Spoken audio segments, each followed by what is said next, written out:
Oh, Chet. Chet.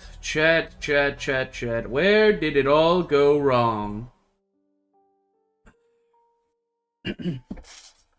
Where did it all go wrong? Yes, please, God, give me a full recap. It's been months. And then some. Oh, the funeral of Pearl Ann Scarlet. Yeah, I remember that. The estate. Yeah, it's a piece of shit. You can't go wandering around. I remember that.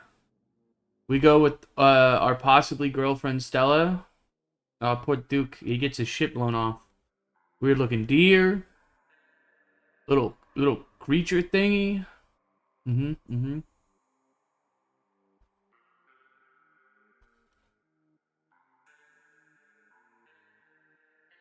There's our goat. This bitch.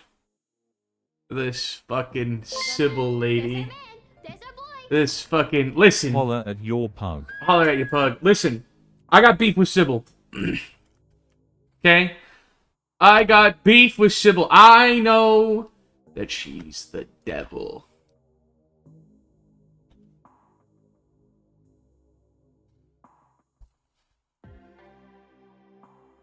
Ginger, you gotta stick around, okay? I'm trying to put you on game, all right?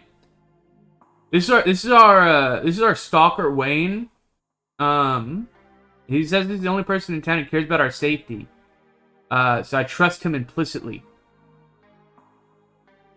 I've done everything in my power to make him like me. We're friends. We're getting soft tacos later. Am I doing another playthrough? No, I'm watching the recap before the start of episode 5. This is when we went into the mine, and we went with Stella and Tabitha, and then we saved everyone.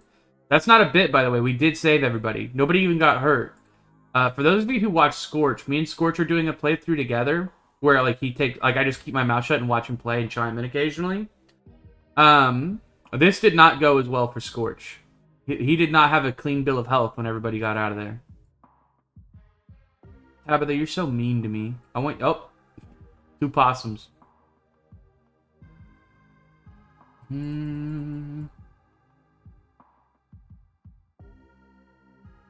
This is my boy Bo. Shout out Bo.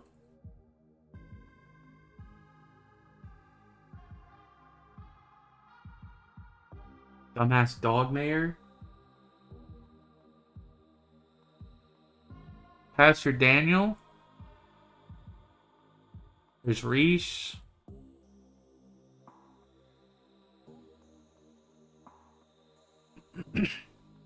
I hope nothing bad happens to Reese. That would suck, man. I really like Reese.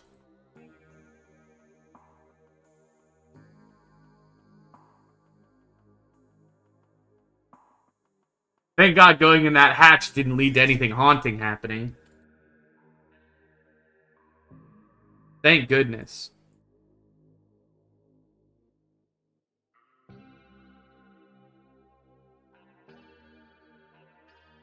Fucking every time I see her, I get so mad.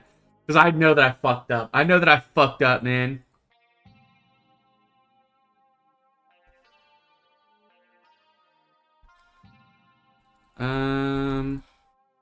Oh, right. Actually, I did forget about that. I found a goat. I found a goat outside on my cousin's property. And I had the opportunity to ask her about it. And I just didn't.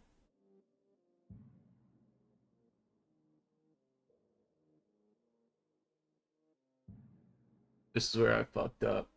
This is where I fucked up, chat. I drank the tea. I drank the tea, man. What the fuck was I thinking? I drank the tea!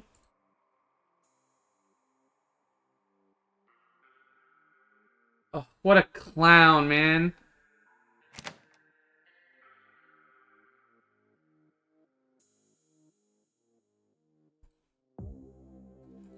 My friend Reese is down there. Also, this little shit on the edge of my screen is because I'm old now. I'm so old.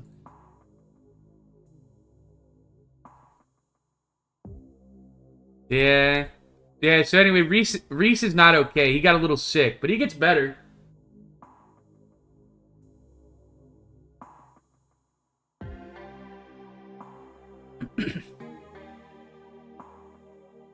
Tabitha will be busy at the mines. Take advantage of that. Forbidden places won't be forbidden without her to stop you. Explore the estate. You might find something interesting if you know where to look. And then, by the way, me and Stella did it dirt nasty. Not to be crass, but we did it dirt fucking nasty style. Keeping it PG, of course, and with nothing but respect. You wake up to the sound of birdsong and the welcome aroma of breakfast sizzling down the hall of Stella's intimately cozy cottage. You did steal your cousin's ex. Shit, man, light work.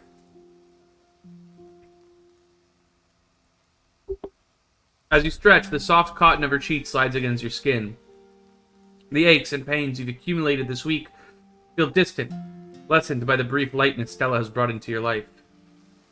You've had a good night's sleep, and though you can tell it hasn't chased the bone-deep exhaustion away, you feel slightly more whole. Yeah! I hope it wasn't too noisy in here. I wanted you to be able to get some more sleep. I know it's early.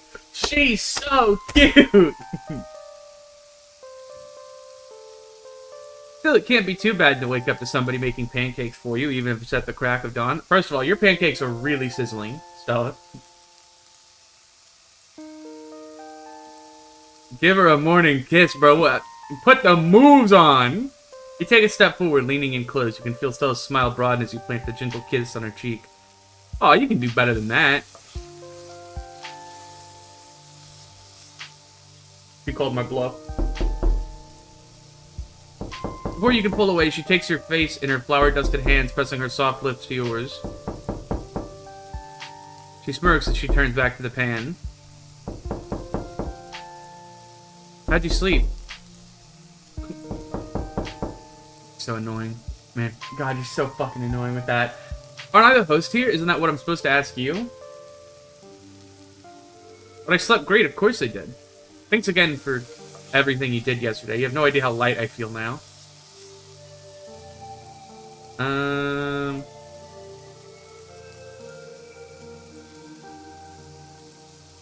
What do I mean by this?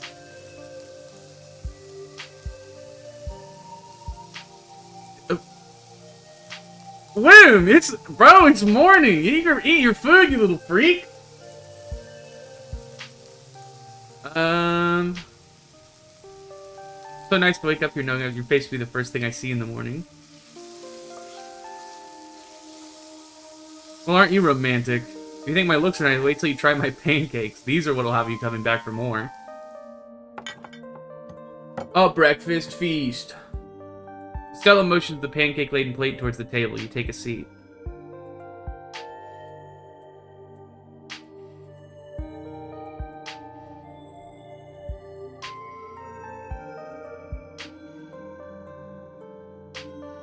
Oh, fuck. I mean, let me just start by eating the pancake, bro. I'm starving. You take a multi-layered bite of Stella's pancakes. They're incredible. A perfectly crispy crust with a light and fluffy interior, still steaming from the heat of the pan with a generous pour of maple syrup, adding a flavorful sweetness, a rich buttery aftertaste lingers on the palate.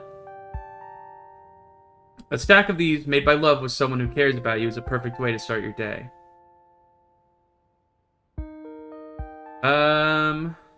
I guess we should talk about Reese, huh?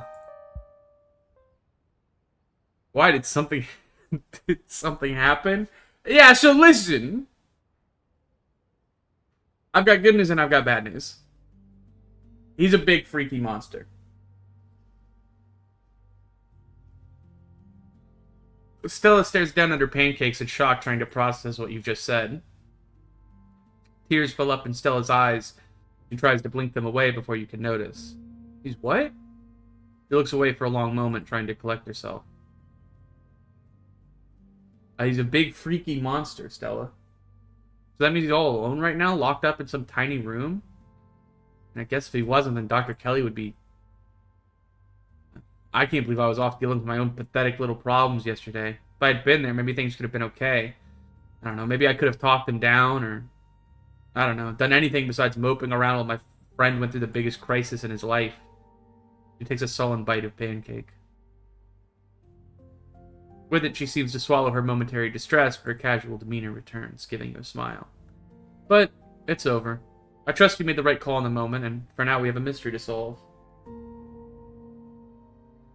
Though I will be making a visit to the doc's office soon. It's better than letting him kill someone. I bought us some time to figure out what the best course of action is. Stella continued staring down at her pancakes, but her shoulders loosened and a forced smile plastered on her face. Oh well, no point in talking about it. We have a lot on our plate today, so many mysteries to solve. Listen, I've got news, man. Also, Wayne stopped by while you were in the shower. That's scary. This is my house. I live here. What do you want? He said Tabitha wouldn't be around today. Oh, what a coincidence. I was going to suggest snooping around the estate. And unless Wayne is lying, which maybe he is, sounds like today is the perfect opportunity to snoop.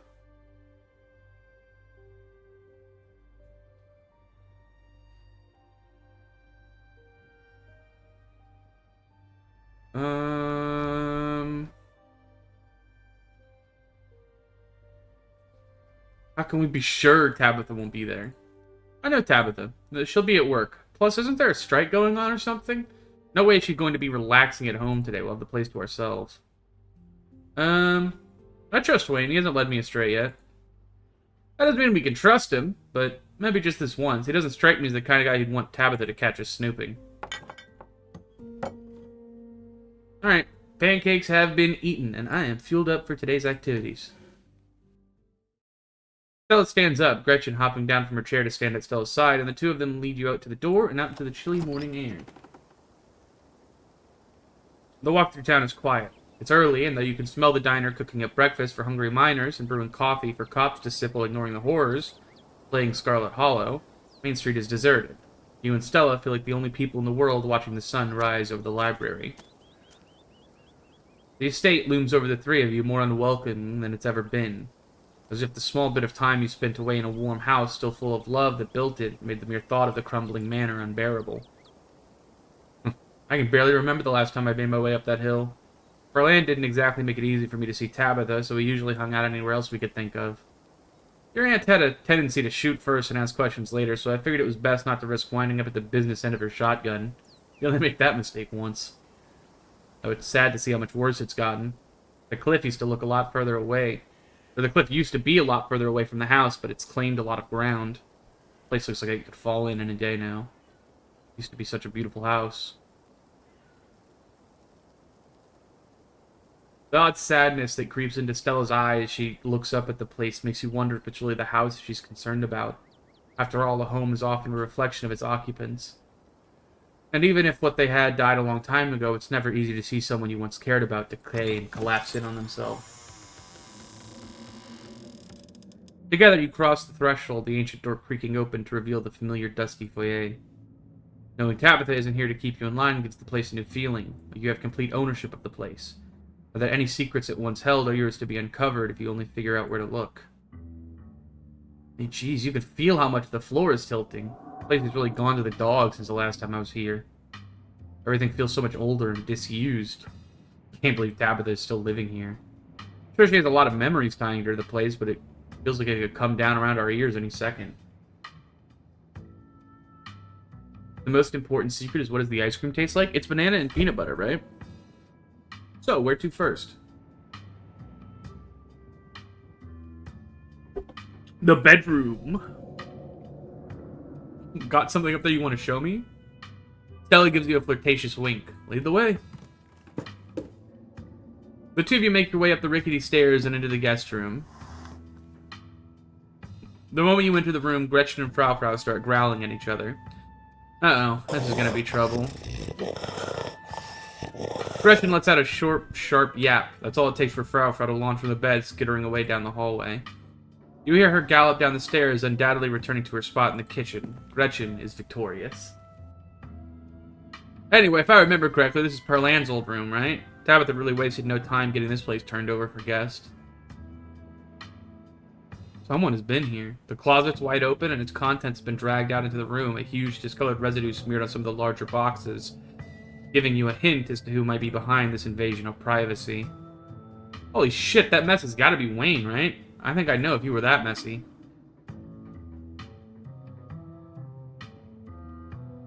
Let's check in on the opossums. You make your way to the dresser, pulling out the drawer to check on the little opossum who lives there and the larger one that joined it. But they're gone. Not even the bread remains, just an empty drawer. Oh, are you getting changed? I could give you some privacy. Or not, whichever.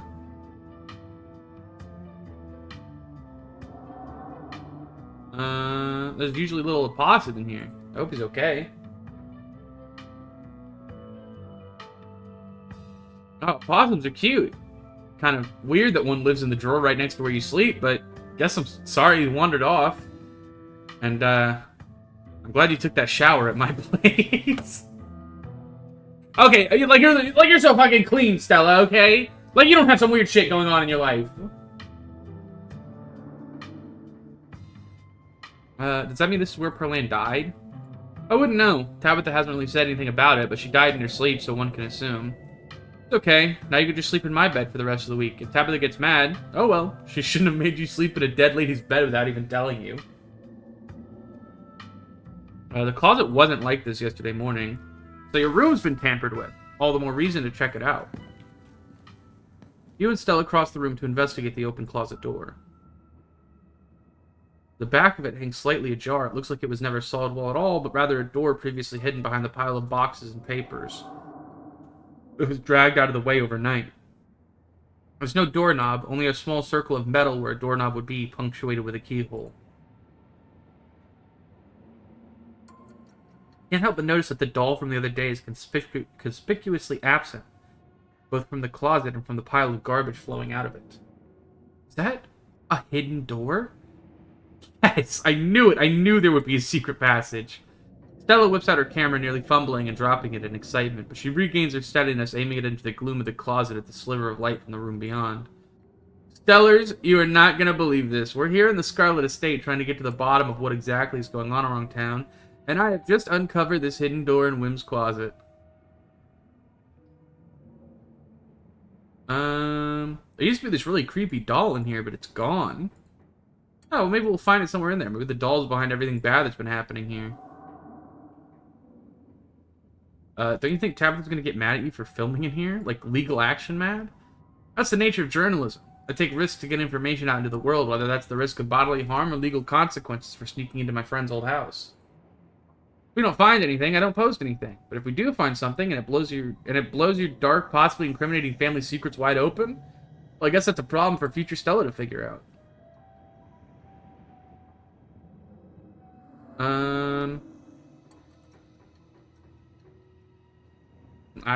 Fuck it. I guess we found our way in. There could be anything on the other side of that door. Some kind of unspeakable monster, maybe a devious trap, or perhaps the answer to the mysteries that have been plaguing Scarlet Hollow. Or it could just be a boring room, and all this buildup has been for nothing. It's not going to be a boring room, chat. Only one way to find out. Stella steps forward, filming as she dramatically opens the door, its hinges creaking appropriately. Together, you enter the forbidden wing of the Scarlet Estate. The room you find yourselves in is mostly barren with no real furniture to speak of. The wallpaper is peeling with neglect, and the floor tilts uncomfortably beneath you. Already, you can see why Tabitha would be so intent on keeping you out of these unused rooms. This doesn't feel like a place for humans anymore. Stella continues forward excitedly, camera held up to catch every detail. You follow her into the hallway beyond the small, forgotten room. Wow, an exclusive look at the ruins of the Scarlet Estate. Even if we don't find anything supernatural in here, this is already great stuff.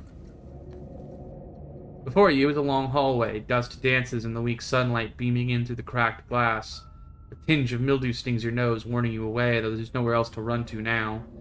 An ornate archway, its doors long gone, breaks the monotony of the faded wallpaper, and a staircase looms at the far end.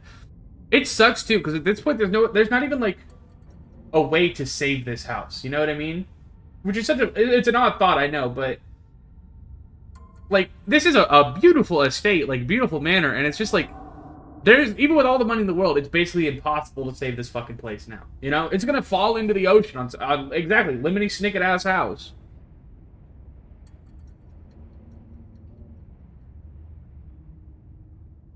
Can't help but notice the tracks leading up and down the grimy hallway. Clearly, the Forbidden Wing is only forbidden for some. Oh, those are fresh prints. Looks like our friend has been doing some exploring of his own. We'll have to be careful. I'd rather not run into him while sneaking around in here. Let's investigate the entryway. You both make your way to the dark doorway in the middle of the corridor. Seems like some kind of entertainment room, the sort you'd expect out of fancy rich people who wanted to show off. The stench of mildew is strong here. Your already weakened lungs aching from the strain of breathing in such toxic air. You can see why Tabitha doesn't want you exploring these rooms. There's a large painting on the far wall of the room. From a distance, it looks like it might depict the town. Jeez, it's a miracle any of this is still standing. Tabitha should really think about moving before half the house decides to finish falling off the cliff. Your eyesight isn't what it was a few days ago, but you've learned to work around the degradation of your vision. As Stella excitedly films B-roll of the room parlor, your eyes are drawn to a bookshelf, or rather what's left of a bookshelf hanging by a single rusted hinge. Its sagging shelves reveal some sunless space beyond, once hidden, now exposed by the rot of this house. And it seems that Stella has spotted it too, as she turns her camera towards the dark entryway. A hidden room?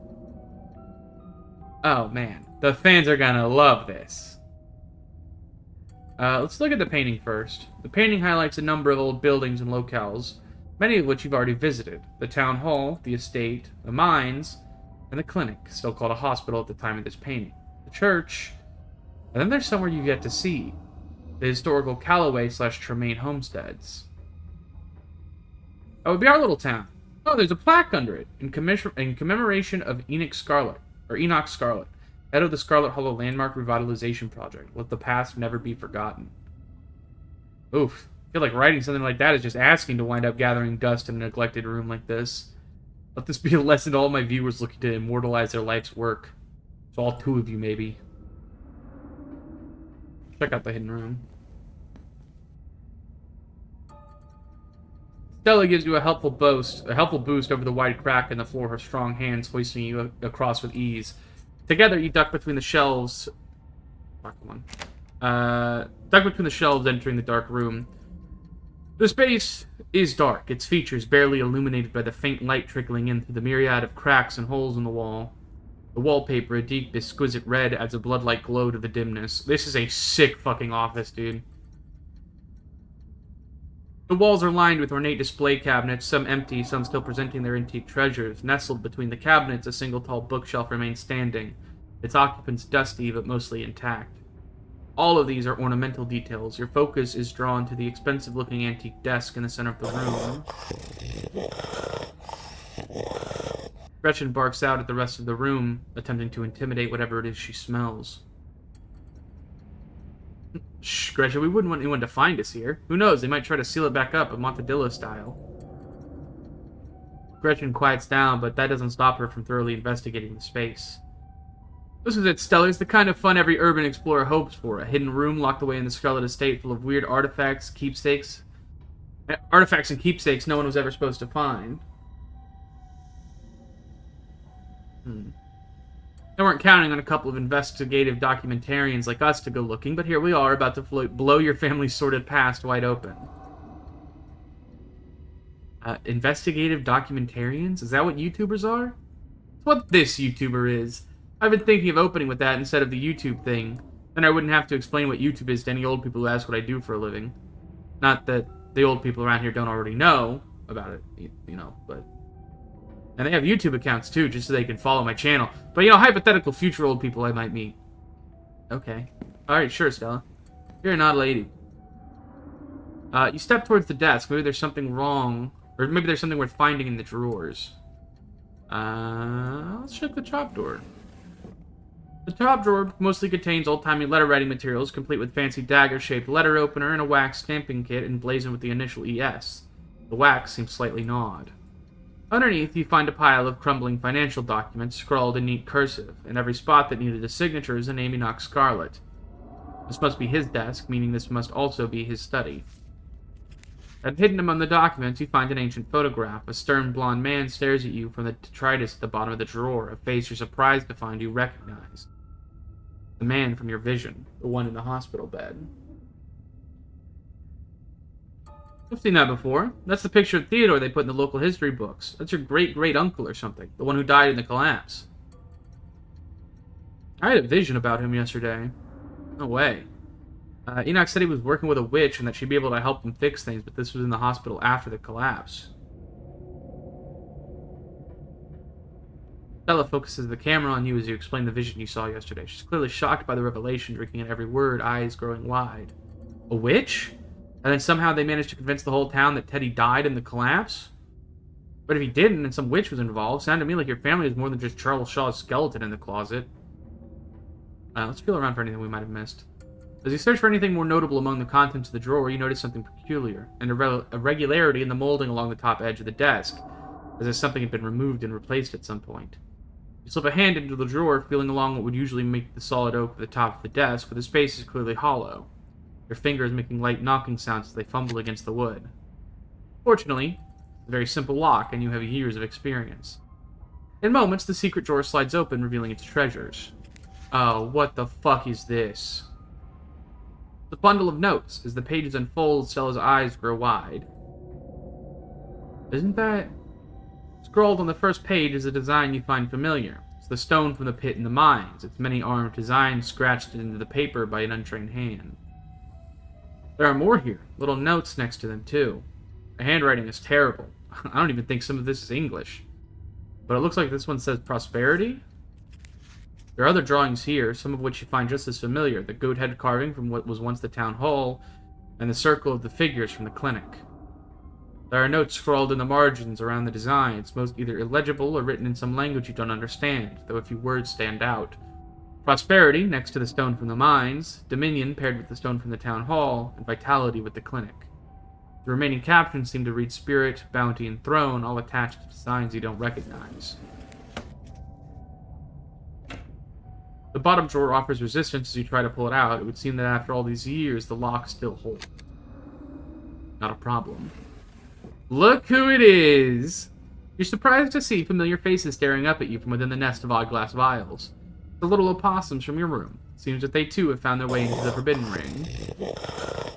Gretchen barks and strains to get at the poor beast, breaking the eerie silence of the Forbidden Ring with a cacophony of doggy wrath. The opossums, in turn, fall over, feigning death. Jeez, Gretchen, calm down. I'm not letting you go after a couple poor little opossums. You don't even have teeth. This isn't a fight you're gonna win. Stella reaches out a foot, holding the squirming Gretchen close to her chest, and slides the drawer shut. The opossums are safely stored away where the bloodthirsty, toothless pug can't try to wrap her gums around their little throats. Step away from the desk. Is there anything else? Let's see where these footprints lead. You find yourself on the third floor of the estate for the first time. As you take in your surroundings, Stella slowly pans the camera down the length of the hall, working to build dread and tension for her future viewers. She clears her throat again, resuming her narration in a charmingly professional hosting voice. Clearly, women are not the only people who have passed through the supposedly forbidden wing. Who knows, we might wind up running into someone else sneaking around in here. If you're watching this found footage of the two of us went missing, now you know where to start looking for our bodies. She drops the camera after her morbid joke, her voice returning to its usual casual cadence. It looks like the footprints go all the way down this hall into that far door. You also notice that there are much fainter tracks leading into the door in front of you. It's a doorway hidden behind stacks of boxes. These prints are old enough to have accumulated some dust. They were also notably not made by boots. If you had to guess, you assume they were made by loafers or some other kind of low heel. Let's try to move the boxes. I'm weak as shit, so hopefully Stella will help.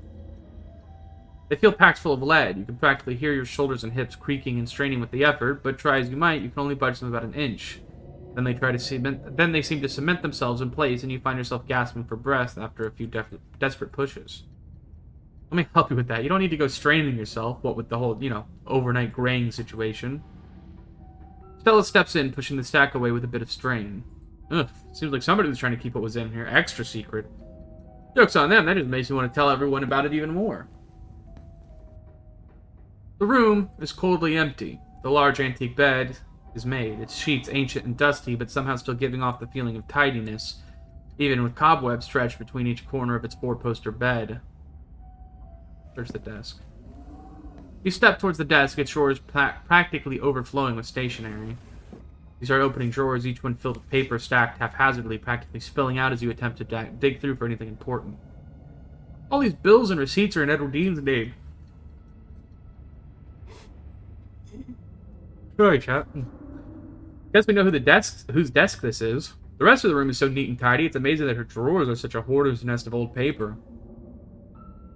But I wouldn't be surprised if the Scarlet Ladies have always been like this, pretending they have everything together on the surface and then being a total mess on the inside. Sounds like Tabby to a T. Don't tell her I said that, though. When you reach the bottom right drawers, you find something entirely different. Greeting cards, letters, small wrapped packages. Some open, some sealed, some crumpled into messy balls. You open one of the cards, both pages are taken up by a handwritten note. Tabby, hope you're doing well. Not a day goes by that I don't miss you. Hope Perlan treats you to your best Christmas yet. I'm not sure what sort of doodads you're into these days, so I sent a little something that made me think of you. I made sure they were the best shells of the bunch. Not sure how rare any of them are, but they're awful pretty, and they've still got that beach smell. Make sure to put your ear up to them. Doesn't compare to the real thing, but I hope it comes close. And in case you think that makes me a cheapskate, I made sure to send along a little cash, too, so you can get yourself something a little nicer than a glorified beach trash. Make sure you get Perlan to take you to the nice toy store, because that's where I'd take you if I was there. If you get the time, I'd love to hear from you. I miss you so much, Tabby, and I'm always thinking of you. You can come out and visit me anytime. I know you've always wanted to see what it's like out east. But make sure to write out my address on the back of this card, just in case you didn't know how to get a hold of me. Been missing you, my incredible, wonderful, amazing daughter. All my love, Dad. Oh my god. Stella lowers the camera, averting its gaze from the deeply personal letters. Tabby said her dad never tried to get in touch, that he just abandoned her. You pull out another from closer to the top of the pile. Happy birthday, Tabby. It's me again, your old dad. So the big 2-0. Can't believe my daughter is such an adult. In my mind, you're still that bouncy little kid doing cartwheels on the front lawn, telling me what various sound animal makes like you're the professor of animal noises. I have no idea if you read these, but I'll keep writing them, even if sometimes it feels like I'm writing them to a ghost. I mean, we haven't spoken in almost 15 years. You're a whole human being now, and I have no idea what you're like. I'd like to think we'd get along, though. As always, my address is on the back. I hope you'll decide to come visit me one of these days. I've got a guest room all set up just in case. It's always ready for my kid. I love you, and I always will, no matter who you turned out to be, love, Dad. There are years and years of these. The bottom drawer is almost entirely unopened envelopes, dated from when Tabitha would have been just a kid. All from him. Kind of looks like Edwardine and Perlan were keeping these from Tabitha on purpose for practically her entire life. I don't even know if we should tell her. I mean, there could have been a good reason, right? Like, maybe he was awful and telling her would be just as painful and dredge up bad memories, but...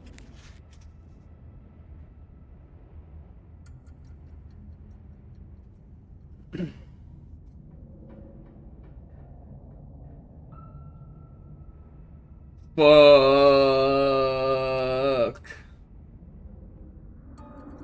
Tabitha deserves one good thing in her life. I don't care if she yells at us for snooping around back here. You're right. She has to know the truth.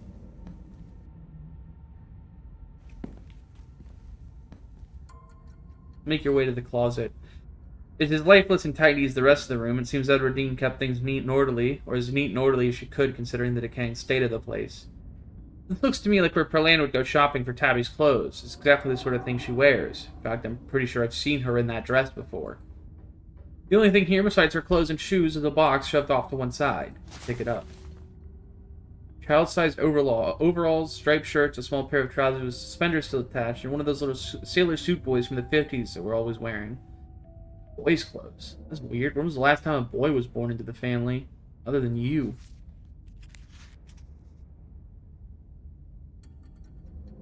Oh. When you pull out the last shirt, a note is revealed, tucked away in the bottom of the box in a protective plastic sleeve. Scrawled in almost illegible handwriting written in some thick brown watery ink that's cracked with age. Mommy, I am in here too, and I love you. As soon as Stella handles the note, Gretchen anxiously stomps on the floorboards. It's okay, Gretchen, you don't have to squirm so much. It's just paper. Really creepy paper. Stella zooms in on the unsettling note, making sure the camera takes in every detail. Okay, I got the footage I need. You should put that back before you get a curse from it or something. You drop the note back into the box, once again covering it with clothes. Folks, you just saw was found in the bottom of a box of boys' clothes hidden away in Edwardine Scarlett's room. Yet the only children she supposedly ever had were 2 girls. Mystery's getting so thick it's gone from gumbo to gravy. I found records yesterday, and actually Everdeen had a stillborn boy. His middle name was Charles.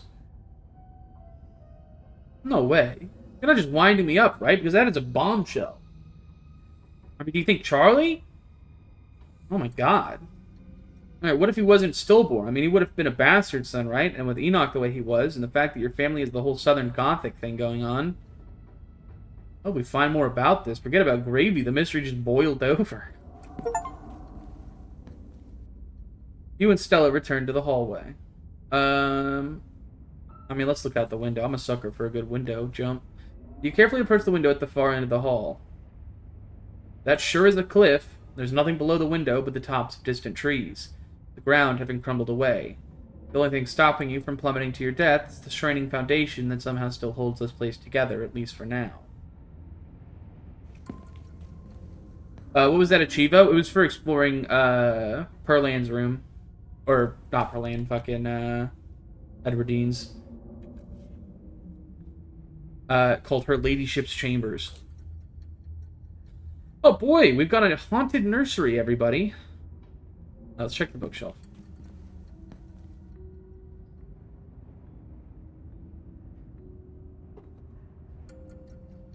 The top shelf is occupied by antique picture books, Dick and Jane, nursery rhymes, ancient editions of Grimm's fairy tale. The lower shelves are full of educational material, from children's encyclopedias to writing practice workbooks. From the sheer number of learning-oriented books on the shelf, you get the impression that the children who lived here were not supposed to be interested in fun and fiction as they were in diction and spelling. But that doesn't seem to have stopped them from making their own fun.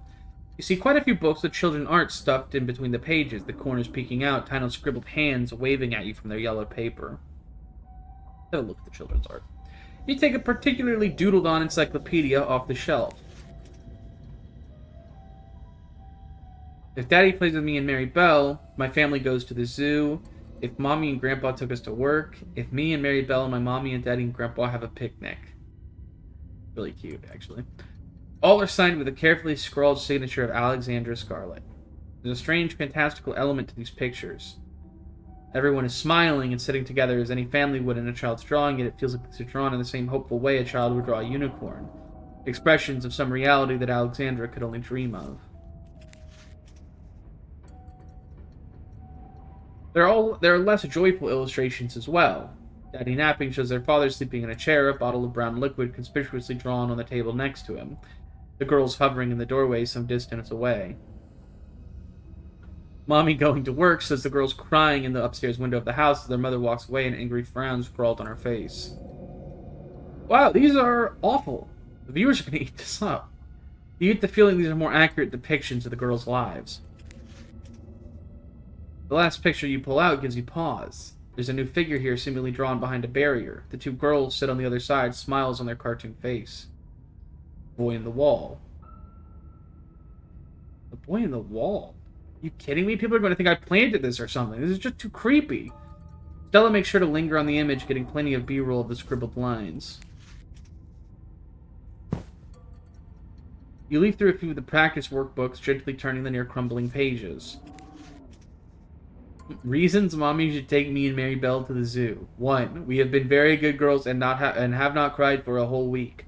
2. Mary Belle says elephants are so big and I would like to see one. 3. I think it would be very fun and Mommy would have a good time. These are also clearly the work of Alexandra. You flip through the rest of the book, your eyes unfocused as the many practice sentences and letter copying pages flash by, but something near the back of the book gives you pause. In a section that starts with the prompt, Today Alexander continues with Talk to the boy in the wall. There he is again. Man, I like Stella, but she's got to put that camera down. Dude, I'm right there with you. Now is not the time. This is so weird. The little boy's clothes, the note, the fact that Everdeen had a bastard son at some point, now a boy in the wall. It's all starting to add up. Get the fuck out of here. You and Stella make your way back to the hallway. You continue following the trail of footprints, approaching the furthest room down the hall. The door was clearly meant to be hidden, but it's been left open. Someone left it open for you. Gretchen begins to shake in fear, whining meekly as she glances around the room with wide, anxious eyes. It's okay, Gretchen. It's just a big empty room. There's nothing to be scared of. The curtains on the far side of the room catch your eye. Below them, you can see the edge of a tiled section of floor, the smooth white porcelain a strange contrast against the hard wood. Well, I like that this is keen-eyed, by the way, and not just open the fucking curtain. Oh!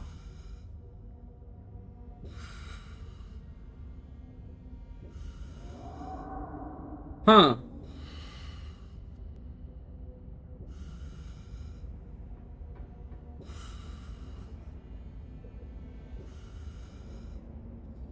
Stella raises the camera, its lens trailing up the tiles to the meat hook hanging from the end of a heavy chain in the center of the odd, shower-like alcove. You can just make out the rusty stains of what looks like long-dried blood in between the tiles. There's been an effort to clean it up, but just enough was missed that it doesn't escape your attention. Well, Stellars, if anyone has any idea what this is, please enlighten us. It almost looks like a place where you'd butcher something. What's it doing all the way up here, across the nursery of all places?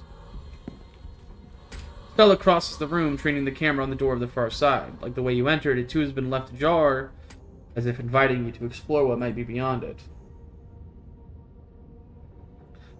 The doors to this room seem like they would be almost totally invisible if they hadn't been left open. There aren't handles or anything, just keyholes. So it's gotta be a hidden passage. Amazing, your family really pulled out all the stops when it comes to creepy shit.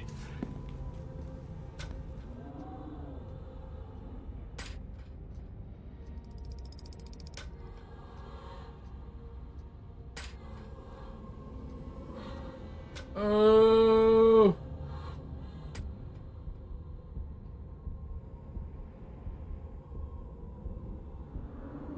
You exit into a short hallway. Oh, fuck. What the fuck? This room looks familiar. Oh, we saw this in a vision. We saw this in a vision.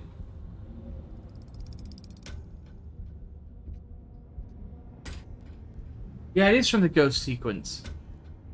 You exit into a short hallway. There are stairs here leading back down to the lower floors, but there's also another door. Hanging ajar, the many locks and deadbolts along its edges glimmering in the weak morning light. The doorframe itself is gouged and splintered, evidence that some sort of desperate creature tried to save itself from the room beyond time and time again. Holy shit. Gretchen's whining reaches a fever pitch. He's okay, I get it. The scary room is too scary for a little dog like you. You don't have to go in. Just don't go running off anywhere. Yeah, the edge of the door is all messed up. It looks to me like something didn't want to be put back in there. Before you can stop her, Stella steps into the little room, her camera drinking in every detail. Oh my god. You step forward to join her, Gretchen remaining rooted to the floor outside. This was a prison cell. Everything about this place reeks of neglected humanity. The walls are covered in scratches, legible words mixed with the nonsense of desperate clawing. The one window set high in the far wall is fitted with a thick pane of glass, as if the iron bars just beyond it wouldn't be enough to hold the imprisoned. You can't help but notice the doll from your closet sits watching you from the bed, one eyelid drooping. It adds an extra layer of menace to the already deeply unsettling room. Oh. All these scratches in the wall. Did a person do this? I can imagine how much it would have hurt. Can't help but notice that Stella's camera is no longer recording. Its little red indicator is dead as the air hanging over this room. It stinks, too, like nothing I've ever smelled before. I've been in sewer drains that smelled better. What happened here? What the hell happened here? Your eyes are drawn to the massive, almost letters dug as deep into the brick as this cell's prisoner could manage, highlighted with whatever pigments were available. You stopped recording? Yeah. You and Stella are interrupted by the sound wrapping around you, music, the tinkling of piano keys played by a clumsy hand. They echo up the narrow staircase at the end of the hall, one you've yet to travel. You hear that creepy music too, right? Stella seems uncharacteristically shaken. She clutches at your arm, the camera trembling from her hand. Oh my god, someone else is in here. You know who it's gotta be. It's Wayne, trying to be dramatic and mysterious.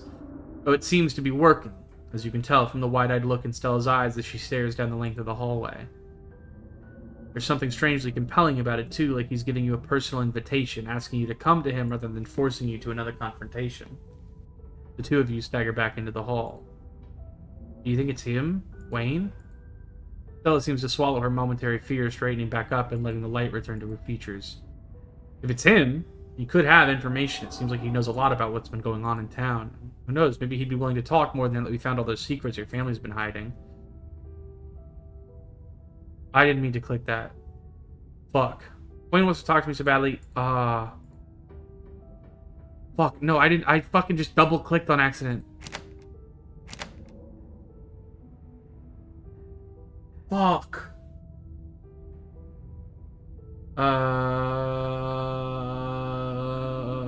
This one.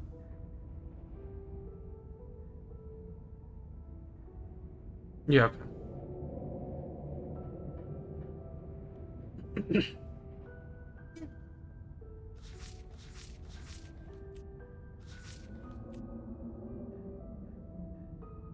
Rewind this fucking... It was a misinput! I'm allowed to rewind a misinput.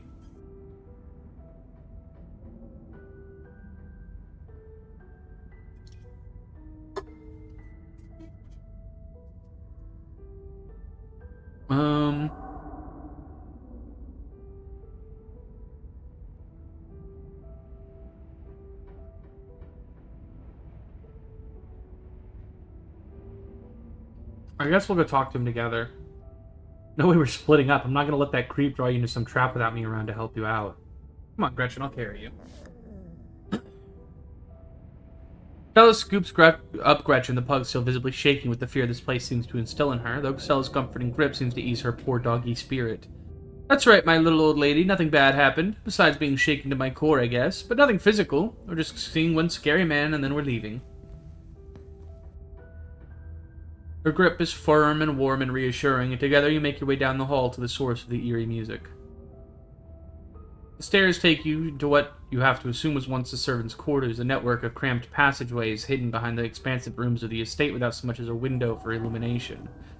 But you persist and descend deeper into the bowels of the Scarlet Estate, the echoing piano your only company.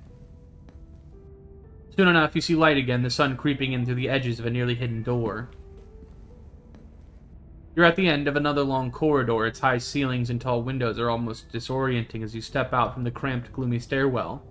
The music echoes mournfully in the vast space, a chorus of wind adding a melancholic harmony as it whips from the overgrown courtyard outside.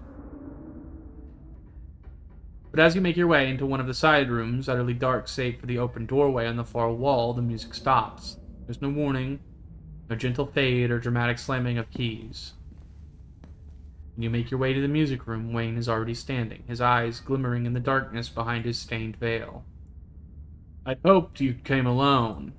Well, you better get used to me being around, because your days of harassing Wim are over. From now on, you'll have to harass the both of us. That's alright. You can enjoy your slattern. You and I are already bound by our fates.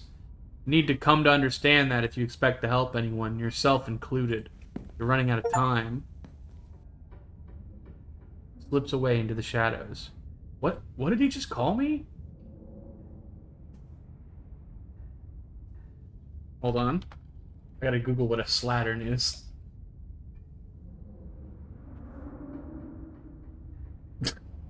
He's calling her a disreputable woman! He's referring to her as a woman of ill repute! You do hear cats. Again, we are still keeping the cats separated. And they're not big fans. Is he wrong? Stella's not a woman of ill repute.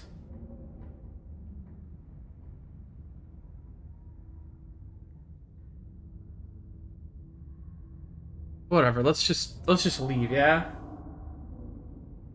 No, I think we've seen enough, and the floor down here feels like it could give way and throw us down the cliff any second.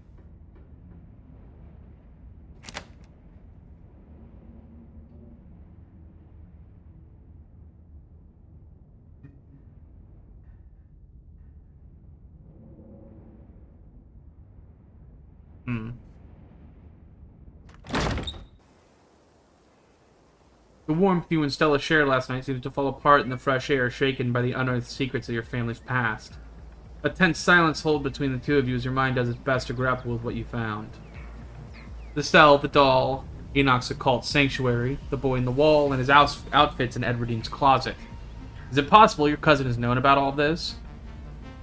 Your eyes dart back up to Stella. Her gaze is fixed on some non-existent point far off in the distance, and you can only try to imagine what she might be thinking. Maybe she feels you're connected in some impossible way to what you've just discovered, but you carry whatever went on there in your blood. And Tabitha, who lived under the same roof as that cell her entire life. The silence feels like a terrible thing, like detritus clogging the air, suffocating the fragile growth of a barely formed relationship.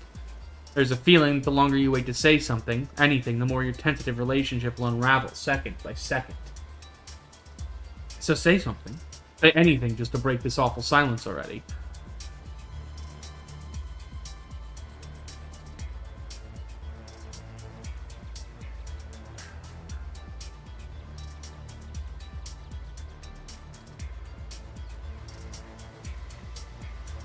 Do you think Tabitha knows?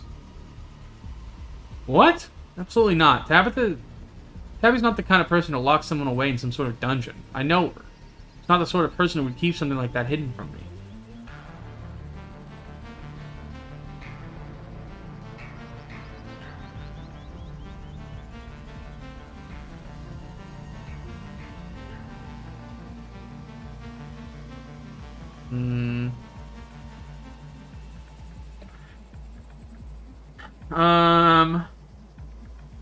The room with the letters from her dad was blocked off by a pile of garbage. She could have known about the dungeon without knowing about her dad.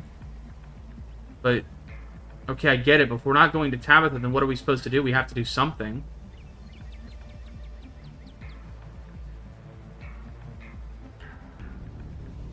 Everything that comes to mind feels bad. I think we need to give Tabitha a chance to clear the air.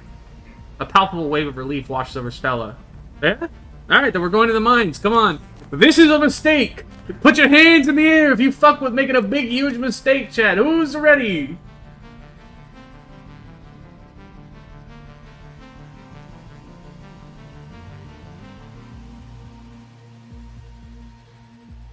You find yourself at the gates of the Scarlet Mines. There are still picketing miners lined up outside, though less than before. Morale feels low. Come on, I know a shortcut. No need to bring any more people into this when we have to, at least not until we talk to Tabitha. Oh, god damn it, I hear the fucking things whispering again. They always do that shit right before something bad happens. Stella takes her hand and leads you through the same hole in the fence Rosalina must have snuck through the other day. Stella doesn't bother to knock before twisting the door open and confidently stepping into the trailer. Stella! When? What are you doing here? Why are you holding a shotgun? I clean it sometimes. Gun need that kind of thing, you know that.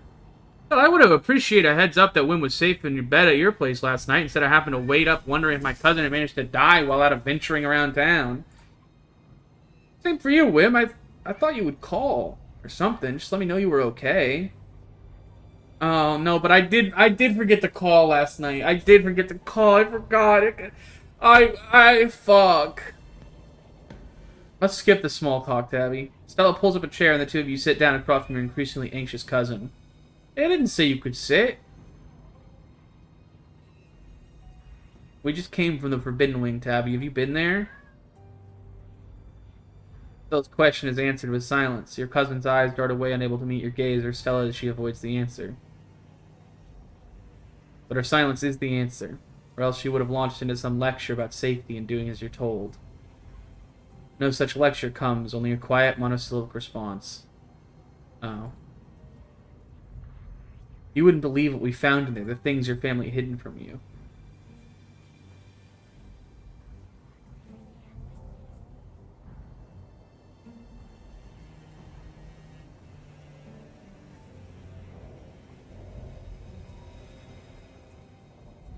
Tabitha, we found birthday cards from your dad in there.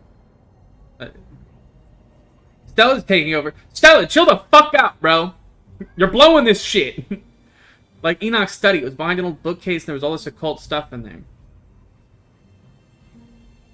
Well, like being into the occult, is that surprising? He was a rich man in the early 1900s. Of course he was into the occult. It was like a hobby back then. You know that. I wouldn't have come all the way out here if that was it. There was this other room where someone tried to hide these big meat hooks behind a curtain with a drain underneath it which looked like old bloodstain. We also found these old clothes in Grandma Eddie's room. Boys' clothes and a freaky note that might look like it might have been written in blood. That I'm still in here and I love you or something. I don't know what that means, but it was in plastic. She clearly wanted to keep it.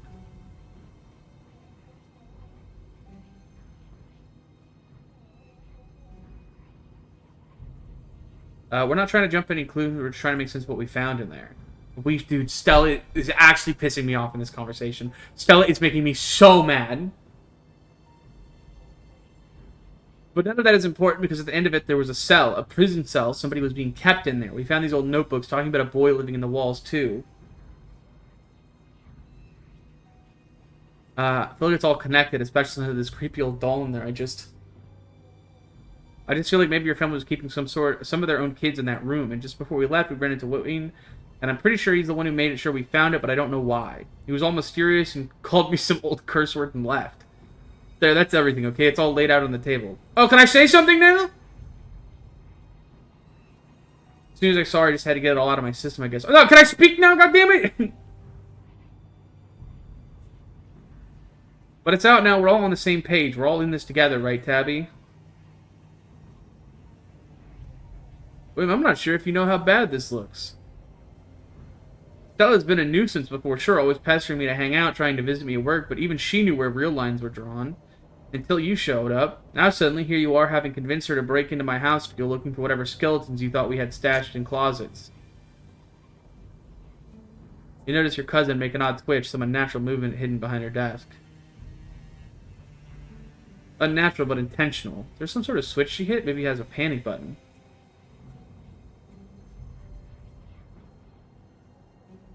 You're not fooling me, Wim. I see it now. Using my own naive hope to try and get close to my only friend. Also, you could turn her against me. Isn't that right? Motherfucker. Motherfucker, dude. We fumbled it so bad. It's so bad.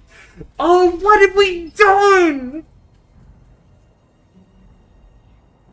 Oh, fuck, fuck, fuck, fuck. Stella, you fucked it, you fucked it, you fucked it, you fucked it. Oh, that's not what's going on at all.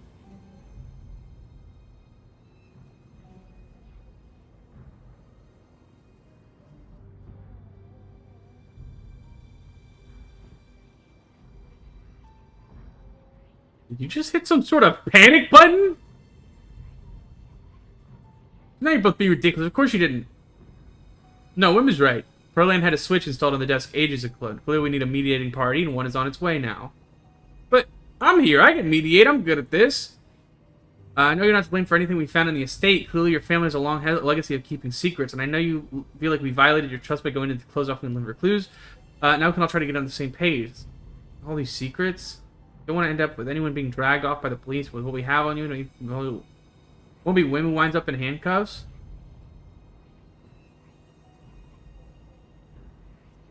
Oh, Stella, you fucking... God damn it, man. Why are you acting crazy, Stella? Why are you acting fucking nuts? I know it makes totally sense. Everything you're doing makes sense, but you're infuriating.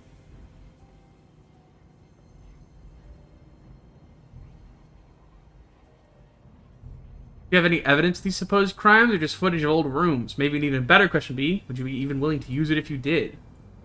Much as I can tell you like Wim, you've known me much longer. I doubt you'd ultimately be willing to turn an old friend like me. I don't think Wim is capable of that much persuasion.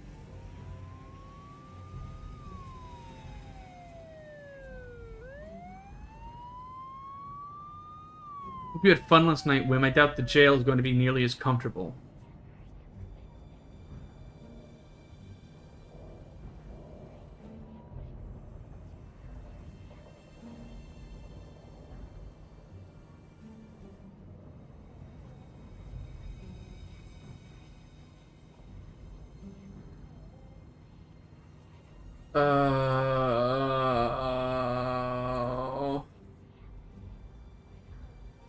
Oh.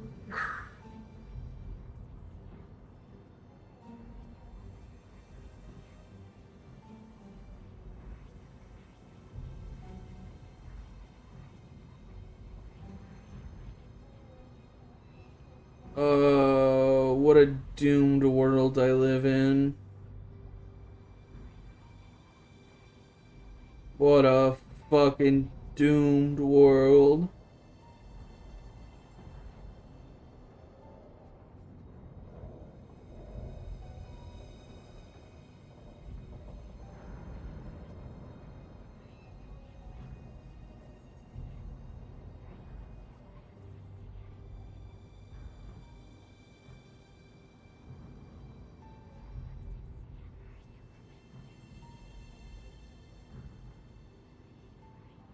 I'm actually just sitting with my head in my hands.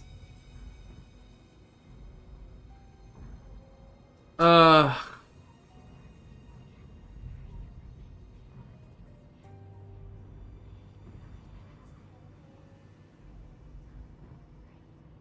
Tabitha, I came to be here for you.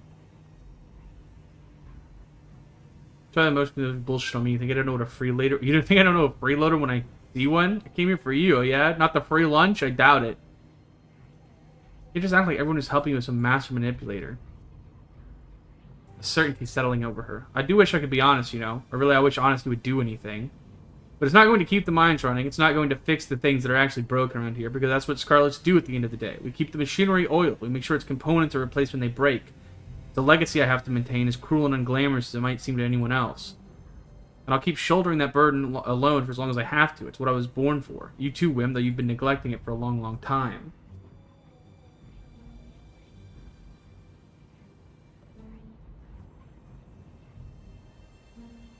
It scared me. Miss Scarlet, permission to enter. Door swings open and Deputy Franklin, the sternest member of Skull Hollow's police force, walks in.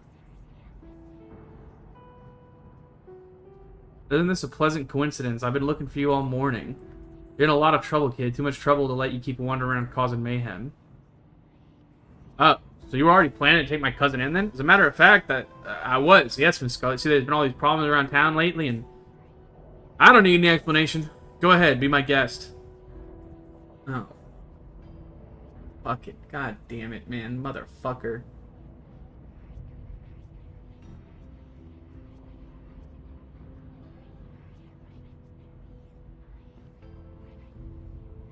What could you possibly be arresting Wim for? You and I can talk after Wim joins the deputy. You're handing your last living relative over? No objections? You don't have me fired for abuse of power or anything? I still think Tabby liked and respected me. And then fucking Stella came in here, blew the whole fucking spot up. And of course Tabby, who's never had anyone like her seriously in her entire fucking life, first reaction is, oh damn, the only person who used to like me and the person who I thought liked me are definitely cohorting against me. It makes total sense, because Stella blew the whole bitch up, bro. She blew this whole spot up. Oh, it makes me so fucking mad, Stella, bro. What are you doing?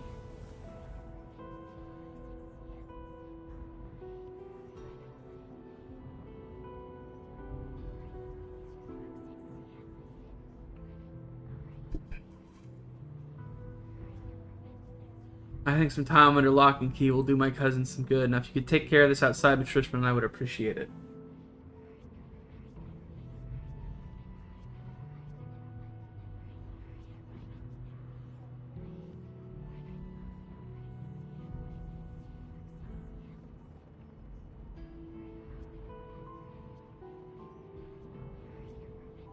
Are you really doing this to me? What all the bond? We were really connected. I'm not ready.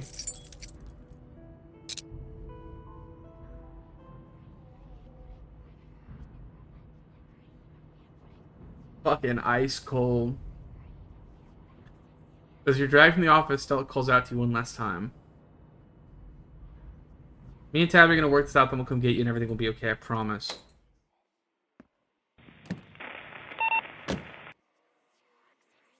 So you're shoved in the car, voice cracks through the radio. Franklin, pick up already. We ain't got all day. Apology, Sheriff. I was just apprehending Wim. I did some sleuthing while you and the boys were out and decided to make a move on the case. The Scarlet Kid? I didn't think he did anything arrest-worthy, but you can chat about that later. We need you up at the farms pronto. Got ourselves a possible 187 brewing. Talking about a possible murder.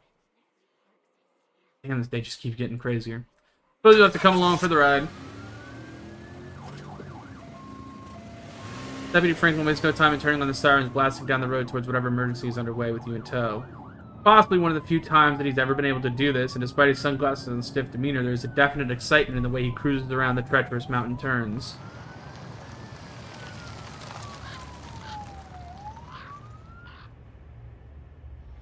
The car pulls up to the farms, you feel it again, a tingling at the back of your skull, an urgency almost like a hand pressing you gently forward with the threat that it might become more forceful if you don't comply.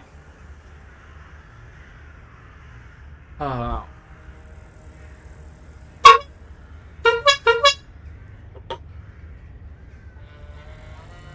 am so genuinely tempted to restart the day and just not bring Stella. Because I know we'd get to talk to Wayne, and I know we'd get to talk to fucking Tabitha. And maybe the conversation with Tabitha goes the same way. Maybe it doesn't. I don't know. But I haven't re-rolled at any other point in the game. Just so annoying.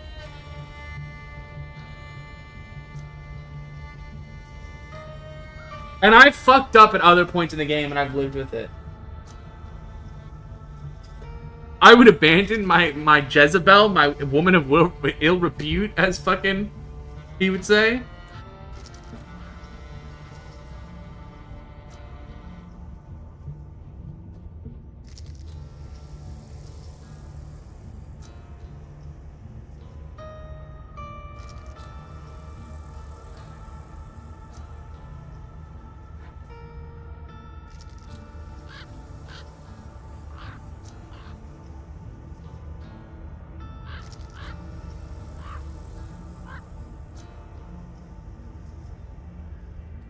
I wonder if the arrest would happen either way. Maybe?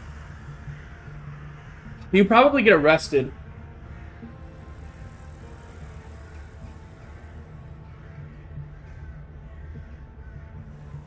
The car pulls up to the farms, you feel it again, a tingling at the back of your skull, an urgency almost like a hand pressing you gently forward, the threat that it might become more forceful if you don't comply.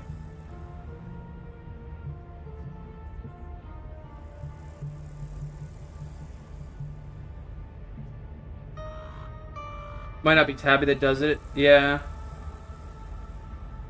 I don't know what to do. I don't know what to do. I think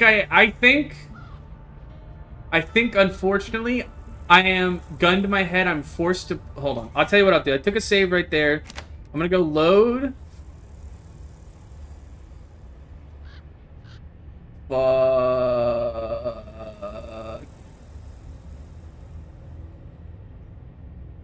Play through and let it... Yeah, I think I do that. And then I play through, I reload, and then I think I see at the end which save I want to make my proper save. Past the point of no return. I know I'm past the point of return. I think I let it run. Let it ride! Like so much crying that can only stop if you tend to it. There's another stone here and is refusing to let you ignore it.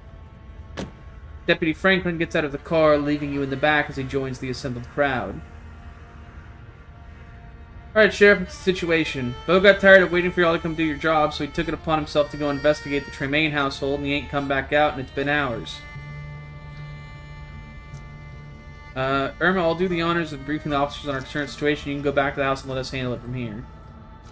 But y'all don't know about his traps and whatnot. Duke was always saying not to go in there on account of the Tremaine insanity. It's alright, man, we're the police. Facing dangerous situations is our job.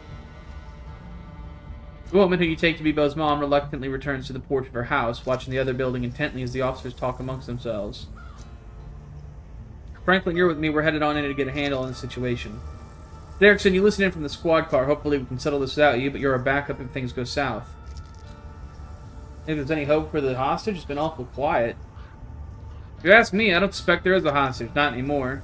We'll likely be giving the doc a call once this is all settled.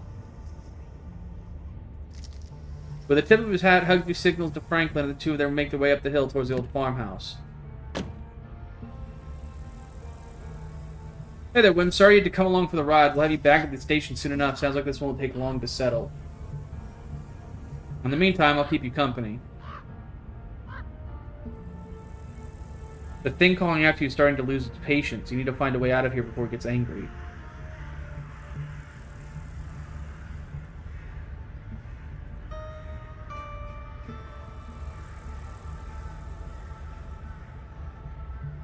You don't really think Bo's dead, do you? I'd love to be wrong about this, I really would. It'd be a real shame considering what poor Irma's already been through this week, but Bo's a big man. Hard to keep a big man like that from moving around and making a fuss, and we've seen a whole lot of nothing going on in there. Still as the grave, if you pardon the expression. Could you let me go, please? I'm sure you haven't. Well, that's why we're going to bring you in to answer a few questions so we can prove as much. And if we see that you really aren't a threat to the town, then we'll let you go, and that'll be that. Could you at least let me out of the handcuffs? I would, but you're all the way back there, and I'm all the way up here, and I just got comfortable. Plus, I got no backup. Can't do anything without backup. Have some patience. This will be over soon, like I said. Let me out, let me out, let me out, let me out! You're not gonna get anywhere if you think you can just yell till you get what you want. I'm a father, you know. Yelling doesn't work on me. There's a sound coming from the house on the hill, shouting, angry and panicked. A frantic voice crackles over the radio. Derek's come in, the sheriff is down. These damn traps, Irma wasn't kidding. Keep it together, Franklin. Is he breathing? What's the status on Tremaine and Calloway? Something in the basement going down now.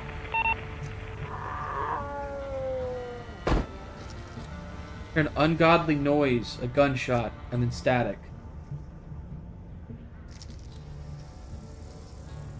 Oh, fuck. Deputy Derrickson hesitates briefly outside your door as if hoping someone might leave the farmhouse without getting involved. But after a few seconds, he's heading up the hill, yelling something to Irma, and then a figure appears outside the car door.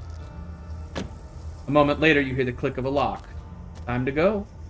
You get out of the car, your body moving on instinct. It's my goat! The last true hero!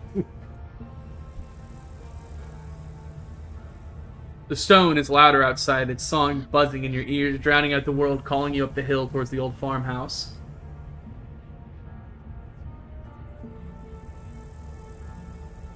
Will you come with me? You come with me? That's all you're able to sputter out. The buzzing drowns out your words. You can almost feel it pulling your feet, aching to move. Wayne reaches out, touching your hand. His fingers are stiff and hot with infection. Sorry, Wim. It's more dangerous for me than it is for you. I can't. I really would have preferred it if we could all do this together, but the witch started it early. I should have known she would. The handcuffs fall away from your wrists. You weren't paying attention to what he did to make that happen, but it doesn't matter. You have somewhere to be. But she's at her most vulnerable now, and she won't be expecting you. So go on. I'll be watching. Nothing bad's gonna happen to you. He gives you a hard shove forward, and then he's gone. But you're interrupted by yet another car pulling up to the scene. Irma, Wim, I got paged by the sheriff. What the hell's going on here? Where are all the cops? The talking is just noise. The words don't matter. There's a humming in your head, almost like a voice, one you can barely make out, but you know it'll be clearer the closer you get to the stone. You start wandering up towards the farmhouse at the top of the hill. Oh, come on, where do you think you're going? And you continue forward. You barely even notice your hand slipping over the doorknob, and now you're inside. Oh, fuck!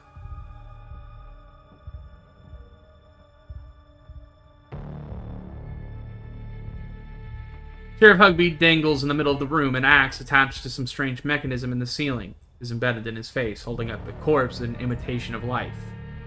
Jesus! Careful, Joan, there are traps all over the damn place. Past the body, you can see a giant pumpkin through the door to the garage, cracked open, its guts strewn across the floor, seeds dotted across the hardwood like a trail of breadcrumbs leading to the basement stairs. What the hell is going on in here? Derek, says the doc here, we need a medical professional down here. His voice is coming from the basement. That's where you need to be. He's been shot, Joan. I think you'd better call somebody. The doctor's here, Julius. You should let her come down. You don't really want the officer to die down here, do you? I'm not the one blocking the stairs. I'm not the one you gotta convince. It won't be blocked for you. The stone wants you here. Everybody shut up. Avery, is that your name? Get pressure on the wound. Yes, ma'am. Get away from him, kid. But the doctor... I don't care. Let him bleed. You're only making problems for yourself, Tremaine. Dr. Kelly quickly pulls out her phone. Damn it, there's no signal in here. I've got to step outside. You keep holding that wound, and no one else better die while I'm gone. The doctor pulls at the door, but a weave of fibrous tendrils hold it shut. It would seem that the same forces that let all of you in refuse to let anyone leave. It's just fucking standing there. It's haunting. We stuck here? What the hell are we supposed to do now? But you already know what to do. It's the basement. You're vaguely aware that Officer Derrickson is trying to stop you, but he's too nervous to take a step. You reach the basement. Start to claw at the weird fleshy vines blocking your way. They're strong, but they relent under your touch, welcoming you down below. Who the hell? What? What are you doing here? So you tried to undermine me, witch. Could have known you tried to find a way around the rules. You've trapped the town. This isn't what any of us wanted. You should nullify the deal before this gets any worse. Just unhappy I didn't think something like that would be opinionated. Just unhappy. I didn't think something like that would be so opinionated. But I have a plan to placate it. If it wants a less broken body, it can have one. Then we'll see if it still feels cheated enough to hold a grudge. It's not too late, Enoch. You can let Hetty have the baby and your family can go back to normal, happy and unburdened. I'll clean everything up. It can be like nothing ever happened. I'll even leave town.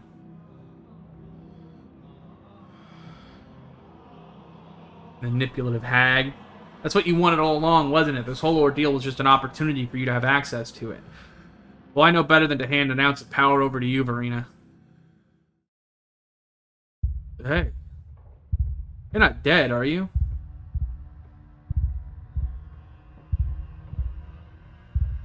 You know, I fucked everyone over, even the witch. The witch? Sybil? She send you? She tricked you into taking her side in all this? Guess I should have known I probably wasn't the only one whose life she decided to fuck with. That all ends now. I'm in charge here and I'll get what I was promised. Hey man, calm down. It's all good. Speak for yourself. Whoa! What the fuck?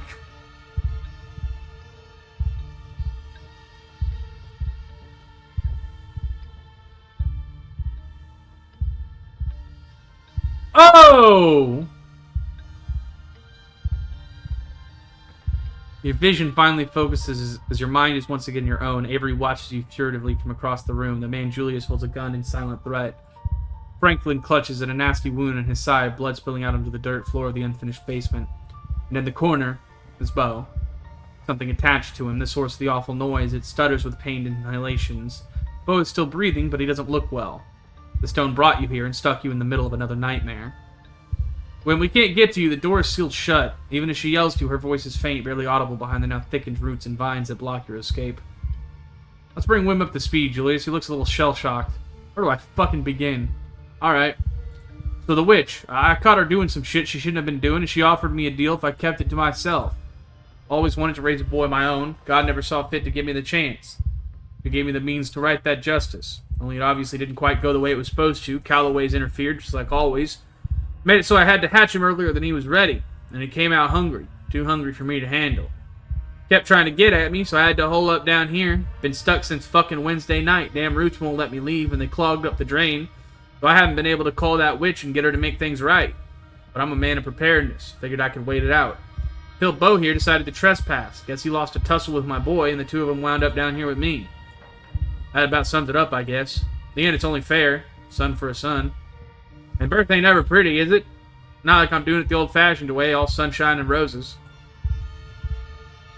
Till he winds up looking more like a person when he's done cooking. I don't give a shit about your story, Tremaine. None of that gives you a reason to shoot a cop. Self-defense castle doctrine. A cab, motherfucker. God, dude. Actually, you know what, Tremaine? Fuck, you're starting to sway me. You're starting to spin a little bit. I mean, you're crazy.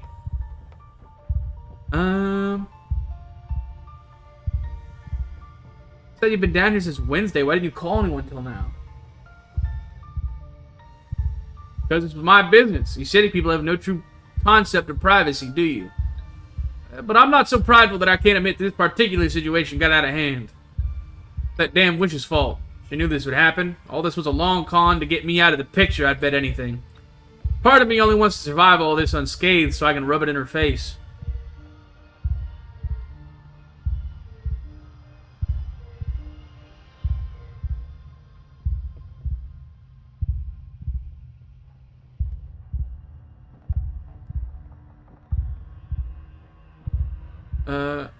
Avery, why are you here? Don't go after the kid you don't know the first thing about. Okay, Julius, I get why he's asking. I'm helping Julius because he needed help. He thought my plant expertise might come in handy with all these root things, so he called me.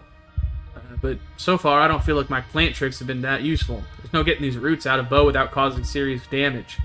Especially now that the baby's freaked out. It's like he's clamping down harder. You're doing what you can, kid. Never should have called you up here. Didn't have to see all this. Nobody did. What? Deputy Franklin shot? All I did was walk in. You can't just walk into a man's house and expect to have the run of the place. You're getting ready to pull your gun, so I was defending myself. Bo, can you hear me? Are you alive? Uh-huh. Gotta get back to Mama worrying about me. I think I can see it. Look at all those bumps under his skin. Thing really did go deep. That thing is my son, and you will address him as such. Sorry, Julius.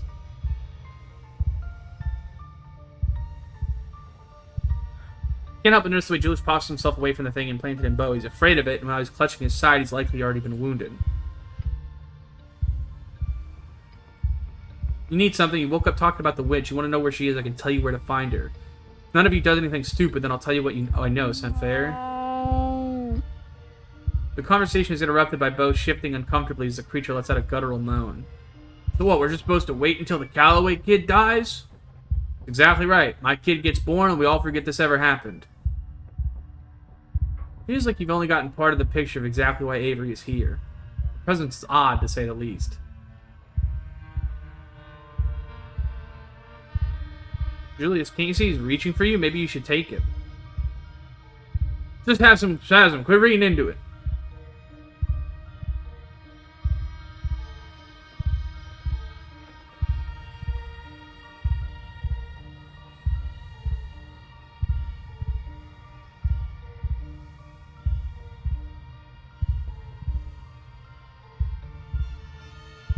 Parenting is about sacrifice, Julius. Isn't taking it on yourself what any man should do? The hell would a city kid let you know about being a man? You know I'm a man, Julius, and I think you're a coward. I don't know about all that, but I think women's onto something. It's about connection, you know? You're having a stranger make the connection you should be making. Bullshit, I put in plenty of work to connect. All those nights I bled for my boy in the fields? What does all that count for nothing? This is the one chance for things to go right in my life. Everybody else got their chance already. Don't I deserve mine? And you're taking everything from somebody else to get it. You really think having someone else do the hard part for you is any way to start your kid's life? What, so I should kill myself? Rob myself of ever getting to see the fruits of all this? What was the damn point? I don't think anybody has to die, Julius. Right now, it's just got Bo. I know he's big, but he's still one person. What if your boy wants more than one person can give? What if you actually let me help you? We could handle it, and then I could take care of him when you're, He glances at Franklin. While I rot in jail? Look, you wanted a legacy, right? If that's what this was about, then you were never going to get to see all of it. That's kind of the point. A legacy is like waves left after you jump in a pool. Evidence for other people to see how big of a splash you made. You want that splash to be made in somebody else's blood? Julius says nothing, watching the thing as it continues to eat Bo, its malformed hand still outstretched like a taproot, searching desperately for water. Why the hell are you talking like you know anything? You're barely out of high school. What do you know? You know about nurturing things that don't even know I exist. I know about leaving a mark even though nobody will know it was me. Because nobody sees me, but somebody might see what I made. You want Bo's murder to be what they see? I don't think you do, so let me help you. I should never have called you up here.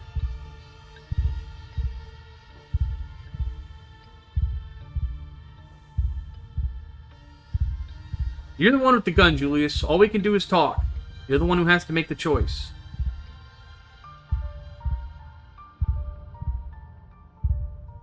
Not letting you kill yourself with me over my mistake, kid, because you're half right. Somebody's got to take care of him when I'm gone. I said no, not you. Come here, boy. Julius wipes away a tear, trying to pretend he isn't holding back more. He kneels by Poe, finally clasping his boy's translucent hand.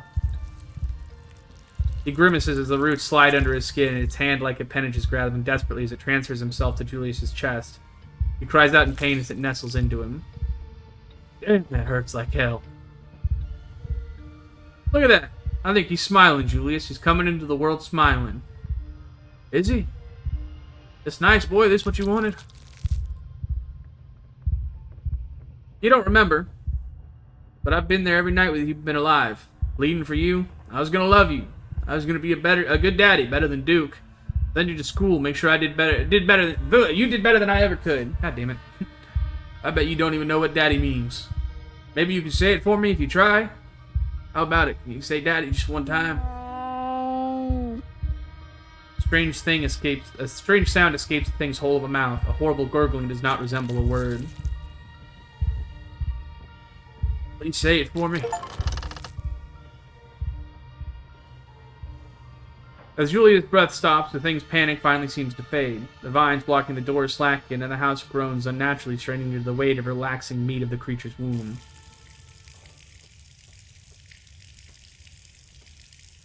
Yucky. The faucet in the corner of the room, finally unclogged, bursts to life, and the water pours out onto the dirt floor. Diner kid, Avery, check on Bo. Still breathing. He looks pretty messed up, though his skin is all purply. Where's Daddy? No one answers him. Doc, we need help.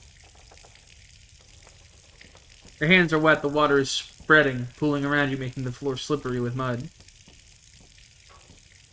Dr. Kelly rushes down the now unblocked stairs, her eyes wide with horror at the scene in the basement. What the hell happened down here? Oh, can you hear me? Uh-huh. I'm getting a checkup. I've been shot as well, ma'am. Need a hospital. I better make some calls. Everybody stay with me.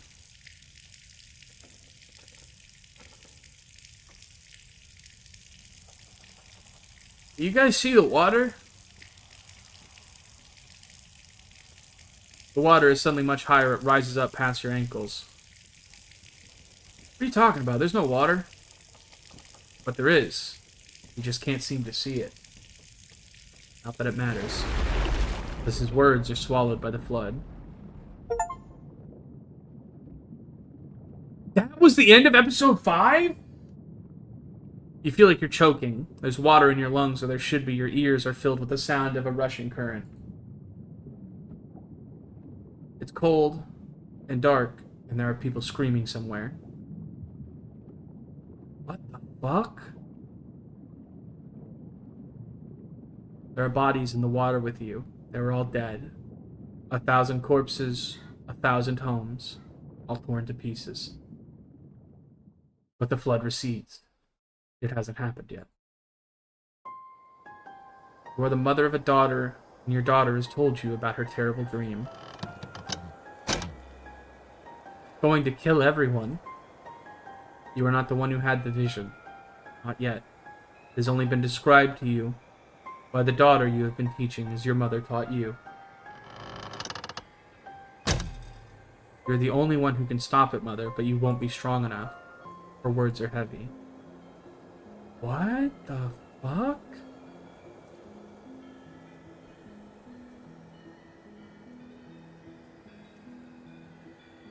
The village is doomed, then? No. I've seen a path forward, the only path that doesn't end in death. Take my power, I give it willingly, then you can save them all. Save them all and lose you?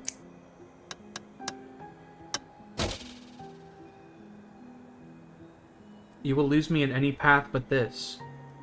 If we do nothing, we'll die with everyone else.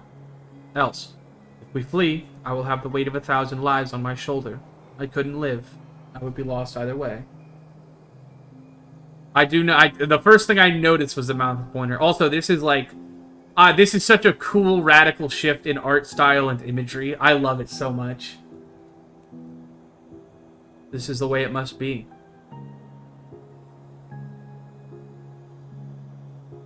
I mean, You accept your daughter's decision. She is not the child she once was, and there is a confidence in her that you have no choice but to respect. You take her back. Her power becomes yours. The flood does not come.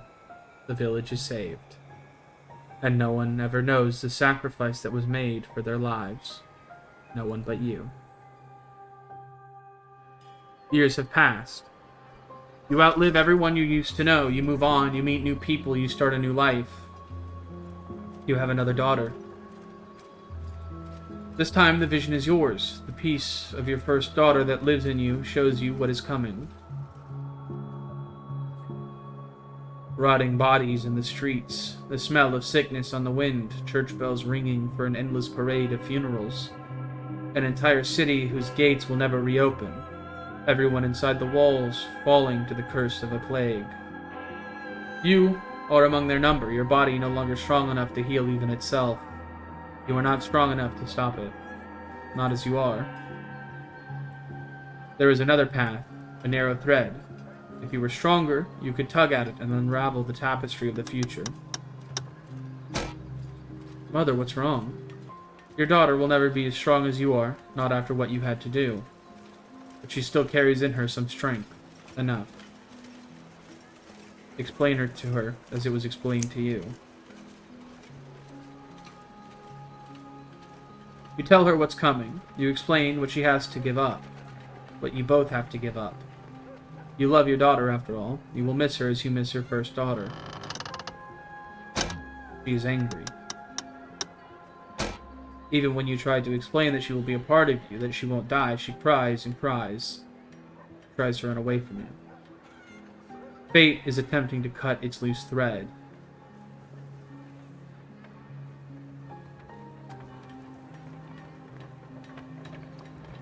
Let her go. Your daughter leaves you. You resign yourself to the future. She is one of the first to die.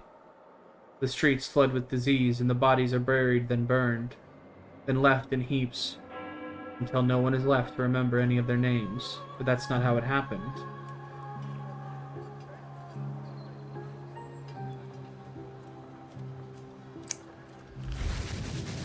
You do not let your daughter run from you. No plague comes. The city never knows that it would have been a ruin. But there is an unhappiness in you. You didn't understand, and what you took of her is angry, confused, and restless. You will have to carry that with you. It is part of the burden of what you are. Though no one knows the depth of what you've done, over the years you have not escaped notice. You find yourself in a capital, in a place whose name has changed too many times to count. A war is brewing. The eyes of those who hold fate in their hands are on you, their lips asking which threads to pull and which to cut. And the tapestry is once again revealed to you. The war rages, and it never stops raging. Bleeding that spans generations, children born to die, decades of pain that leaves a raw wound on the world. Or it ends before it begins. The few die for the sake of the many. You can guide powerful hands to crush those that need crushing if you only have more power of your own. You call your daughter to you. You raise them differently these days. The disquiet left by the reluctant daughter taught you a permanent lesson. They don't need convincing anymore. They are ready to return to you whenever you need them.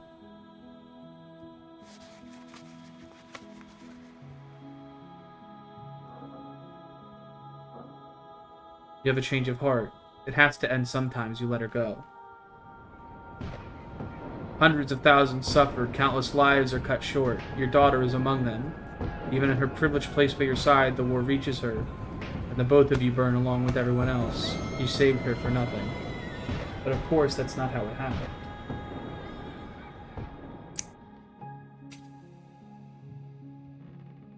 This daughter joins her sister easily, as she has been trained to do. You are the only one who will remember her sacrifice and her name. Small rebellion is crushed before it becomes a revolution. The people are unhappy. The people in power are happy. You leave. You don't want to see any more visions of war. You've set your sights on a place where there are no kings. And yet, even an ocean away, power finds you. A man with aspirations, anyone can hold power here. You have discovered it. You have discovered, even if they're vicious enough to want it. The hunger in him senses the power in you, and for a time you humor him. You allow him to give you a life of comfort, you and your daughter. You don't see a future where he ever grows more powerful than you can manage, not until the vision comes. A war like none the world has ever witnessed, a fledgling nation devoured in the nest, a man who sits on a throne where none was meant to be, the world under his cruel fist bowing to its crushing weight. The very ocean stained red by his influence. He is already on his way, you realize too late.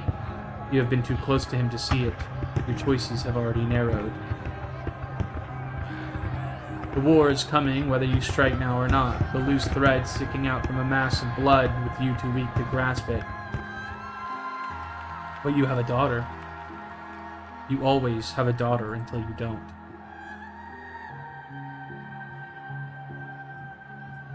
Time to rest, aren't you tired? Of course you are. But the world needs you. You can't let it end like this. That part of you is your first daughter. The part of you that is your first daughter can't let you.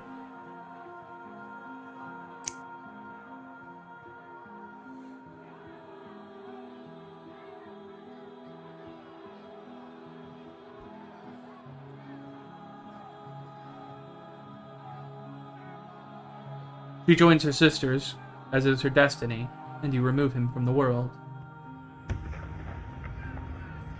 The hole where he was is filled by lesser men, none of whom can remember whose shoes they're stepping into, and none of whom can hope to command the way he would have. Blood is spilled. Less blood, but you still feel every drop.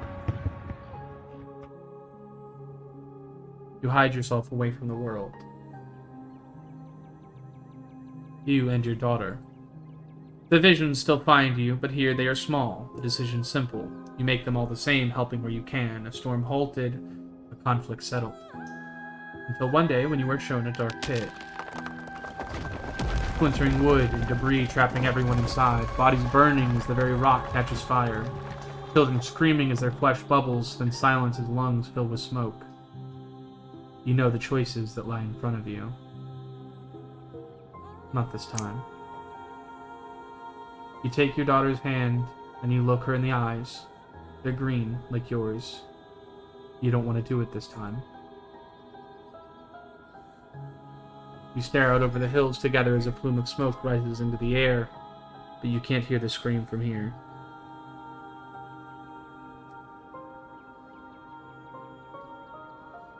You assume you will die one day like anyone else. After all, you're long past due, but maybe you'll get lucky enough to know your grandchildren before you go. Then the man comes, and with him a vision.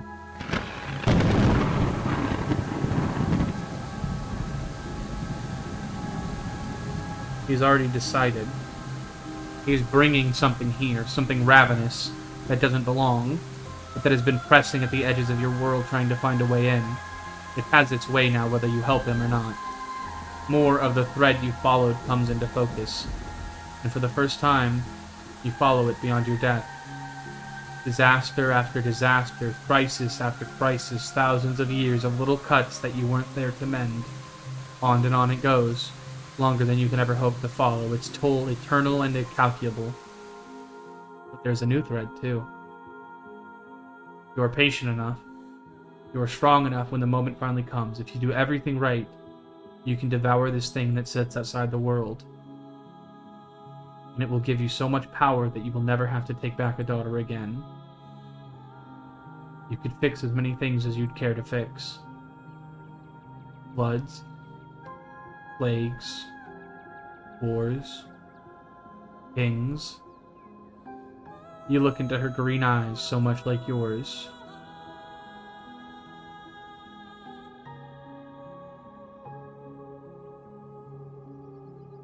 Oh no, the cursor's eye color has been changing. Oh, I didn't realize. Oh, that's so cool. Oh, that's so cool.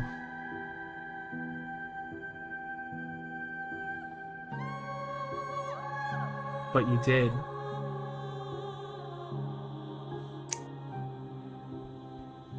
You welcome her back, as you have with every daughter before her, and you help the man.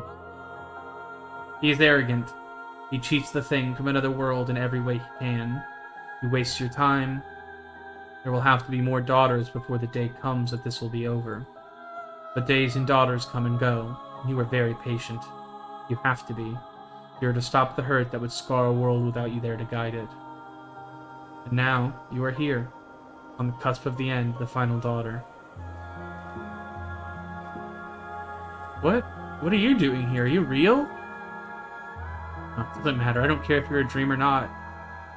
I've already made my decision anyway. Don't bother trying to talk me out of it. I finally have a real purpose. And now that I know what my purpose has been, I can't go back, or it would hang over me for the rest of my stupid small life.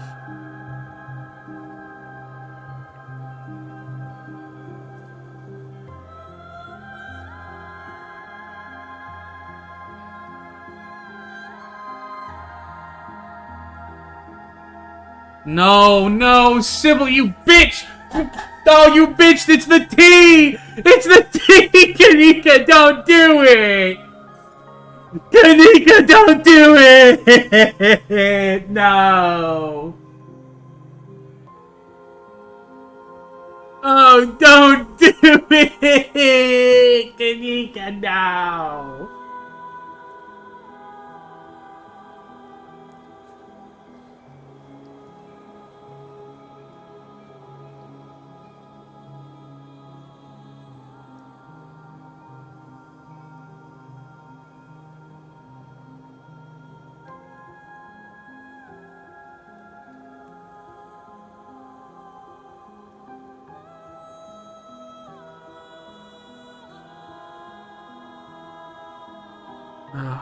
What exactly is she trying to prevent? Do you even know? The thing that Enoch brought, whatever it is breaking out and causing havoc, and all those disasters my mom won't be able to stop if she takes its power for herself. I'm so much smaller than all of that, but in the moment I can be what stops it. I can be big enough. My life can be meaningful. No! Holy shit, Sparrow, that's crazy! That's crazy!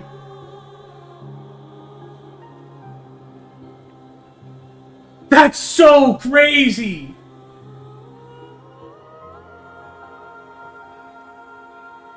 That's so crazy!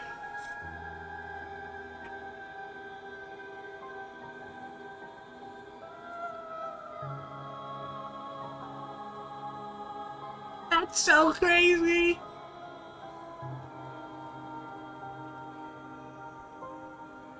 Forgot about you. I can't believe it. It's all day like you just didn't exist.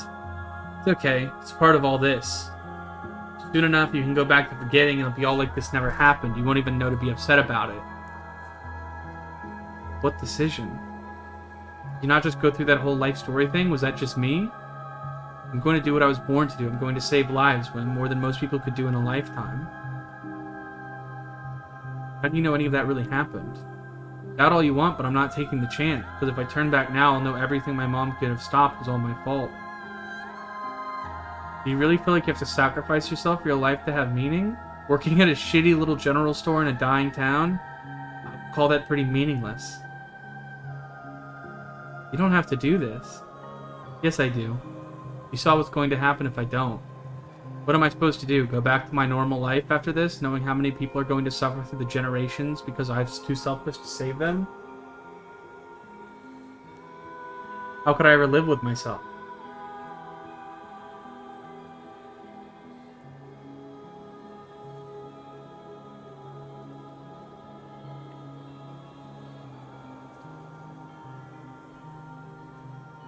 Aren't you a skeptic? Why accept her deal on blind faith when you haven't had the chance to see how things play out? Well, if she's right, then I'd be dooming all those people just because I was too much of a coward to do what she's asking me to do. I have to take this on faith because the consequences are just too much. If this week has taught me anything, it's that my intuition is always leading me in the right direction. Isn't it time that I took that to heart now when it could mean saving so many people?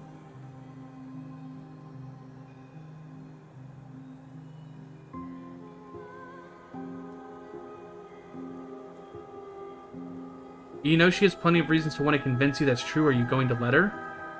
She doesn't have to convince me. I know it's true. I really thought I was so smart. Me, a college dropout, working a dead-end job in a dead-end town. But even when weird stuff started happening, I couldn't look past my own stupid preconceptions enough to admit that I'd been wrong because I had to seem like the smartest person in the room.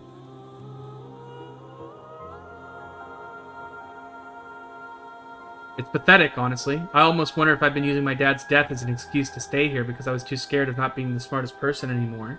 And some part of me thought everyone in town was too dumb to notice that I'm not. I can't. You! You motherfucker! You motherless fuck! You motherless fuck you! There's no need to let Wim talk you in circles. You already know the right answer. I don't know anymore, eh? Wim, you have no idea the kind of danger you're putting yourself in by being here. You think you're doing the right thing, but all you're doing is doing countless lives, starting with yours. Tabitha's too. She carries a heavy burden, but she doesn't have to, not anymore. You two can be the family you were always meant to be, free from the sins of generation past if you let me do what needs doing. Nika can't save you on her own, but I can. I'm only able to tell you so much, but I tried to show you what I could. I'd hope you'd be able to trust me now for your sake. This is the only way your story gets a happy ending. Street smart. She is telling the truth.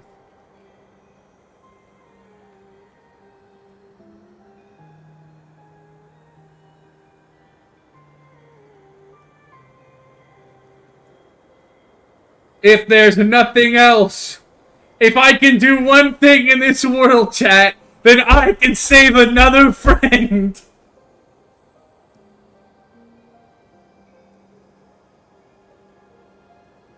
You've already made up your mind.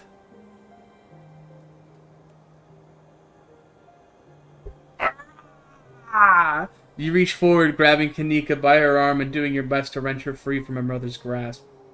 She's all but given up, her wrist limp in your grasp, her eyes dim and resigned. You pull as hard as you can, expending more effort on this action than you have on any one movement in your life. But effort alone is not enough. Your body is weaker than it used to be. The witch is stronger. Why do you care so much about what happens to me? It's better if I go. No. No. No.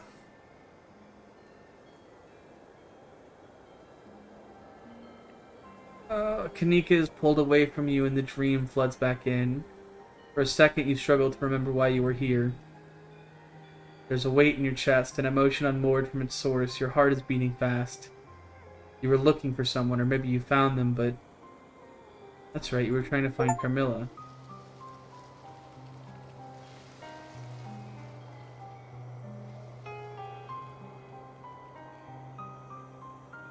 That's so crazy. I just got a fucking achievement called Missing Achievement Data. Did you forget someone forever?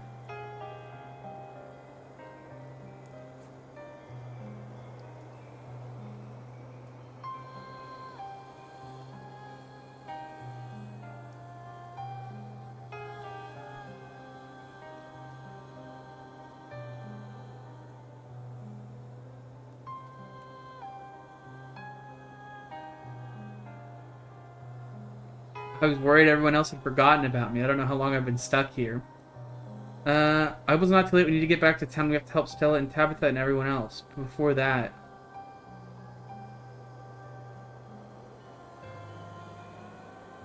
Get your hands off me! There's a comfort in the smell. It reminds you of something, and when she pulls away, you find yourself missing it, wishing you could keep chasing those half-forgotten dreams. Get your goddamn hands off me. Caring enough to come and save me.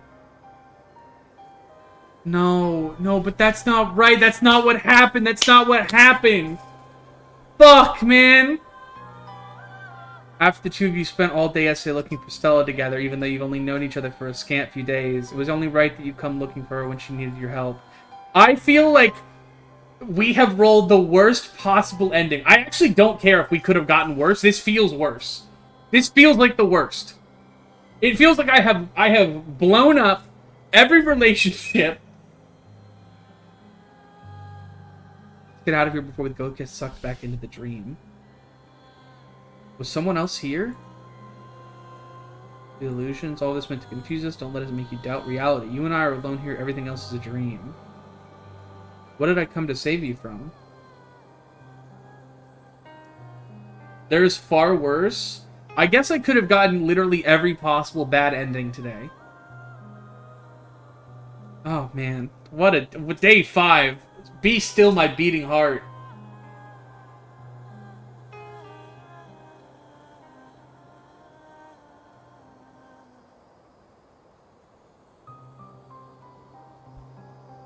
There are a few you die endings. I got 0 of them. Okay. Trying to isolate me to erase me. How do we leave? Go home.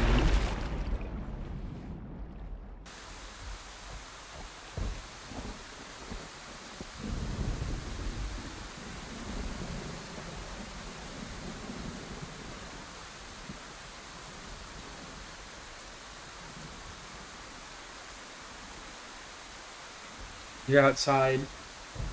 It's raining. You have no idea where you are.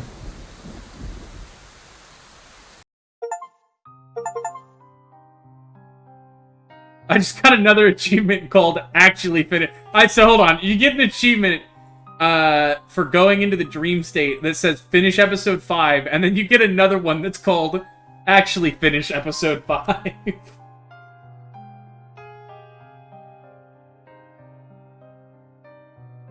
Only one major content update remains until the story reaches its conclusion in the final chapters. Oh, man. Oh, man, chat. Oh, man.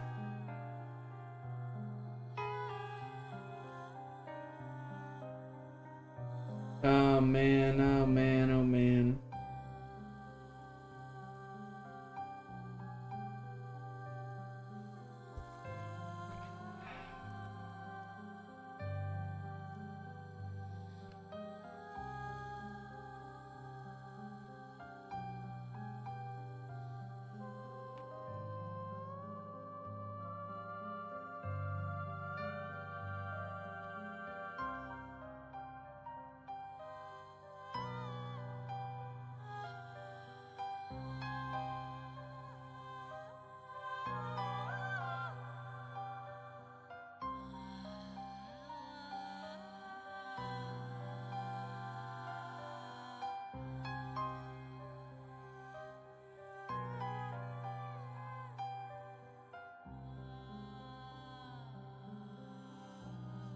Man. Man, what a fucking game this is, dude.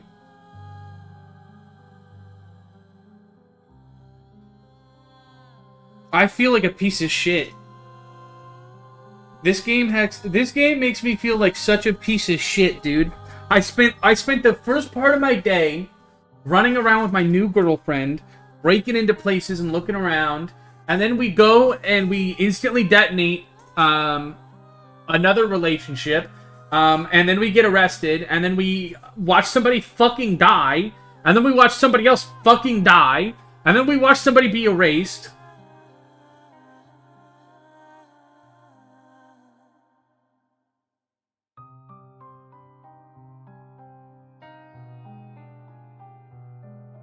Who got it? You're a funny guy. You're a funny guy, Rez. Peak. This is peak. This is... Check the journal.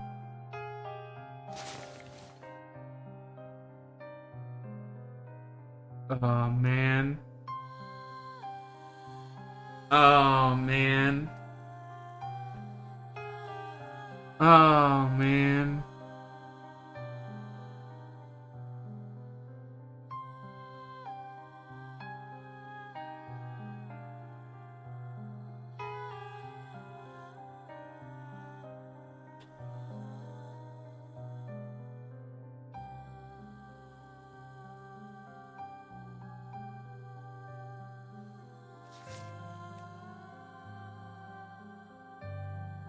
Hmm.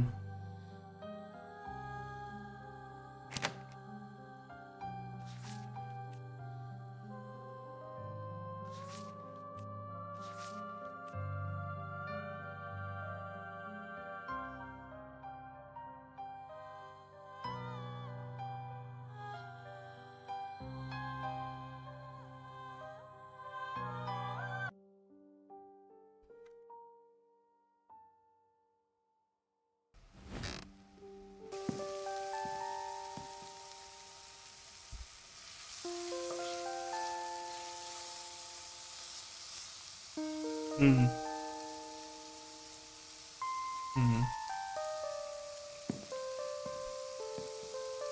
Um.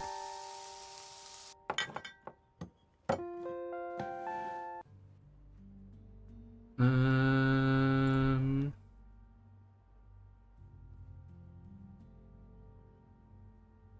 So you should know.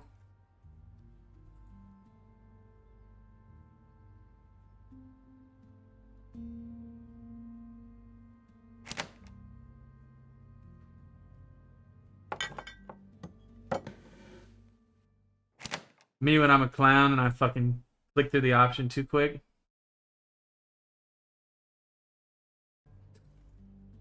Um.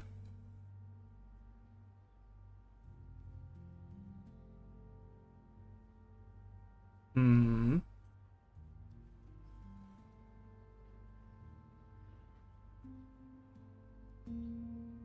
You sure about this?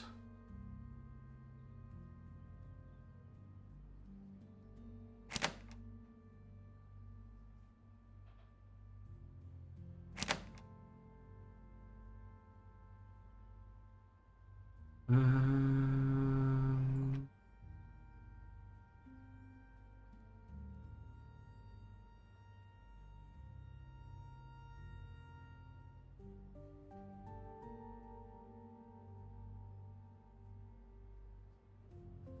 Just borrow your clothes.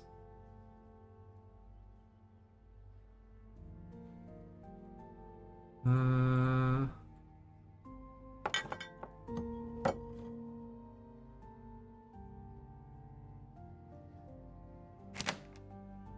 That's true.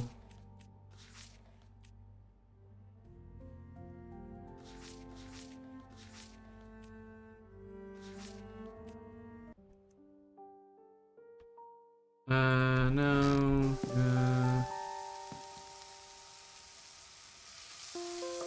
Make me breakfast.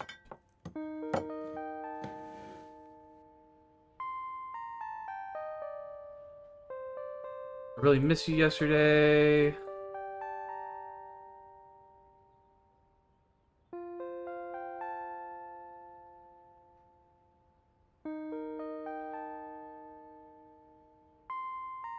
If I say nothing, what happens?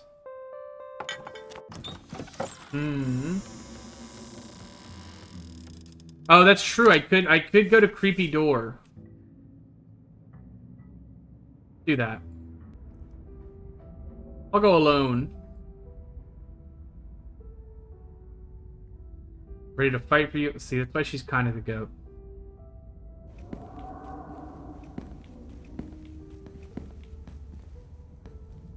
Same. Thank you for coming alone. He makes his way down the tilted floor towards you, the sheets covering the old furniture flutter as the slight breeze sweeps through the room, carrying with it the smell from the wound that his body, the wound that is his body as he approaches step by careful step.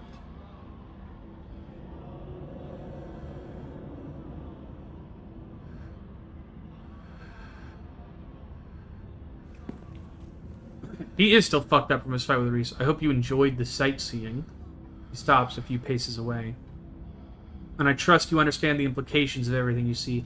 Don't worry, I took Keen-Eyed, so even if I don't, the game's going to explain it all to me. If you aren't careful and put your faith in the wrong people, things could go very, very wrong for you.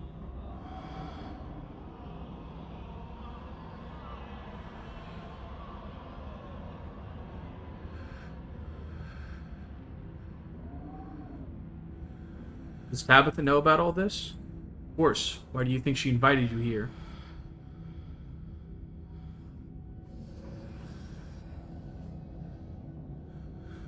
Different now. We've bonded.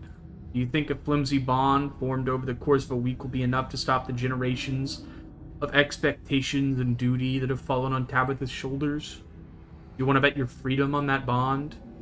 Tabitha will always be a Scarlet. Still not telling me everything, are you? You want to be somebody else's puppet whim? I can guide you to where you need to be, but it's up to you to open your eyes. The witch holds some of the final pieces. Find her. pry them from her hands, then everything should start falling into place. You have no idea who he could be talking about, unless you're already starting to forget about her. Memory is a disloyal thing, isn't it? Physical, easily manipulated. But something being missing from your head doesn't mean it's gone from the world. I don't know who you're talking about. You'll remember when you need to. Fuck, man.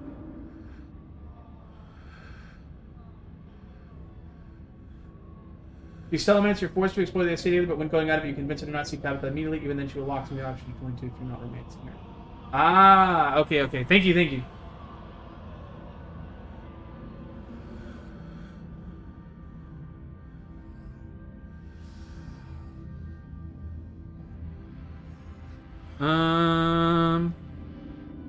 What was with the doll in the room? She liked it. Well, I liked it too. It was nice to see it again after so many years. Who lived in that last room? Wayne cocks his head almost playfully. I did. I've been in that room a long, long time. Though my being freed now is meaningless in the grand scheme of things, the town itself is enough of a prison that I might as well be stuck behind that door. At least I'm free enough to warn you. How do I know you're the right person to trust? If you're still asking questions like that, I know there's nothing I can say that'll convince you, but I will keep looking out for you, whether you trust me or not.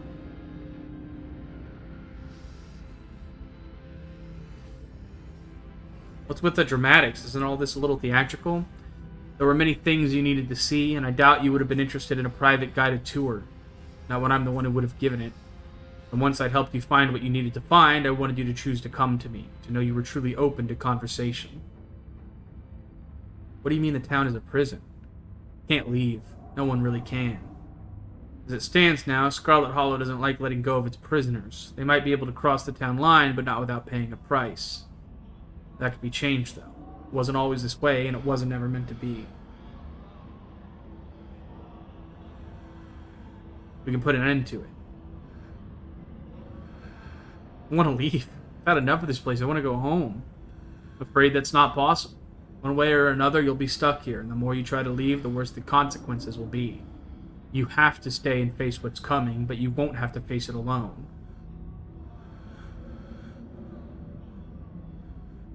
Fuck it, man. I'm with you all the way. Help me stop all this. Wayne's shoulders seem to relax slightly as if he's relieved. Good. Our enemies rely on keeping us divided. They know how much stronger we can be together. Be careful who you trust. I will always be there when you need me. Wayne steps away, his shining eyes watching you unblinking from behind his veil, before finally disappearing back into the darkness of the estate. You make your way back to the dark, cluttered side rooms and return to Stella's side. She greets you with a nervous grin, clearly relieved to see you even though you were only gone very briefly. You made it out! Good. Glad I didn't have to jump in and start a scuffle with that guy. Was he at least more useful this time? There's a lot. I think I just want to leave now. Do that again. If he has something to tell you, you can say it to both of us. If he tries anything, he'll have to answer to my fists. Decides to come back. Thanks. Thank you, Stella. You're my goat. I believe her, too. She put the hurt on him. Together, you make your way out of the Forbidden Wing, practically running until your feet hit solid ground. So old, man. Fuck, I'm old. The warmth you and Stella shared last night seems to fall apart in the fresh air, shaken by the unearthed secrets of your family's past. A tense silence holds between the two of you as your mind does its best to grapple with what you found. He designs it.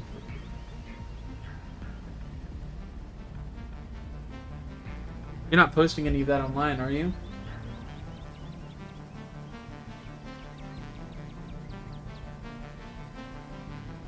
Couldn't keep the camera going. Felt, I don't know, disrespectful. You have to see Tabby. She deserves to know what we found in there.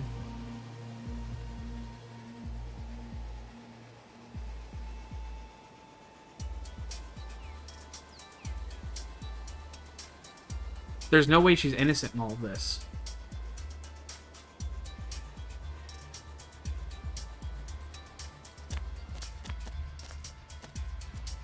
Fuck. She's so persuasive!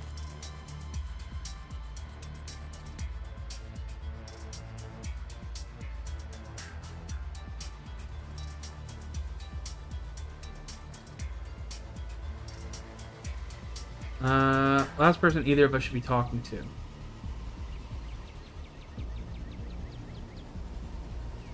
State is ancient that Winnie has been locked up practically her entire life. Let's say for just a second that we can't trust her. Why would we ever risk tipping our hand and letting her in that we know? We're not going to go to Tabitha. What are we going to do? We have to do something.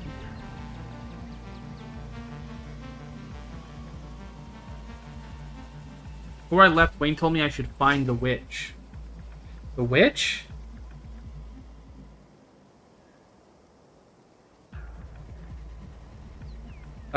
Even if we did, I don't know where we'd start looking for a witch. You have no idea where to begin finding this witch. For that matter, who she, like Stella, you assume this witch she could possibly be. Think hard. The harder you think, the more easily the answers seem to slip away from you, as though you're trying to grab onto dry sand on the beach. You can only hope that the witch Wayne spoke of will reveal herself in time. Fuck, chat, we fumbled it. We fumbled it so bad. We're back. Dude, it's crazy, by the way, that we fumbled this like 2 episodes ago. This is like an episode or 2 ago that we fumbled it. Did I drink the tea? What do you think, man? Of course I did. I've got tea drinker written on my forehead in Sharpie like a dumbass. Big dumbass on my forehead, okay? And underneath that it says tea drinker.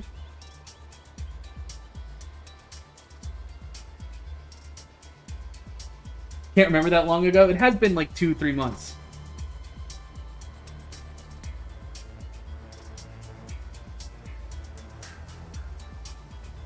It's just last episode. Yeah, but it feels like episodes ago. Time right now feels like a precious resource. The weight of this morning sits on your shoulders, driving you into solid ground. You have to do something to make it stop, to make it feel like you're a little less trapped. There are multiple factors that help you remember Kanika. You missed all of them. Oh, no.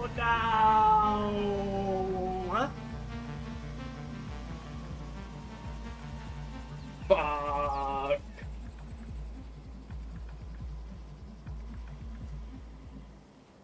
There's no winning this. There's no. Unfortunately, I genuinely think, chat, that we have fumbled going into this episode. We have fumbled the bag so supremely that there is not a world where we save everyone. It is impossible in this world state.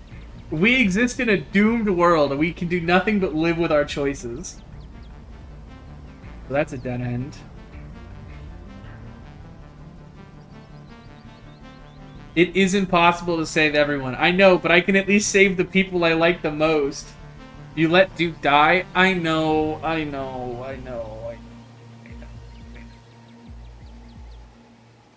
And then I got old. Man.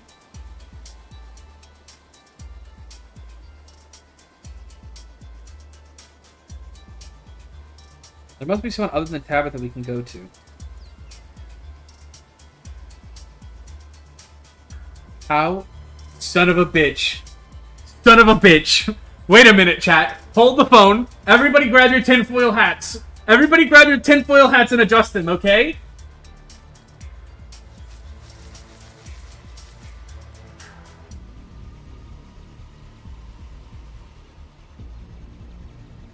We're gonna work backwards with these, like, in progress saves, okay? So our real saves are over here. Our, like, fucking around saves are back here. And if they ever meet in the middle, I'll have gone too far.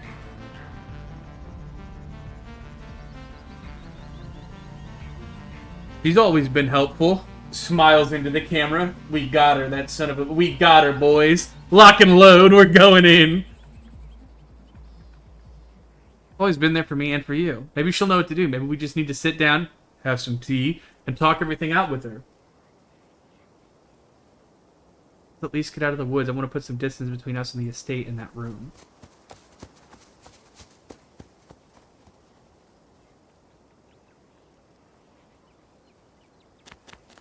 But there is no general store. Huh? Turns to Stella. Stella, there used to be a store here, right?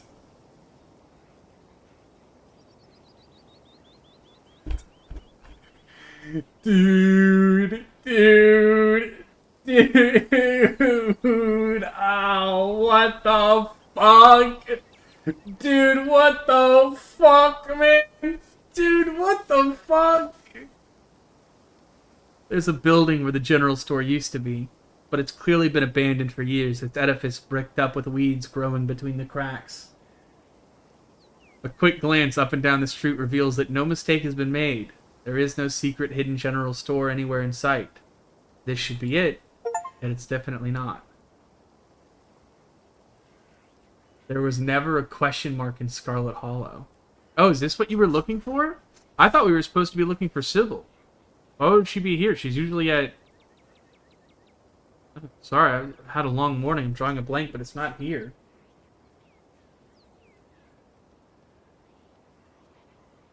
And I'm the one who's usually going around looking in abandoned buildings, not her. I don't know what you thought you were going to find, but it's clearly not here. We're out of options. Let's just go to Tabby. It's not going to be the end of the world, I promise. It's Miles, one of Scarlet Hollow's resident youths.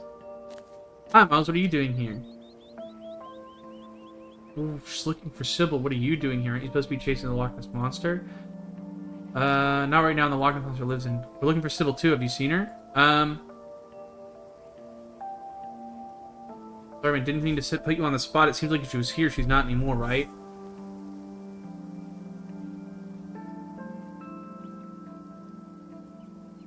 I saw her this morning, and then... I think I did something bad. It has to do with Sybil and somebody else, and somebody that feels really important. And I feel like if I don't remember before it's too late, somebody's gonna... This was stupid, I just sound crazy. Not crazy, but you and Wim are starting to scare me. Can somebody tell me what's going on? Something's gone wrong. Like, something's supposed to be here, and it just isn't. So you're messed up, too. I don't know what's got you two so worked up. It's just another boarded-up store. Main Street has plenty of them. He tries to collect himself, wiping away his tears and choking back whatever remaining slobs he has left. You don't understand, Stella! Grabs her by the shoulders. Well, you don't get it, man! She's in our fucking head, Stella! She's in our fucking head! She knew we were gonna come to the store! So she got rid of it! I don't know about her, but you seem to get that something's actually wrong here. None of this makes any sense. This guy on the edge of town, Julius, he's crazy, but I remember him coming around and asking questions, and he always had this notebook with him. I don't remember what he asked me, but he'll remember it. You've got to talk to him, or get him to show you his notebook. He probably knows more than anybody about what's going on. I didn't want to have to ask anyone to help me, but it's like I can't think straight. I need somebody to do this for me. I don't want to feel like this anymore, not again. Please, not again. So stupid. Unless I'm going insane? I'm gonna keep rolling with it. I guess we have a place to go, so let's go. I guess... Oh, okay, this is how you get Stella to the farm. Oh my god, do not take Stella to the fucking Tremaine farm. What are we doing? Holy fuck, this is a worse mistake than going to Tabby with her.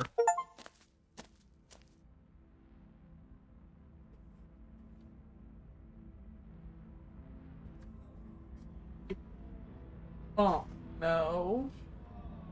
You feel it, a tingling at the back of your skull, and urgency, almost like a hand pressing you gently forward with the threat that it might become more forceful if you don't comply. Like so much crying that can only stop if you tend to it. You pick up the pace, pulling Stella along by the hand as your legs take you where you need to go.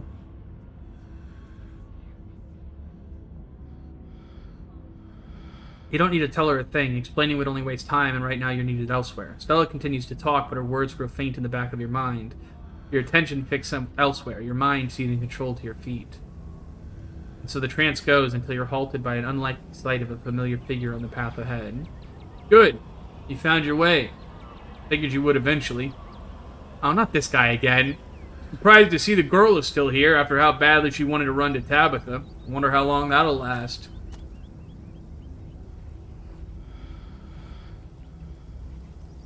Are you going to come with us? Unfortunately, I can't. Not this time. The witch is at her most vulnerable now. She's dangerous to me, but not to you. She can't hurt you in any way that matters, but you can hurt her. Sounds like you're the one who isn't able to help Wim. Listen, Stella, you're acting crazy to a real one right now, okay? He's an OG. He's been around here a long time.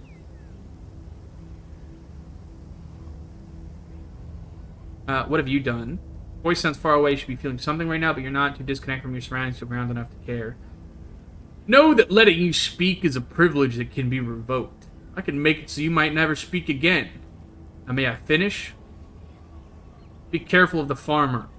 Good luck. That was crazy, by the way. That was absolutely crazy. Wayne really fucking turned, looked her dead in the eyes and go, I will rip the tongue out of your skull, bro. Be silent. Okay, man. Okay, chill the fuck up. Chill out, man. Jeez. 2 hours of Scarlet Hollow I missed? What happened? Too much. You gotta get out of here, bro. If you haven't played this episode yet, you have got to get it.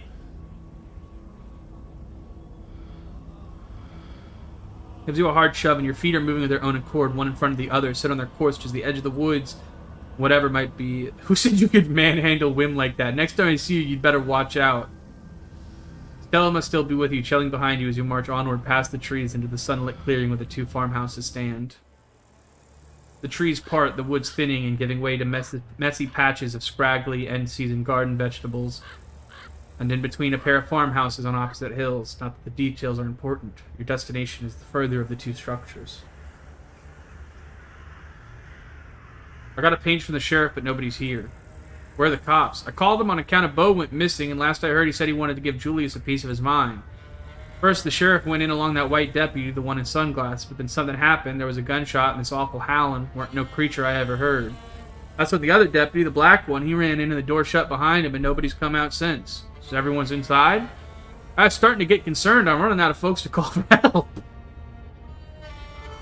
Save for good measure? I think that's a good call. We'll drop another save. Hi, Dr. Kelly. I don't know what's going on with the Wim. He's like in a trance or something. I don't know what to do. Dude, poor Stella has actually had the worst day of all time. You're aware this is a crime scene, right? And all the cops are missing? Talking is just noise. Their words don't matter. There's a humming in your head, almost like a voice, one you can barely make out, but you know it'll be clear the closer you get to the stone. You start wandering up towards the farmhouse at the top of the hill. Wim, wait. Irma, watch Gretchen, okay? But you continue forward. You barely even notice your hand slipping over the doorknob. It's gonna be alright, Irma. We'll get Bo out of here, I promise.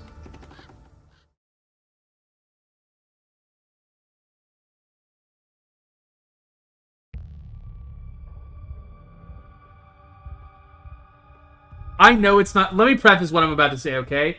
I know this is an intense scene, and this is very morbid, but let me ask you a question. Sorry. Couldn't help myself. Stella desperately pulls at the door, but a weave of fibrous tendrils hold it shut. It would seem that the same forces that let all of you in refuse to let anyone leave. Stay right where you all are going to get out of here.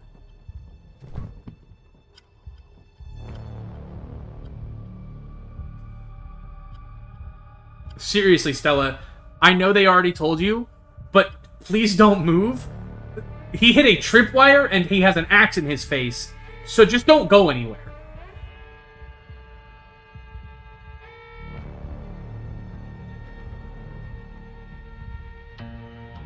Also, I want the record to reflect, if the cops had just fucking come here when Bo reported the giant pumpkin crime, we wouldn't be here, okay?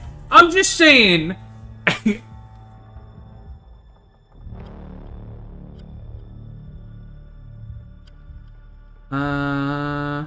Professional down here. Let me see. Well, okay, so nothing was different there. No signal.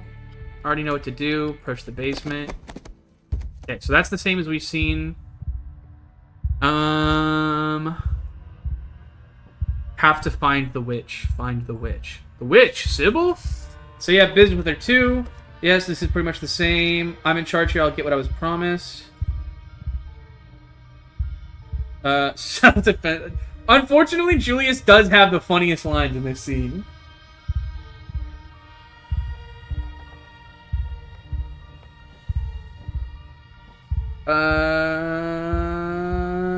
Hold on. Do you know how to contact her, the witch? Of course I do. You think I'm some sort of idiot who makes a deal without some way to get out of it? Not my fault that things went shit up before I could call her up. Fact is, I tried, but the only means of contact I've got is that faucet over there. It's fed by natural spring water. That's her preferred method of communication, like her internet, I suppose. But as you can see, it's currently out of order. Get the drop out of it till he's calmed down.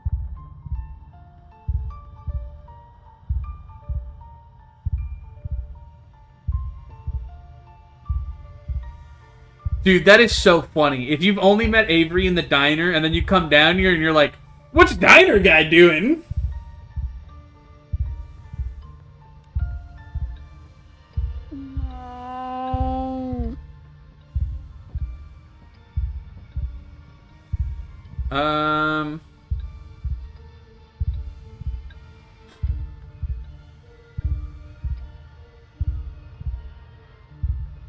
Miles said you had a notebook that you asked him a lot of questions. He sent me to you to get help fixing something that's wrong with the world.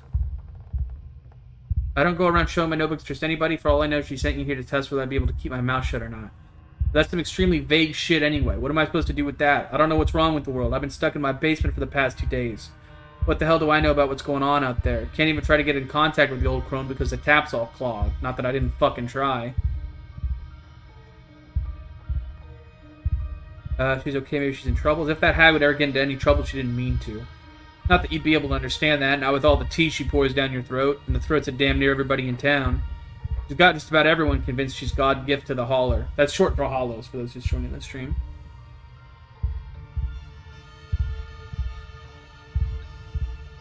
What were the terms of the deal you made with the witch? When I caught her doing what she was doing, she offered me this ritual thing in exchange for my silence. It's slang. It is slang, yeah. Offered it right away like she could just see right through me, knew exactly what I wanted most. I suppose what she didn't know is that I'm not the kind of man who turns somebody in anyway. Her business was her business. She didn't have to bother giving me some recipe to cook a boy from dirt, blood, and pumpkin seeds, but I took it anyway.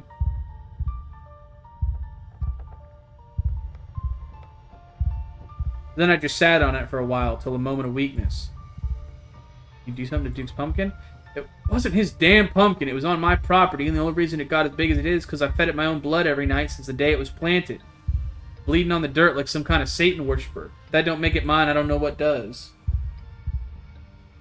God knows I felt crazy doing it, though, but I'm not proud to say my judgment was a bit clouded. I was in a bad way. I thought of bringing a boy into this world was just about the only thing that made me feel like I should stick around.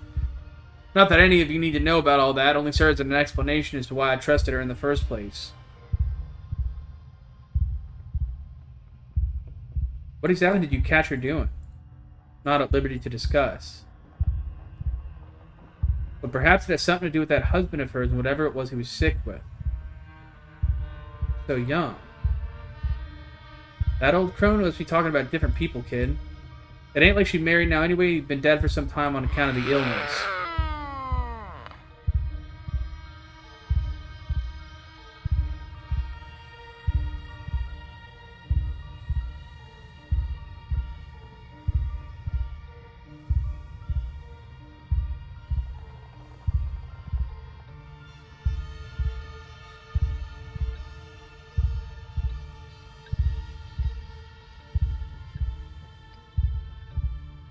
Enough talking, someone has to destroy that thing, might as well be you.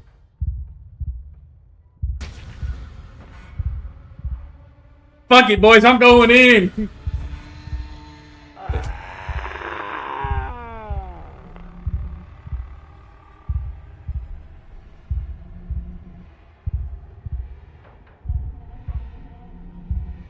You roll around to see his gun trained on you, your heart freezing in a split second of utter terror.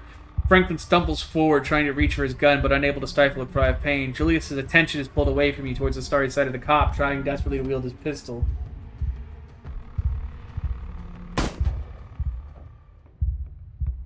Gun goes off. You dive to the floor. Oh. Oh, fuck, dude, we fumbled. Avery is gasping on the ground near Bo, their patterned shirt stained with their own blood. First the boy, now you. Oh my god! Oh my god!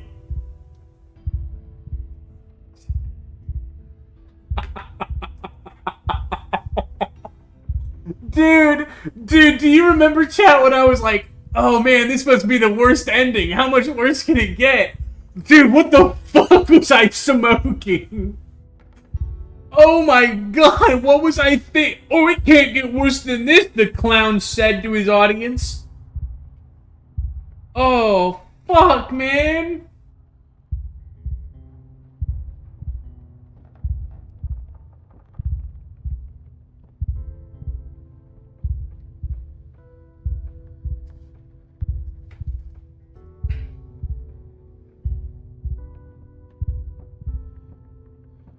Dude, this is the worst ending.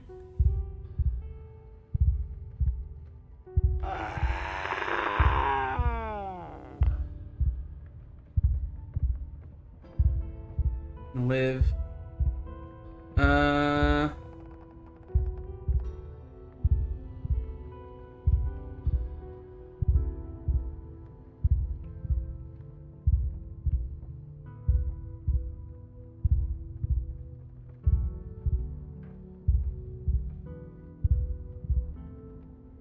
Get the doctor, you might not even be dying.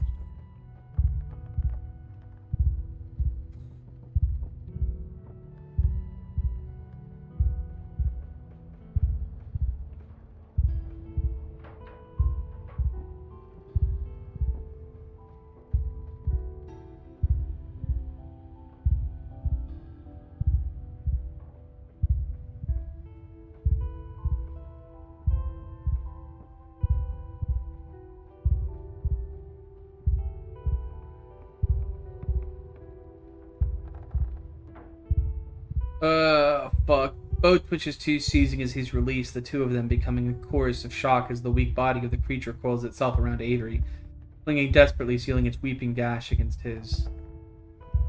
Avery's breath becomes even, their eyelids sliding closed, their heart continuing to beat as they slip into unconsciousness.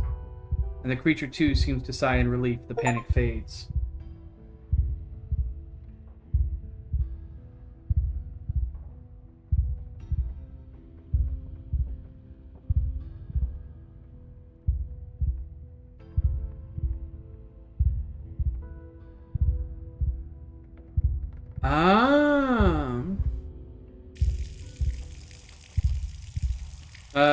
And then I assume... Okay, so we save Bo, we lose Avery. Okay, and then we still get swallowed up by this. Okay. So this is even shorter.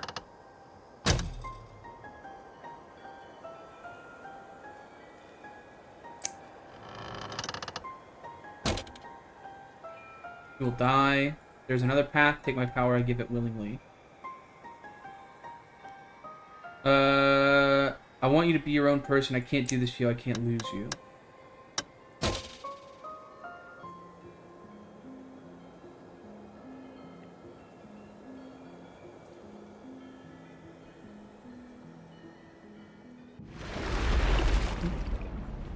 Good.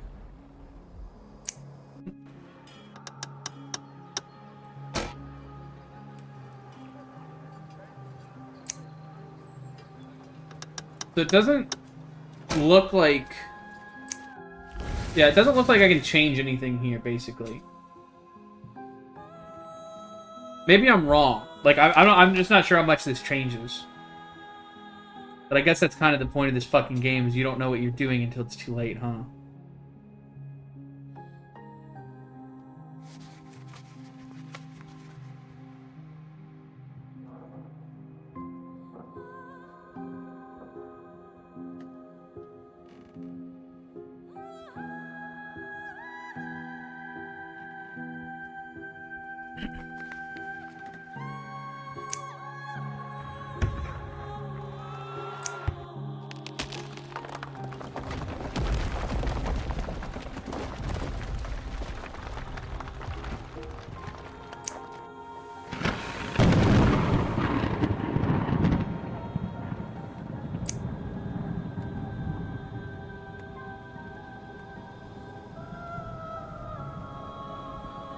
But there are a lot of hidden modifiers.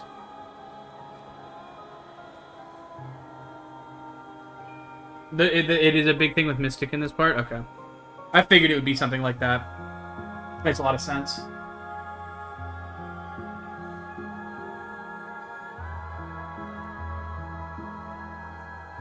I saw your brother today. He didn't understand what was happening, but he was so upset about it. He was the most of the he's most of the reason I even found you.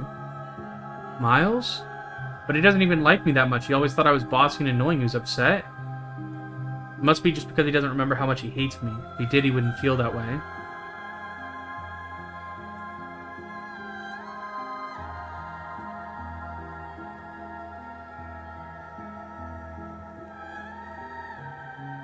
How do we know any of this even really happened? I'm not taking that chance, because if I turn back now, I'll know everything my mom could have stopped will be my fault.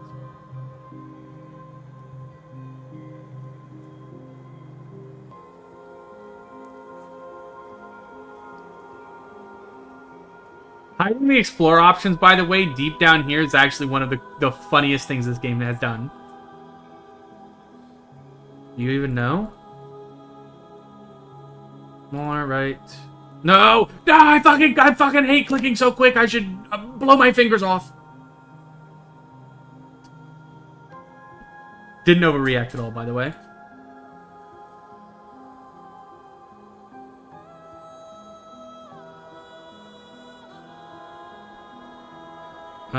It's kind of nice to think even one other person might be able to remember me when I'm gone, but it's okay if you forget too. Once all is said and done, I don't need to be remembered.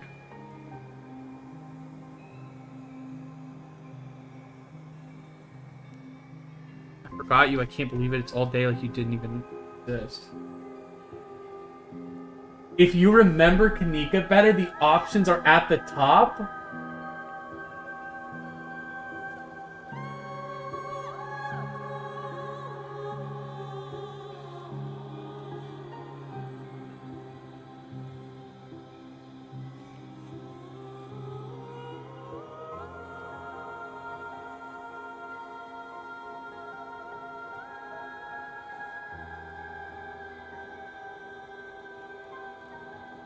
Call that pretty meaningless. You don't have to do this. I don't. What am I supposed to do? Go back to my normal life for this? I mean, yeah, same shit.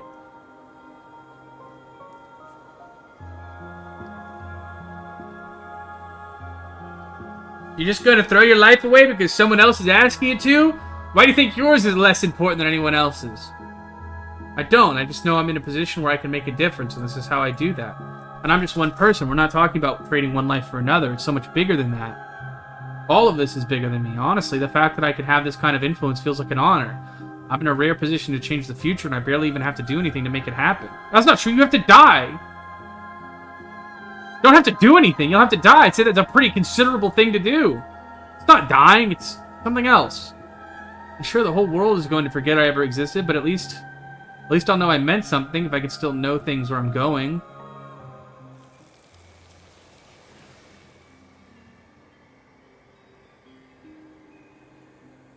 I can. Okay. This, by the way, is so cruel. Like, fuck off, man. She is telling the truth. I hate you, Street Smart. Whose side are you on?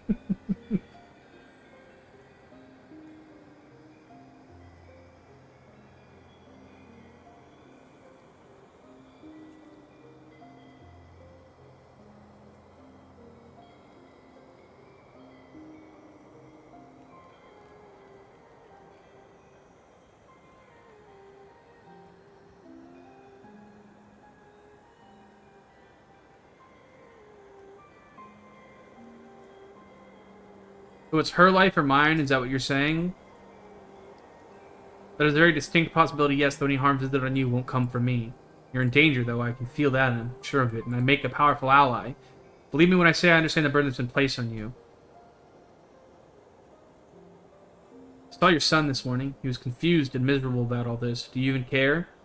Do you know what's going to happen to him if you take Kanika? All that misery is temporary. As soon as this is done, we'll return to him, just in a different form than he's used to. We'll still be his family. We'll still love him. The question you should be asking yourself is what will happen if you stop this from finishing? You think Miles will be better off with a broken family in a town where everyone stays trapped? I thought she said stays trapped. I'm like, what the fuck does gun ownership have to do with this, Sybil? I thought she was getting political on me for no reason.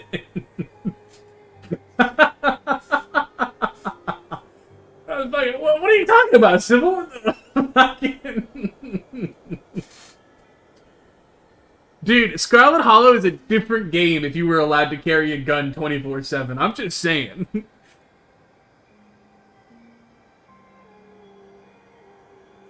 Let him be free to have a future.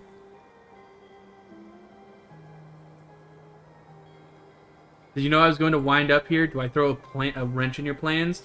I did see this possibility. No, this inevitability, I believe. I'd hoped it would all be over before you could find me. I know it could be unpleasant to watch. I'd hope to spare you, even if I knew in my heart that all worthwhile roads for you to walk would bring you here right before I could finish my work. But you being here only throws a wrench into things if you're unable to grasp the weight of what we're about to do. So ask as many questions as you need to, explore all avenues. I will answer until you understand.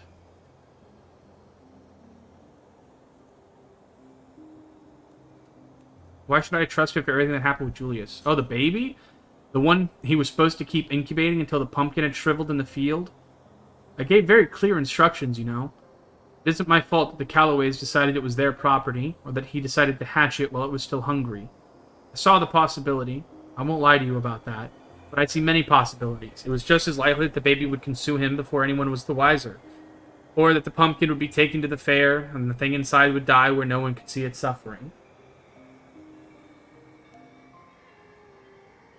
Sometimes, Wim, pain is unavoidable.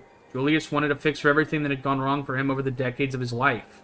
Couldn't provide that, not after who he had decided to become. It was already too late to stop those consequences from reaching him. What you're doing now is inviting a future with more pain. Please let me choose the kindest path instead. Don't feel good about this. I know how unpalpable this feels, but pull back the curtain and it's far kinder than a choice than anything you've been party to this week. How does a gentle exit compare to locking Reese Kelly away in that tiny little room for the rest of his life? Do you think he'll ever be well enough to leave? Unlike Duke, who left behind a widow and a son to mourn him, Kanika's memory will be but a passing breeze. There won't be anyone to hurt from her loss. Even you'll forget her as soon as she's gone. The burden of remembering her is mine and mine alone. You courageously chose to free Charlie's spirit from the library, but at the cost of so many of your years. Have you stopped to wonder how many people you haven't been able to help because of your body's fragility? Oh, fuck you. Fuck you, Sybil! I keep track! I know exactly how many people I failed to save, and it's exactly 2!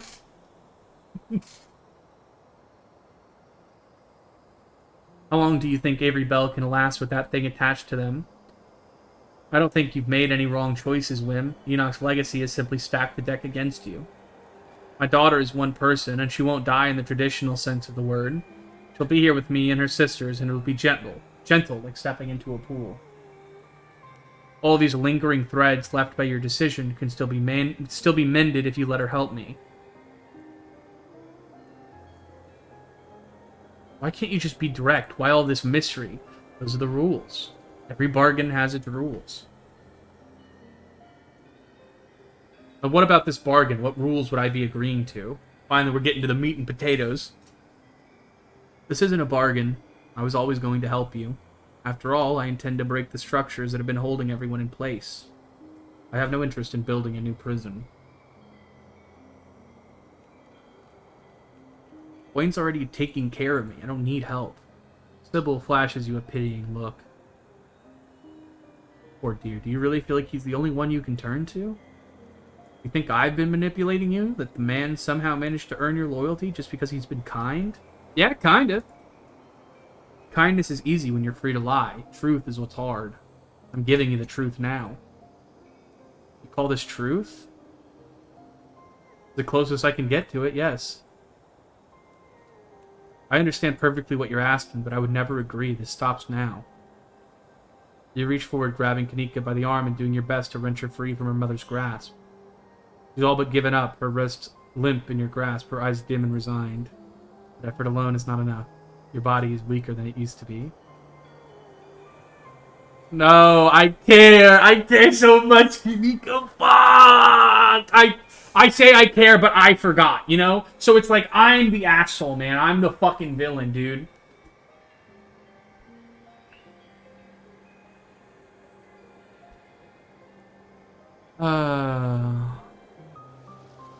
Don't even fucking look at me, Carmilla. Don't even look at me! Get me out of here!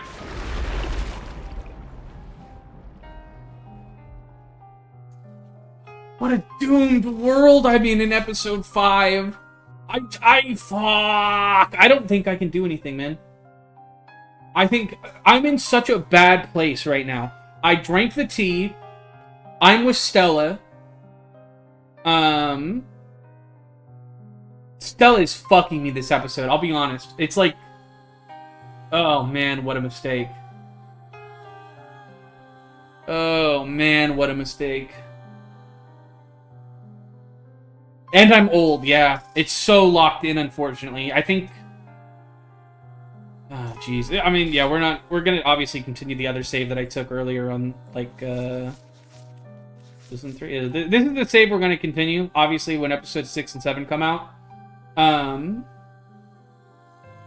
She fucked you at the end of last episode, and now she's doing it again in a worse way. Okay, dude.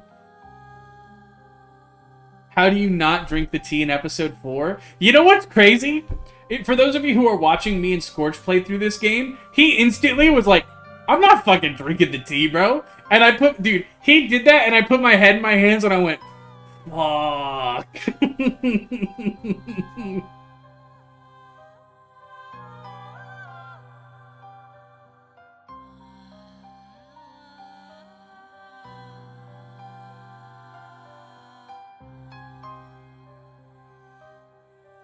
Yeah, I had traits to bypass it. I just didn't.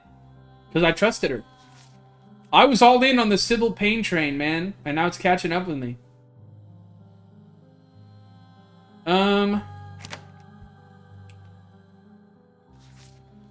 So yeah, there's no way, because we romanced her and we slept at her place, there is no way for us to get out of this conversation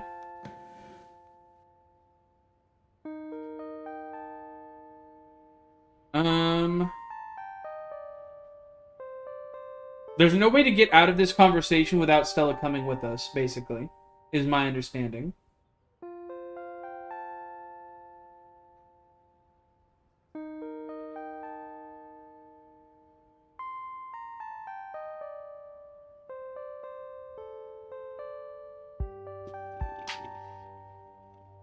Stella Mance is way more railroady? Yeah.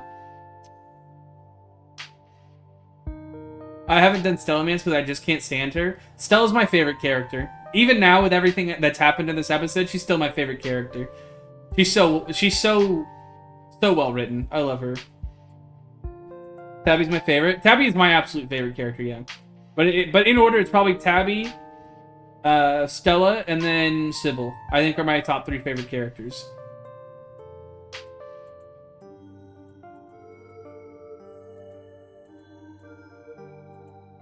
I wish we could... Can we just sit around all day and watch TV?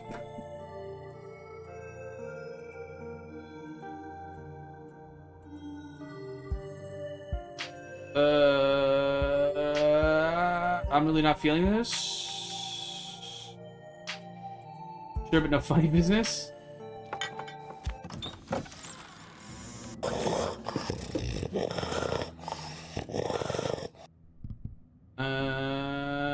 Great, my things are still here. Let's grab them and leave. No, Stella's gonna make me go in there. God damn it.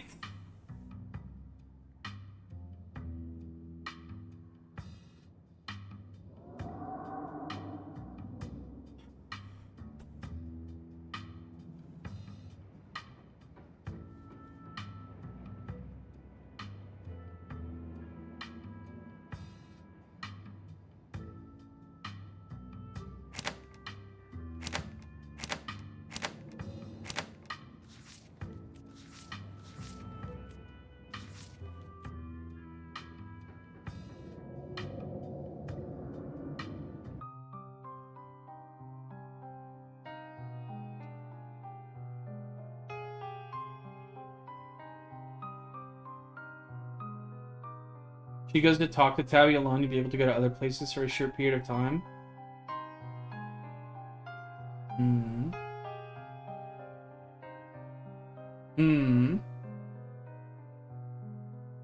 That's still bad.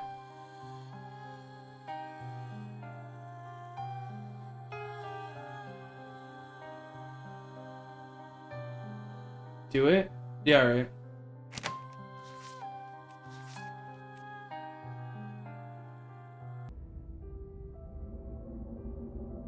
I think the funniest way to do this episode is as buddy cop adventure with Officer Franklin. That does sound like a good one. I'll go alone. It's so funny, the idea of running away. Actually, hold on. If you know what's going on here, spit it out. Somebody else's puppet.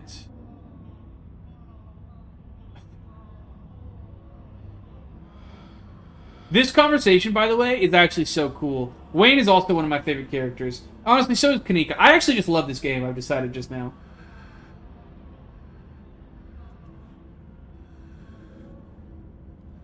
I need to just do another fucking playthrough, man. I need to just start a second playthrough.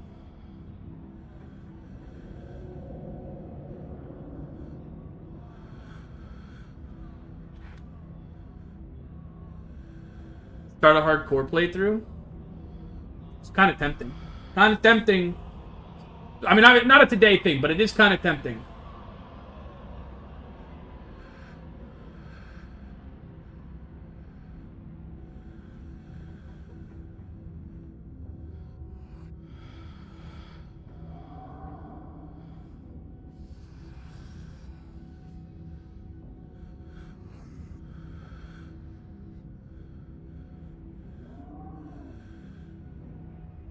Hmm.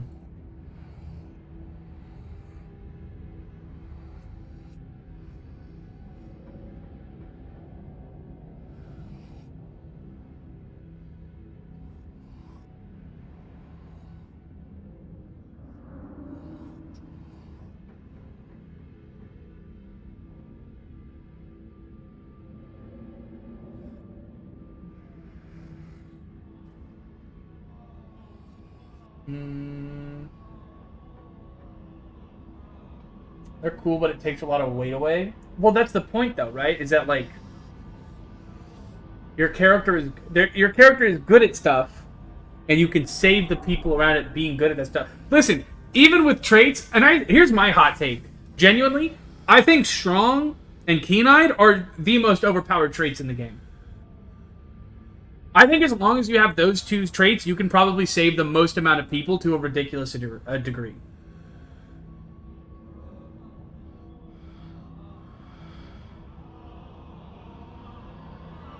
I like the rare opportunities offered by trade states. I do too. I'm in that book. I'm in that camp as well. I really like them.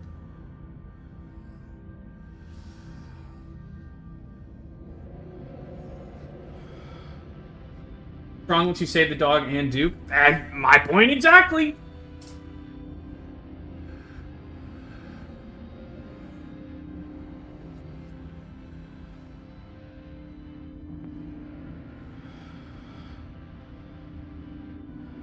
Getting to punch people is fun, yeah.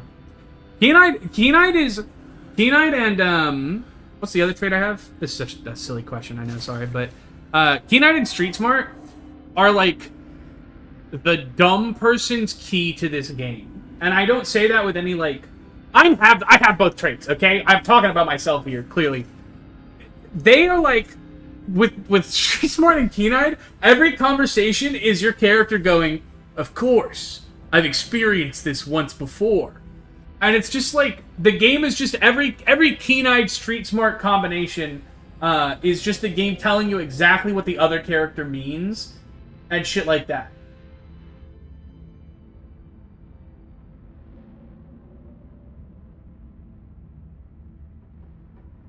The one I had the most fun with was Mystic Talk to Animals. That's the one I'm most interested in doing next, is Mystic Talk to Animals.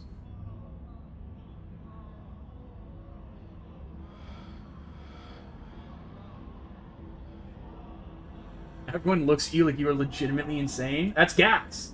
It's really funny. I think a Mystic Talk to Animals run where you attempt to romance Kanika is gas. I like all the traits equally as someone that has a spreadsheet of all their runs. That's sick. That's so sick, dude. You're sick in the head, but in a cool way. Hear me out, romance Wayne. That's true. Also, flirting with Wayne. And here's my hot take. I think the worst trait is beautiful or hot. I just think it's the worst trait. Let's flirt with him. Wayne doesn't flinch as you approach, but you sense a trepidation. He seems almost certain what you're about to do.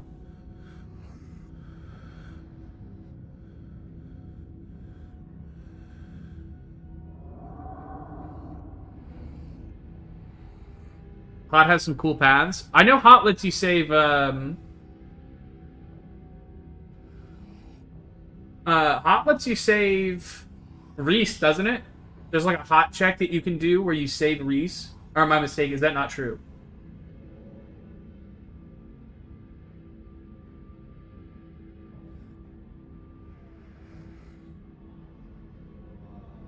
That is true? Yeah, I thought so.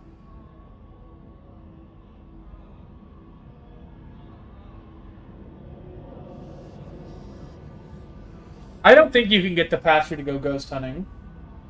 Because the most people you can get is Wayne, or not Wayne. Sorry, you can get the kids,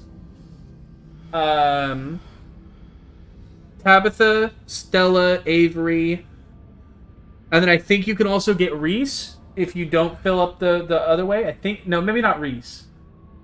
There's someone else you can convince to go than Avery, and Stella and Tabitha.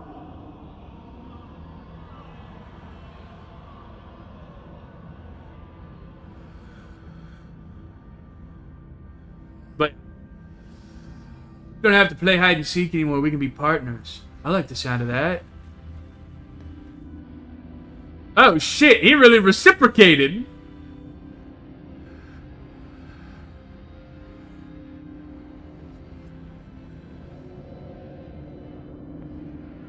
Oh shit. Oh shit, Wayne.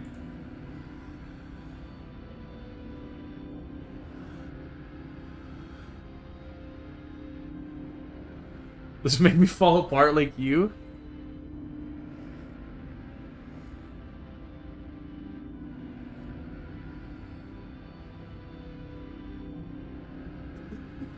What the fuck? Do it.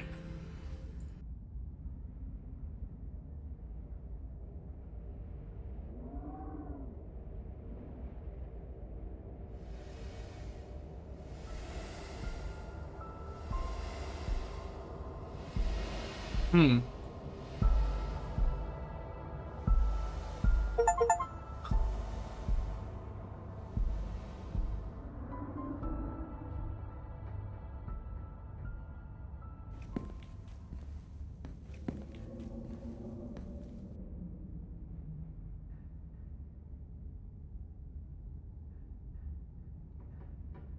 I think I just cheated on Stella, but I'm not exactly sure how.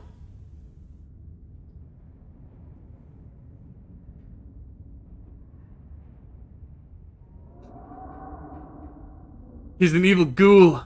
A sexy, hot, evil ghoul.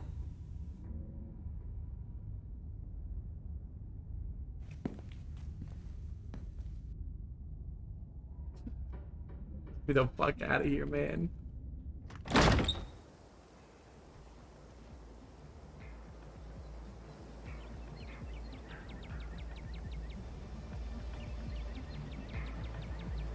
You've had a glimpse of the brilliant colors of his soul. Something that beautiful, that expansive couldn't lie to you. It wouldn't lie to you. But maybe it doesn't matter much if things fall apart with Stella. Wayne gave you a taste of something beyond anything she could offer. A taste of something that is quickly, irritatingly fading into memory. If only the moment had lasted longer.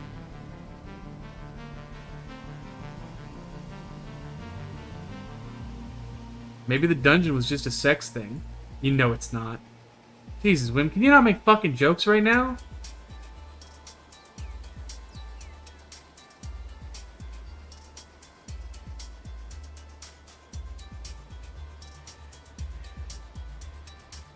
Can't be serious if everything's just the last one we should be talking to.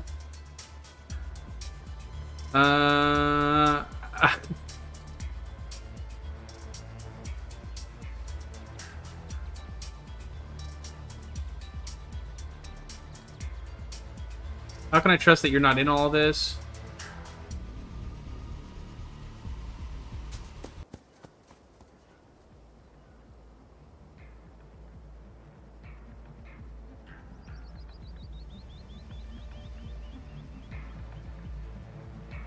Going to someone I trust.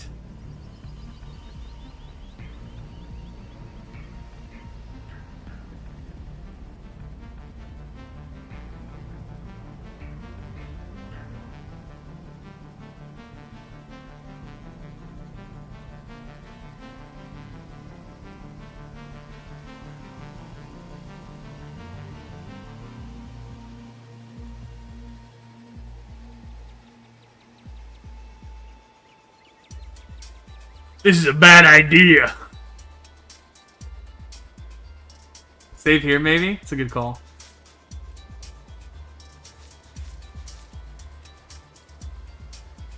Fuck it, let's go see Dr. Kelly. The two of us share a terrible secret.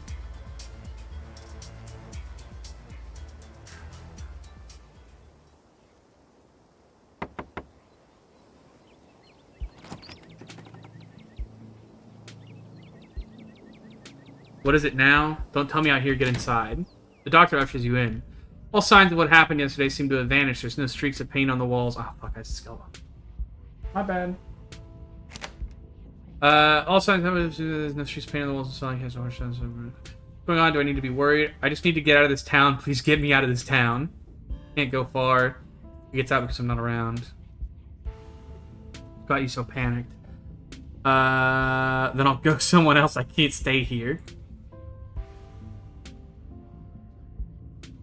Figure out what you have to talk to me first. Not much. Tell her what I found.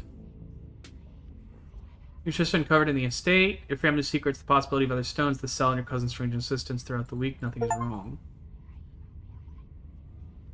There are so many fucking achievements in this game, chat. She wraps you in her arms, pressing you to her chest. There's a surprising strength to her embrace.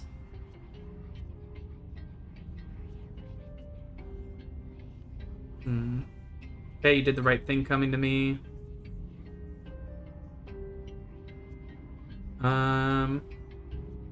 We should go confront Tabitha. Any interest in get mad depends on the end of the conversation with whatever kind of fortune. It's necessary, possibly going too far as call the cops as useless as they usually are. I know you must want answers, but we need to focus on the most effective use of our time. Answers can wait. Said he mentioned a witch.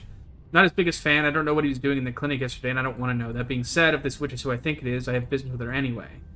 Sounds to me like Sybil's been sticking her nose in more people's lives than just mine.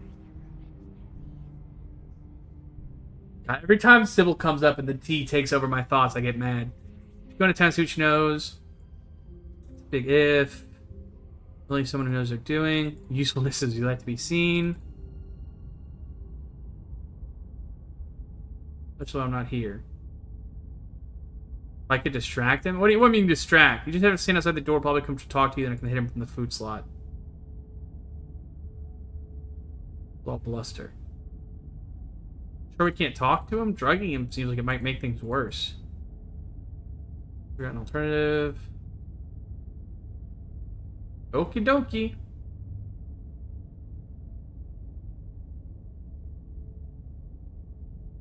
Right behind you.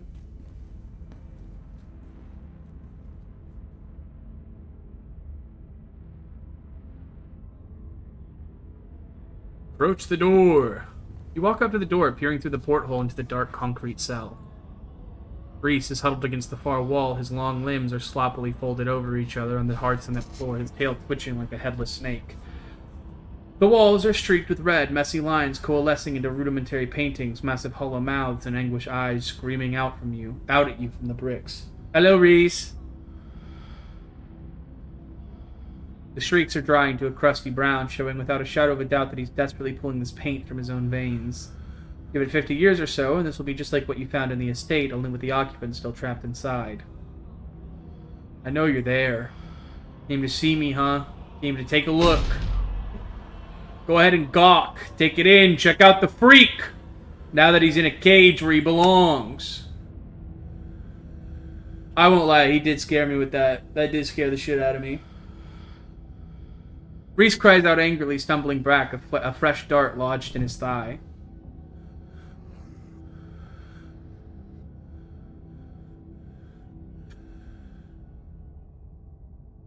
You waste no time in walking up to Dr. Kelly, wrapping your arms protectively around her. She returns the embrace. There's a desperation to the way her hands grasp at your shoulder, pulling you closer. There's a waver in her breath, as if she's holding back tears, and your touch has almost brought them out, despite her best efforts to push them down. Why did you come here? Why did you come back? Then her breaths even out. She shifts, glancing at you through the porthole, and then she's pulling away, putting distance between you again.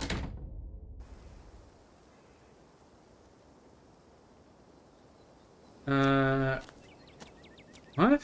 Okay, so this is pretty much...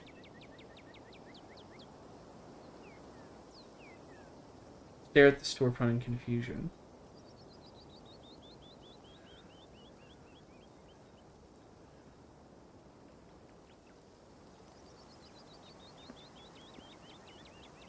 Got business with Wim here.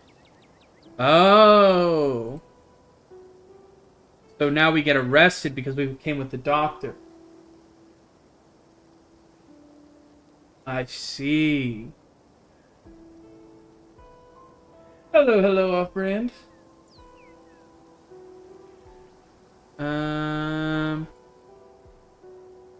Brothers in town, this one's pretty cut and dry. Eyewitness testimony.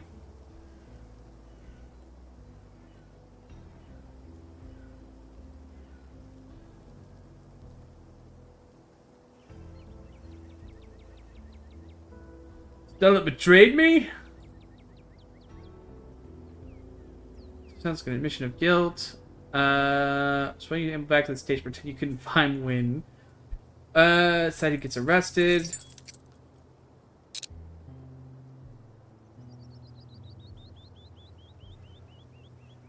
Oh, you get arrested because Tabitha ratted you out. Oh, because Stella went by herself. Oh, Stella, you motherfucker. Oh, the Stella romance once again fucked me. Where did you bring the doctor? Just to some place, man. You wouldn't know it. I honestly don't even know why I'm here. Wayne warned you? Wayne is a freak, okay? I hate to put his fucking warning with a shun down sign. Don't shine, bro. Remain silent. Got it. Okay, and now everything is going to play out basically the way it was before.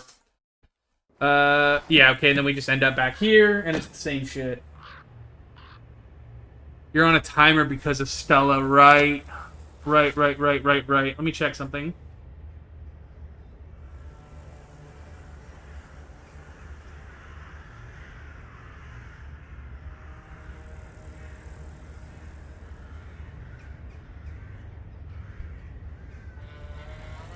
Alright, we're on a timer, chat. I think when we play again, we'll probably start a new save to run consecutively to this one. I don't know when I'll play again, just whenever the mood strikes, because obviously I'm playing through this with Scorch as well. So, there's that.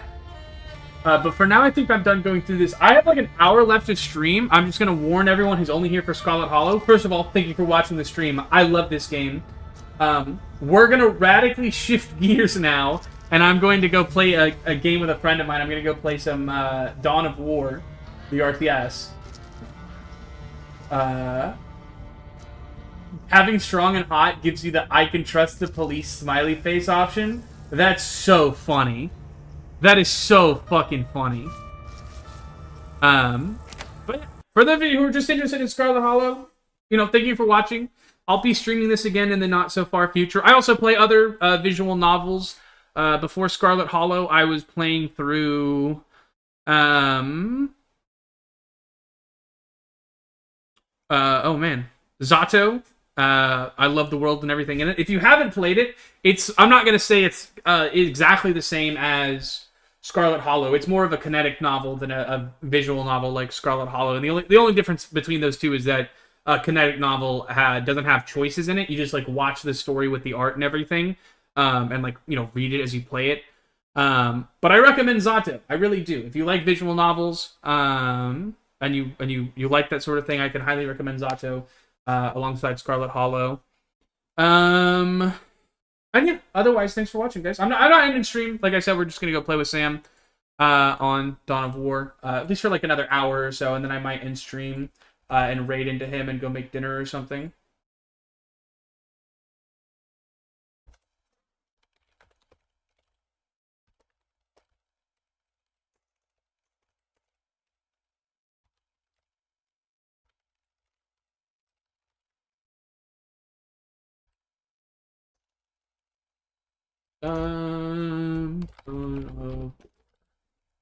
It'll probably be chat games.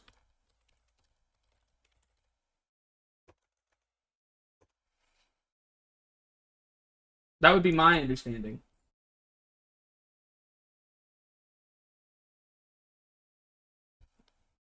I'm ready. I'm ready to play Dawn of War. I am in VC.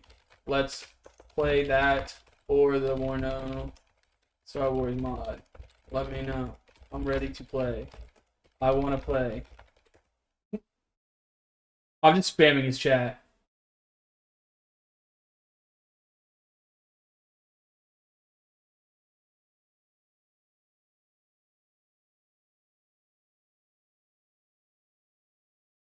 Okay.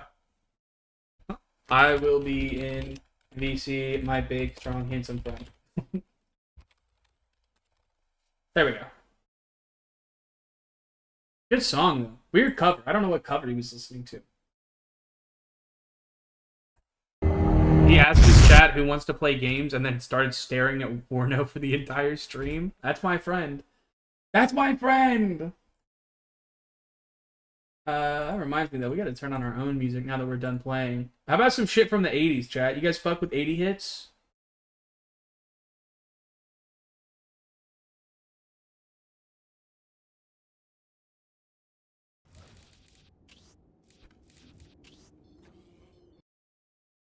Why is my music not playing?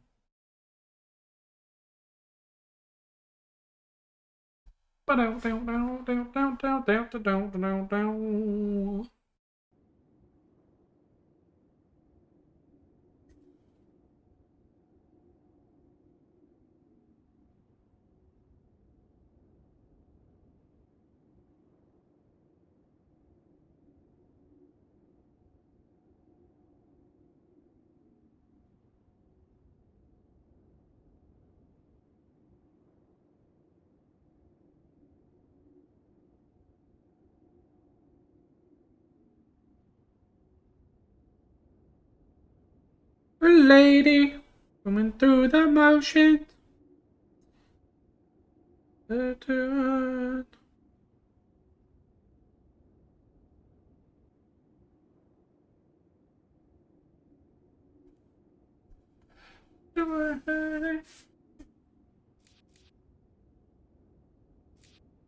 Mogron's Drew. It's going to be an unfair fight every match because I am a one trick and I am really good at my one trick.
Tomorrow, I don't lose it. Listen to your heart.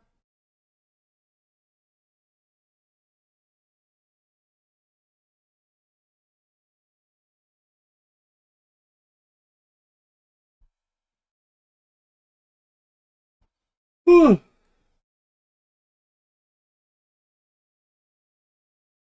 Servers up. Thank you. Do do do do do do do do do.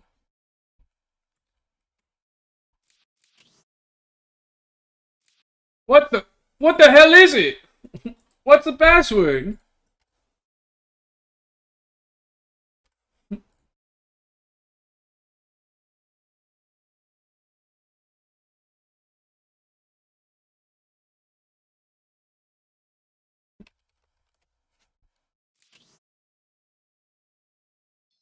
There we go.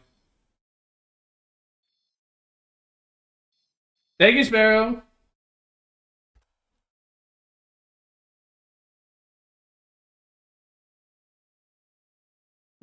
You wanna VC while we play?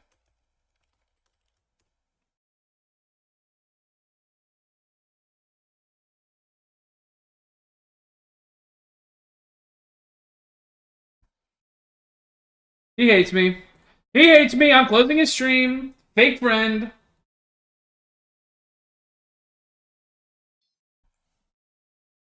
He hates. That's what I'm saying. He hates me. I'll probably only stream the one then.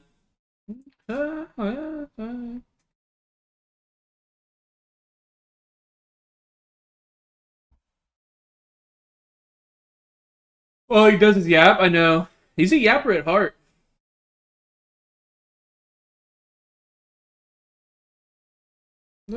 Right.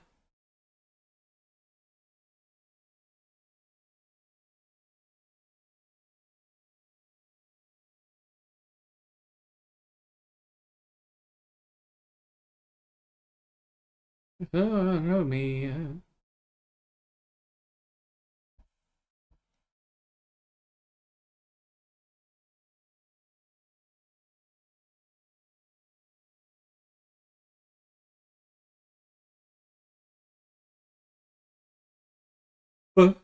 Louis. God, I can't believe Scarlet Hollow today, man.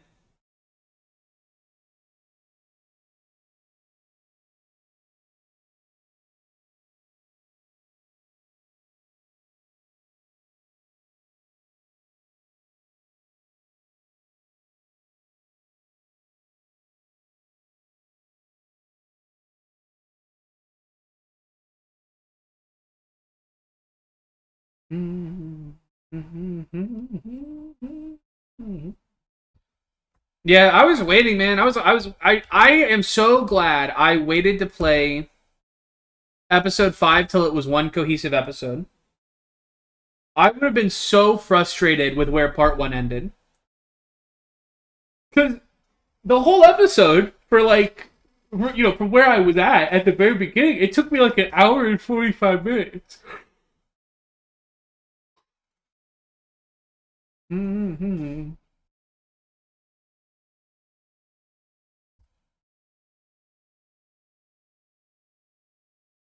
And I feel bad, right? Because I liked. Ah, man, I don't know. I don't want to keep talking about it because other people might show up who want to play the game. I'll talk about it in my sub chat though after this stream. Cover. Louis. When.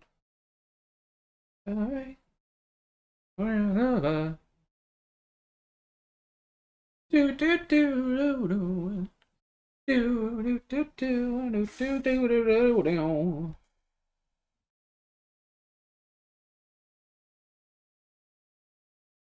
Do do do do do do do. Oh man.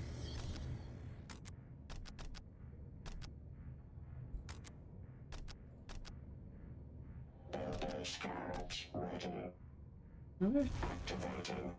Lover. 437. Deployment of Builder's Garage complete. Orders. Builder's Garage awaiting orders. Builder's Scarabs awaiting orders. 437. Deployment complete.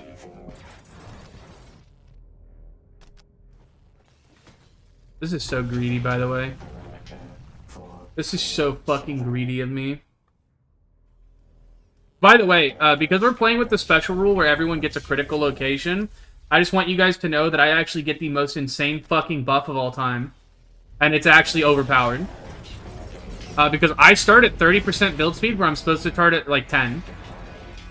So you're going to watch my entire base instantly materialize, basically. And you might be like, oh, that's a little overpowered. Yep. You're correct.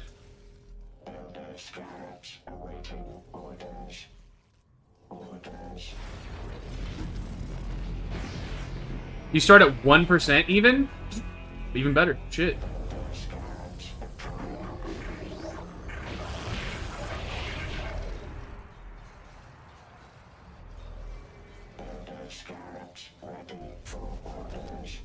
This one's gonna cost 100.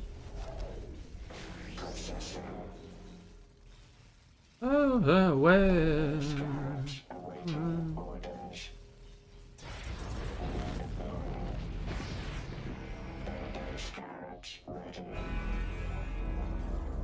I have control.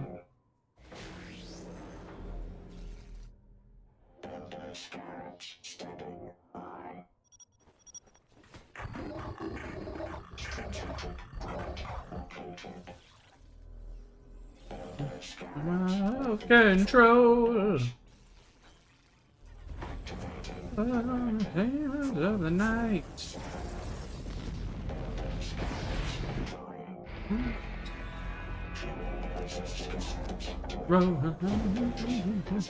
Snuck fentanyl into my tombs, real.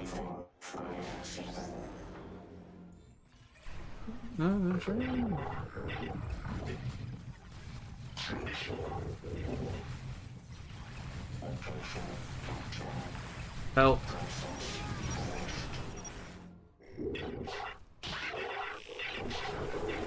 This is the day my reign shall begin once more. Okay, Sam is right there. I have got to finish this obelisk. Finish this obelisk. Then I need to build shit here. And I'm gonna get two units of flayed ones.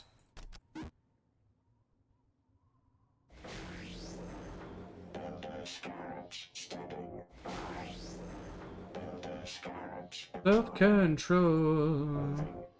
Specified coordinates. Builders carrots ready. Moving. Builders carrots standing by. Control. Ready for orders.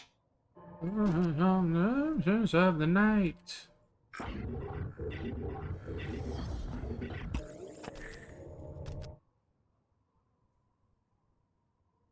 So 15, 17, this is 3. So actually there's no point in even queuing that up. I should save the shit.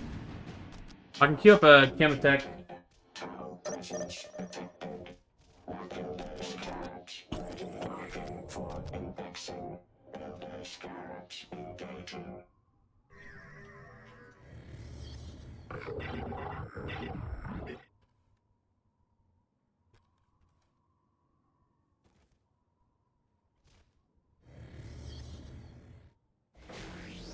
I need to upgrade both of these because this could be attacked from this.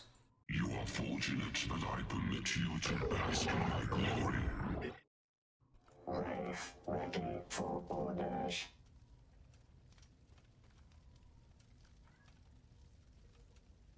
Orders confirmed. Okay, let's go this way. Sam already has jump troopers. I have to go help mid.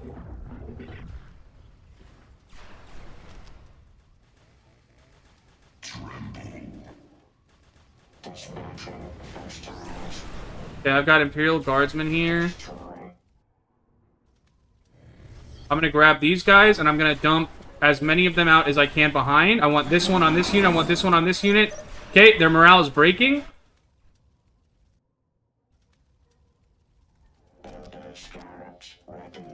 Come over here.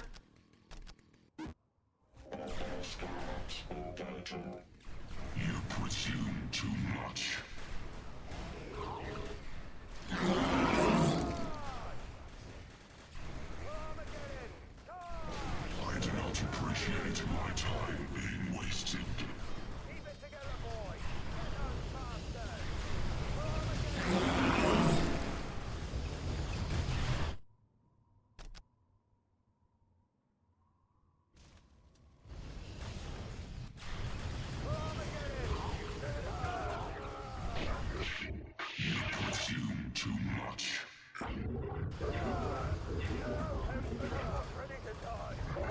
Boom.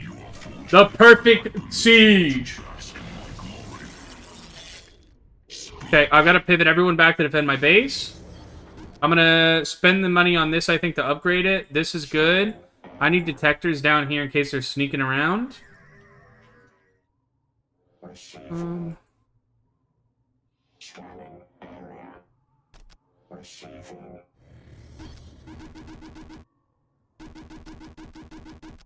I do not appreciate my time being wasted. Silence, fool.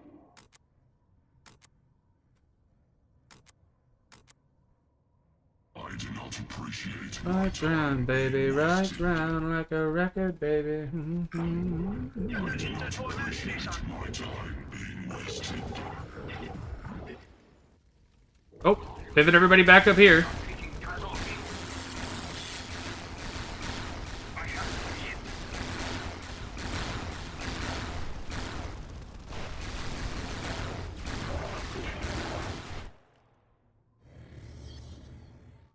You have my attention for now. Speak.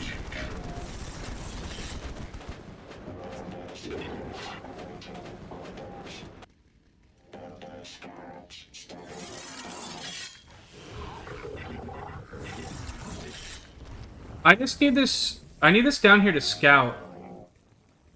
Stationary mode. Builder scarabs deploying.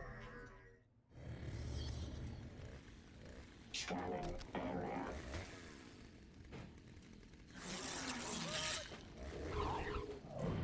Orders received. Builder scarabs. Look like it.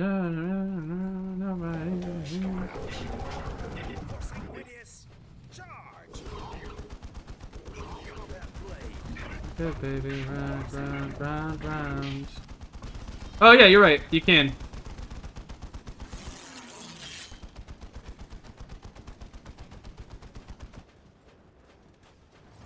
Oh, I thought he got better. Damn. Unfortunate. Okay, we're building turrets back here for when he eventually jumps over the wall. It's Sam. He's going to jump over the wall, bro. And then I need, like, 3 warriors. 6, 17, 18, 19. I can only get 2 immortals, though.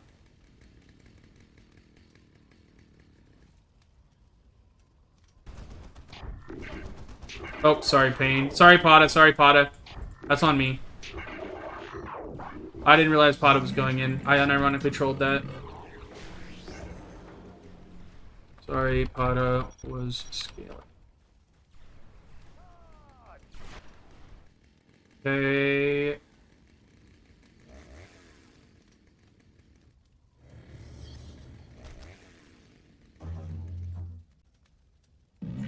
Await your orders. 19. There's sadly nothing I can do for, like...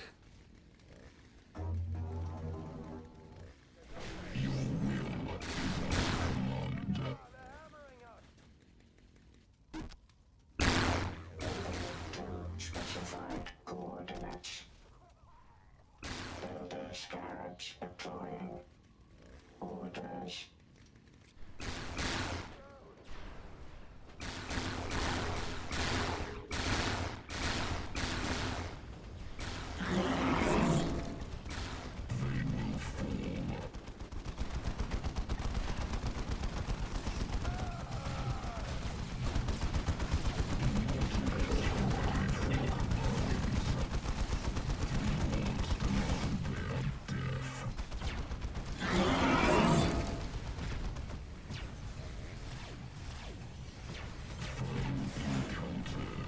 Put them in the Necron meat blender!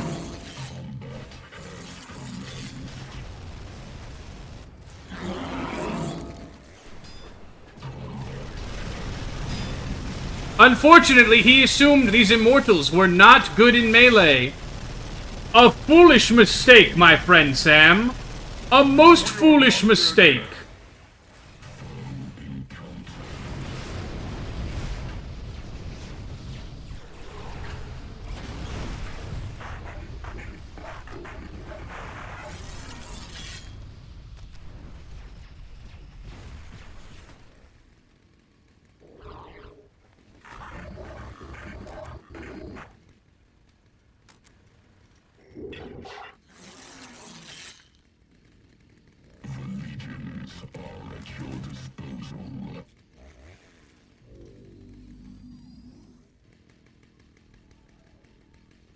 And then I think I just honestly want to rush the next tech. So I just let everything, I kind of regrouped my army, recouped for a second. I pulled off a lot of heat over here.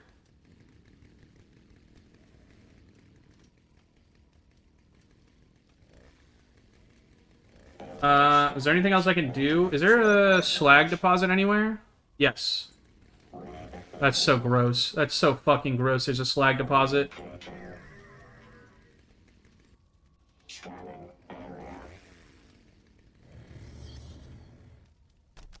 Perfect. Dude, look at how quick it is, by the way. 12 minutes and I'm Tech 4. Or I'm Tech 3.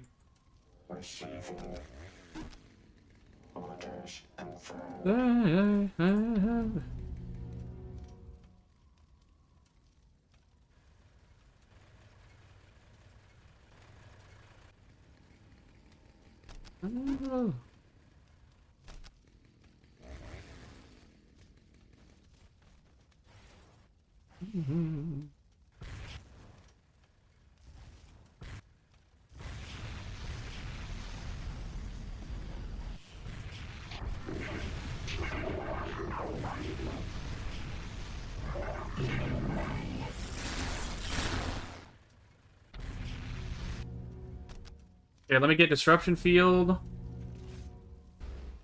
Awaiting commands.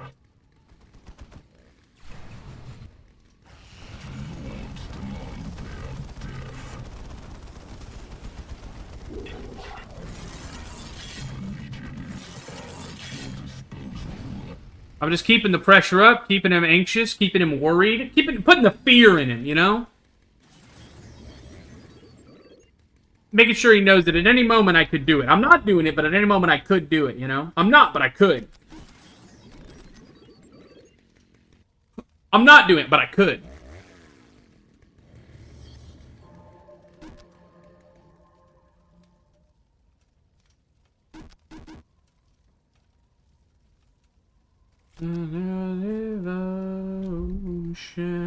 I should go. Oh man, look at that.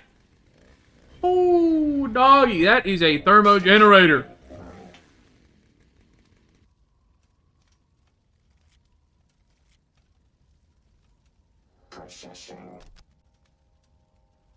Do we want to scale? We don't. We actually just want to build this right now. Literally the right now.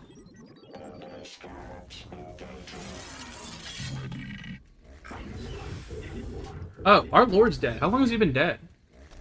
Whatever. We'll get him back really quick.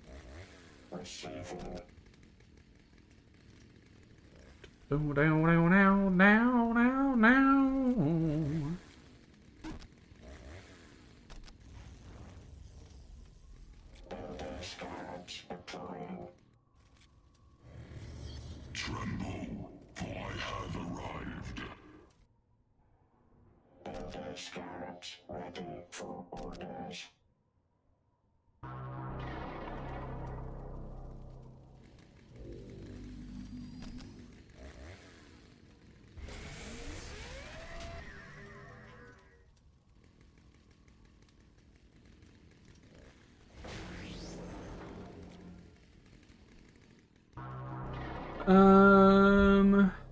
Melee assault units. We are the Scarab Destroyers. You know what? Let's do Trazen. Fuck it. We never do Trazen.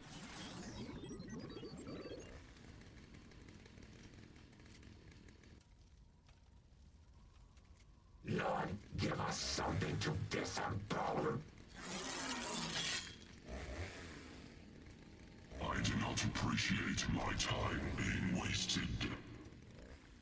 None can deny me.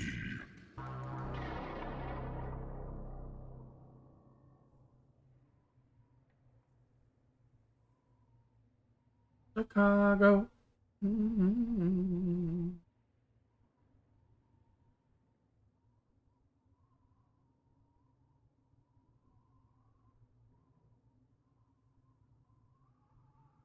You are fortunate that I permit you to bask in my glory. The implication is there, of course, right? Necron Lord retired. Shit, I wouldn't worry about that. We got Trays in the Infinite back. You show me something interesting? What can he do? Summon the Void Dragon.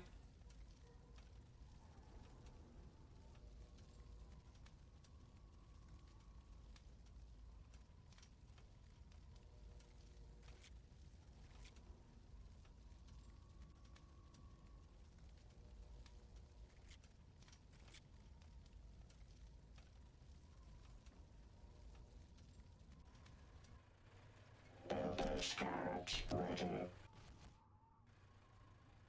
Builders cards deploying.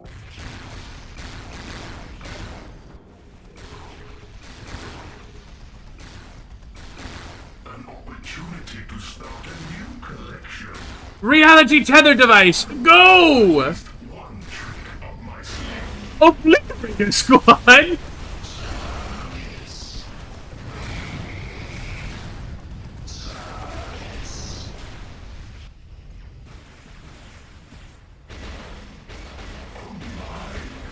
Fine specimens do we have here? Come and take us.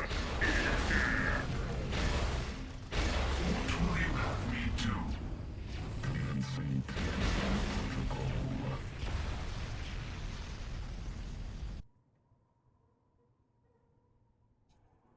Cards awaiting orders. Builders cards deploying. Oh my, what fine specimens do we have here?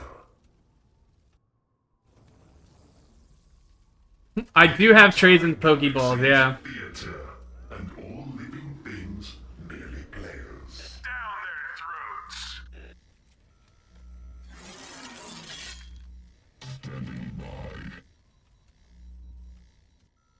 Operator. Once the subspace fire is done, I think we just shit out an Aeonic Orb and let it ride.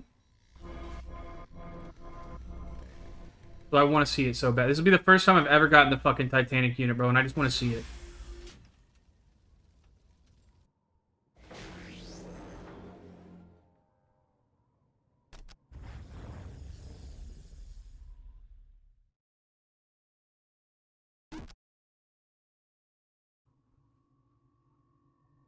You should visit Solomons. You'll fit right in. I say that. I'm not even summoning the Titan, the Aeonic Orb. I'm summoning the fucking Seraptech. The entire galaxy is a theater, and all living things merely players.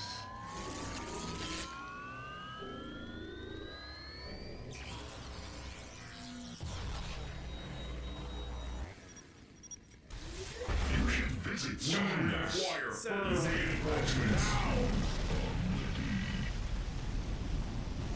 Do not worry. I will be merciful. Seraptech. Seraptech awaiting orders. There's no way.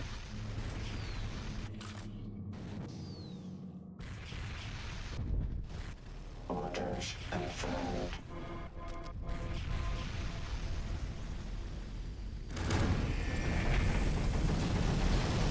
You know what?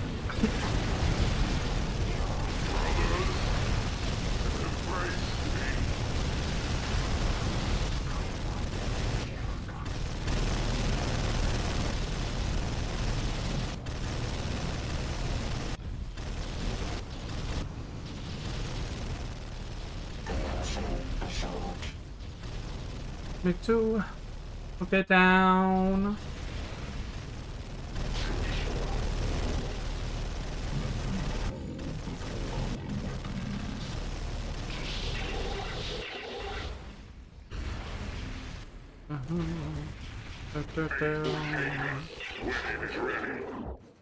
Oh my, what fine specimens do we have here?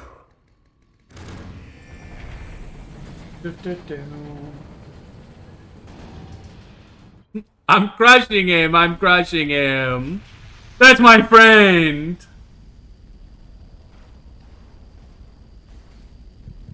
Orders. Overlord the heretics.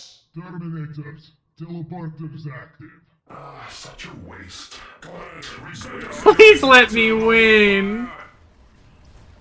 You've put a lot of thought into this little plan of yours, haven't you? Deployment complete. Processing. Dude, the Cerebtech looks so fucking cool. Processing. Consulting strategic plan.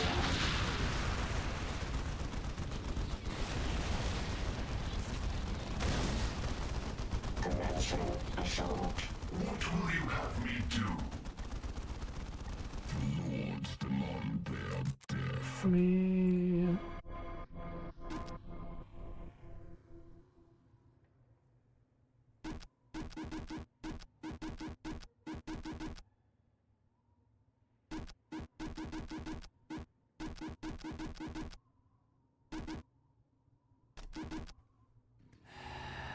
Scanning area.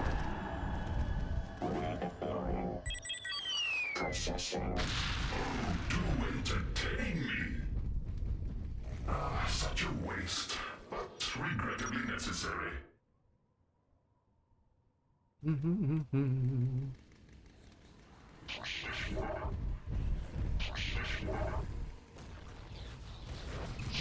I'm not gonna play Necrons again, chat, if I play.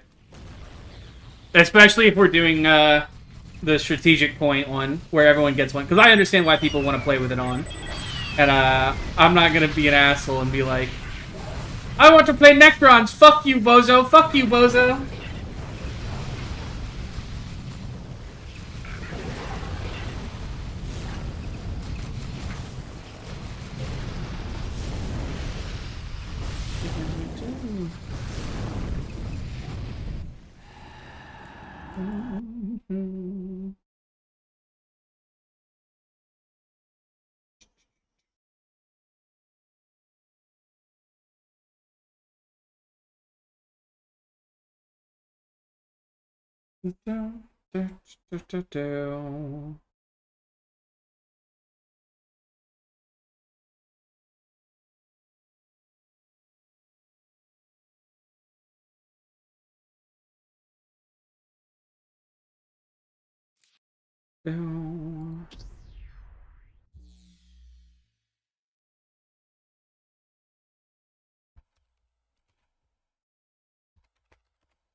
The game is full.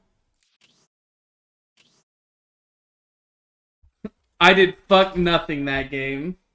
Have to kill somebody. If somebody's already been killed, that's fine. Otherwise, we might just end stream there, raid into Sam, and I'll just catch the next one. Sam wants to know if you're playing another one. I could do one more.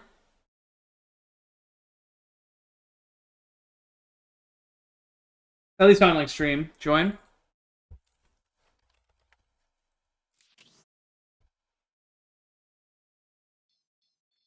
And I'm gonna play Salamanders.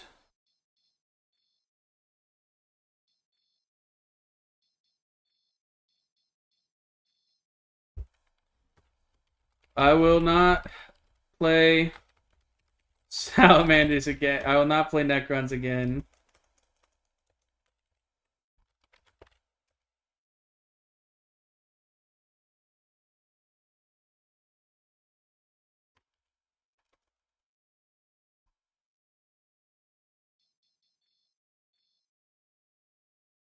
Why not? I just...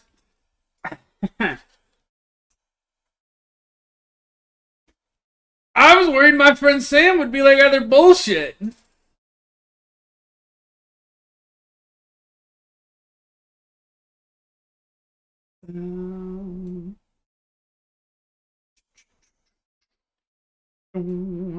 I gotta turn on my lamp. It's so dark in here. Holy.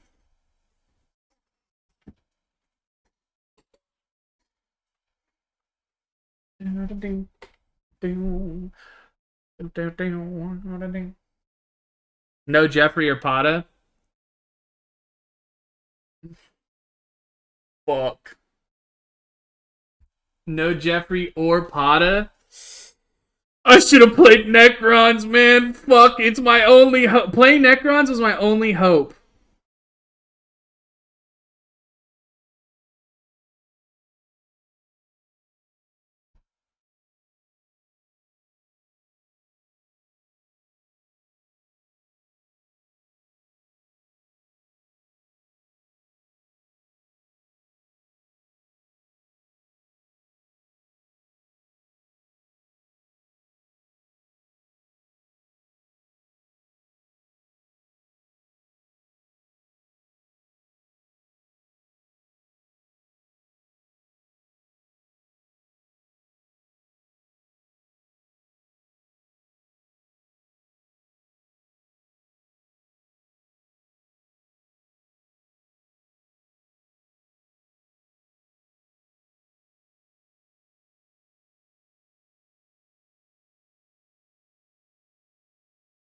Follow me. No. Ooh. How bad are the salamanders in this mod? They're not that's that bad. They're not bad. They're not bad. You're coping. Let's go 3. I want to be greedy. Yeah. Survive. I know how for life.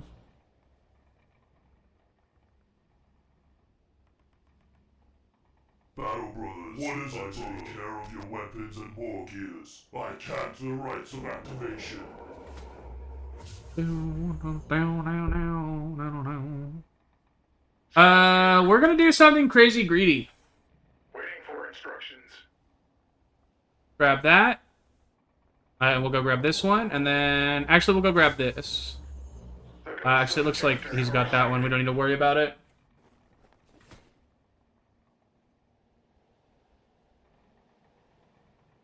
Executing order. The ghost of the chapter waiting for instructions. We need this objective. The Oh, with rules you. of engineering bode well. HQ objective taken. You need us, Master. Follow We me. need this objective. Waiting for instructions. Not welcome anymore. Yes. Do the rituals of creation. This point is ours now. Okay, as soon as the forge is done, we'll be able to push out 5 of these, which is what we want.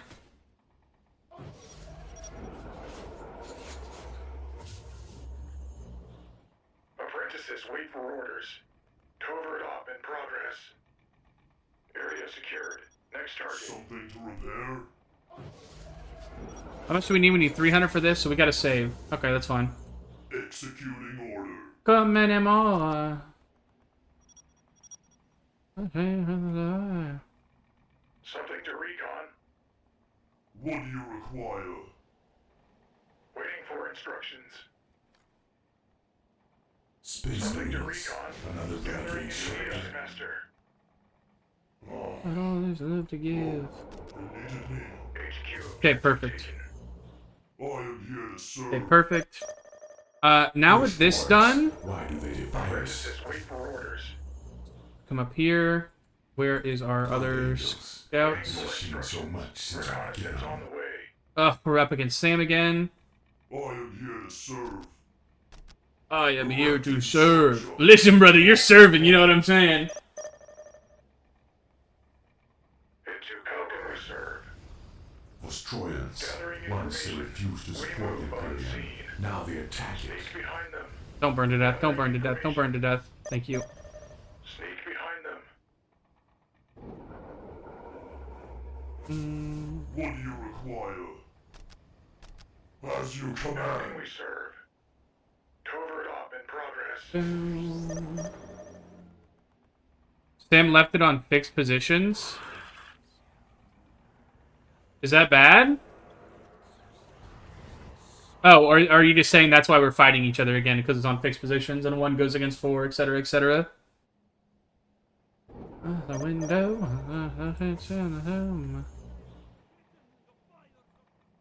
Just stop fighting for a second, please.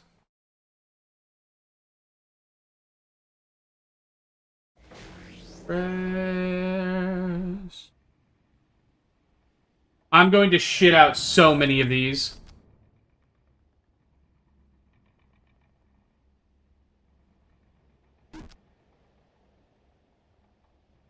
Man after midnight.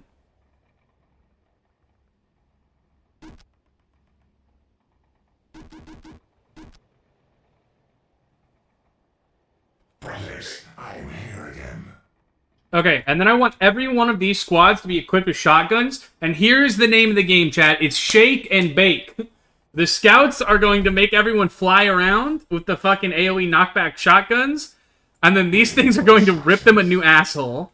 Because I have them in the first 4 fucking minutes. Waiting for instructions. Waiting for instructions. Something to recon.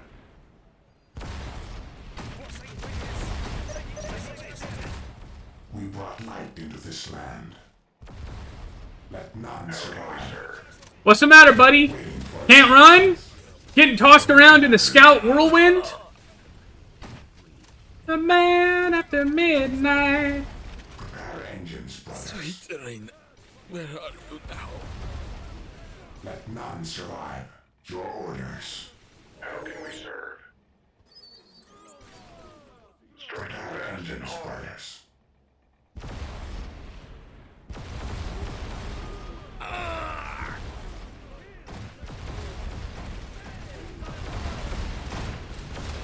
Apprentices wait for orders. Sneak behind them.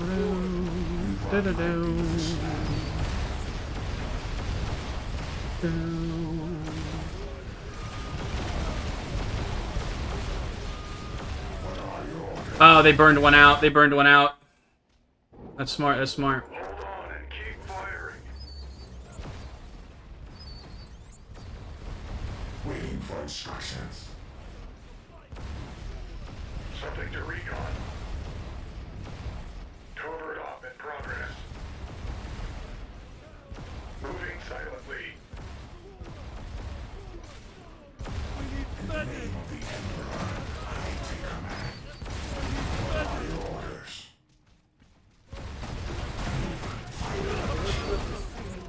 Something to recon. Cease. Waiting for instructions. Gathering What information. are your orders? Apprentices wait for orders. For I recall them from. I have never seen an angel before. The Emperor is dying.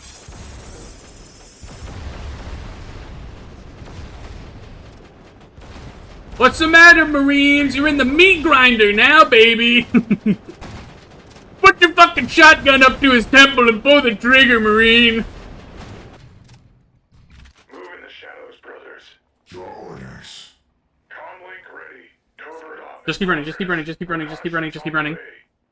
What Let our are vehicles your push up to orders? take this hill. Something to recon. Take this. All right, we got to get Marines over here. Proper Marines. Let's get a chaplain, Death Watch chapter, and then let's up our squad cap when we can.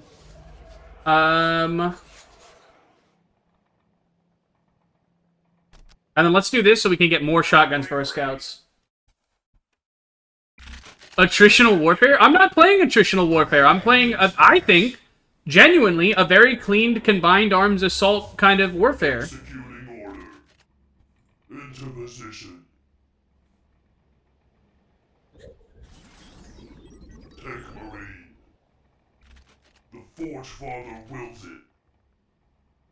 Let's do that, and then let's start upgrading these.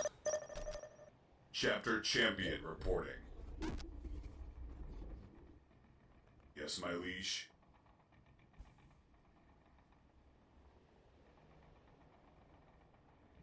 I am here to serve. Into position. As you wish, brother.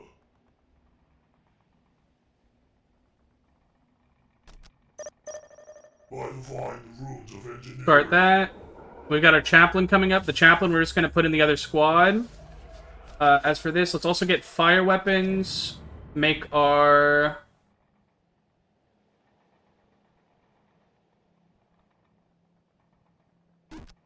You need us, Master. Fly the golden throne. Oh, we're young. I shall ease the machine spirit's pain. You need us, Master. Okay, we captured the relic on our side. How are things on the left? Looks like we're holding the relic over there as well with Raz. Good work, Raz. Of the chapter. Ready for The chaplain can just go into one of these scout squads, right? Yes, he can. inspire. What do I think about Total War 40k? I'm excited for it. It looks really good. Waiting for Genuinely, I'm super psyched for it. the runes of engineering bode well. The cult mechanicus send me to aid you.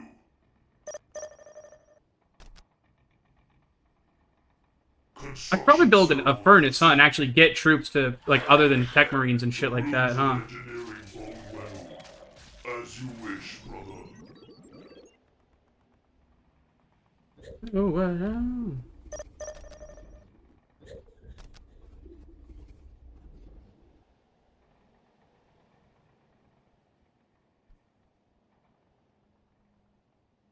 Ready for the preaching. Don't push.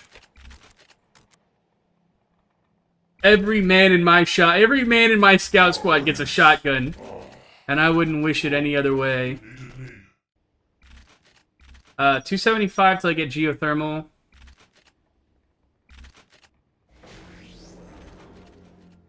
Fine with me.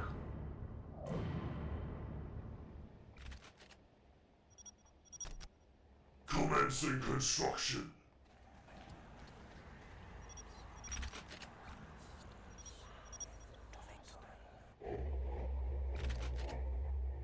Iron.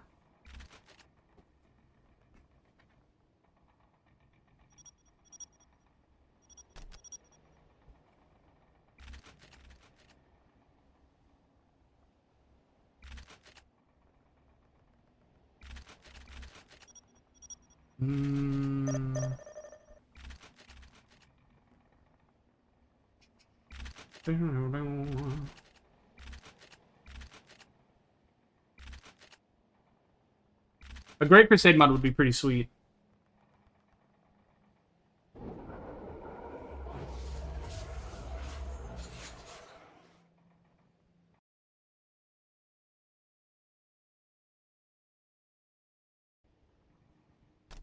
Let's up the health of our scouts. Yes. Yes. Yes. Yeah, it's a lot of shit we just spent on those.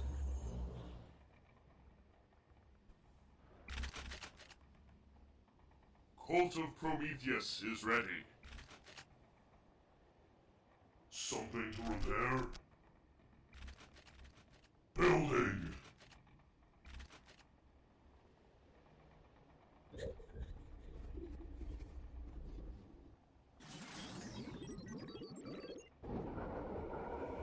Take Marine.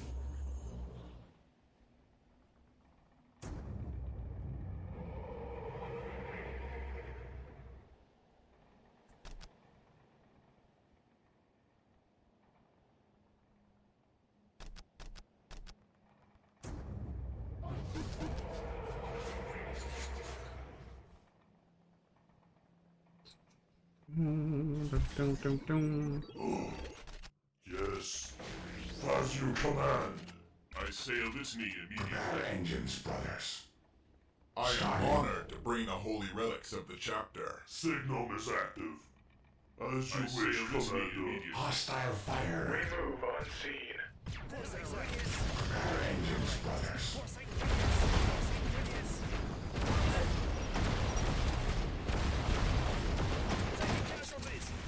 We brought light into this land.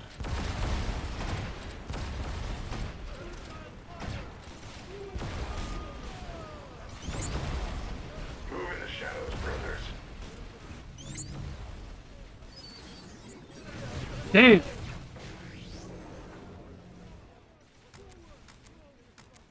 Gathering information. Sneak behind them. What the hell was... What did he have that were just... Oh, he's melta bombing them with his scout troopers. Fuck.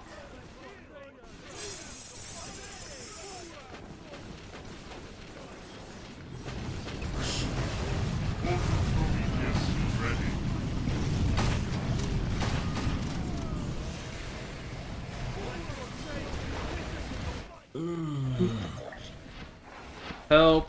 Right side. Fuck. As the liturgy orders, fire back!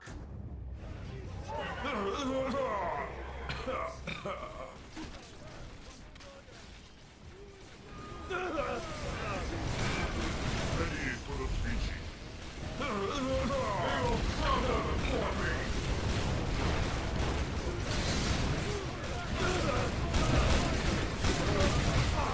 Let the colors disappear before. I say of this game immediately. Please help him. Follow me to the fray. Veterans ready for battle. Fire and death follow us. Where have the colors disappeared?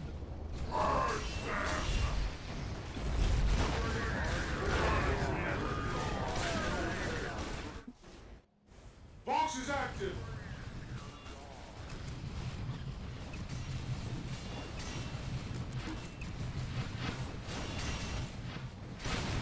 Yes, my liege. Dexter Sororitas, prepared to serve. Into position. I bought time. I bought as much time as I can. Hold on, brothers.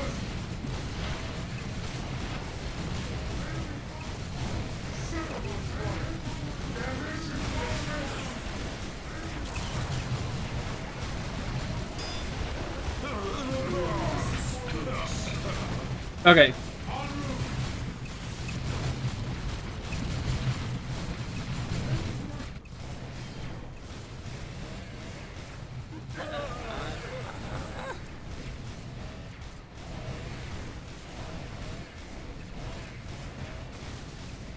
I'm just one in my will do it. They will never triumph. We walk in his light. Next task. Tomorrow, no more. Far. Sisters, aim true! Oh, the fucking death company's coming down here.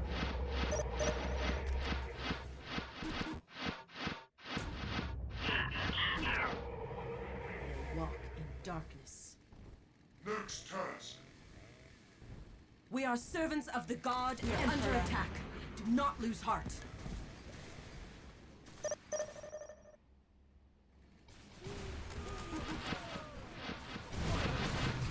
I've never seen an angel before.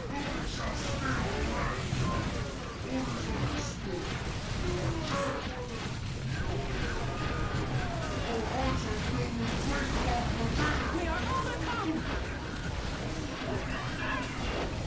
Ready for battle.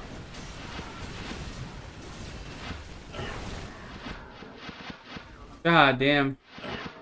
We got too complacent.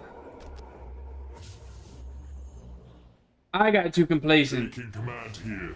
Box open. What is it, brother?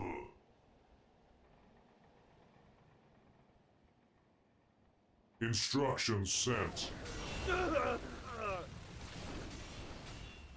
Ready for command. Send them to hell.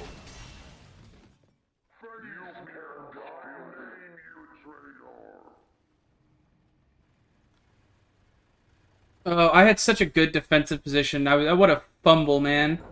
Something to repair?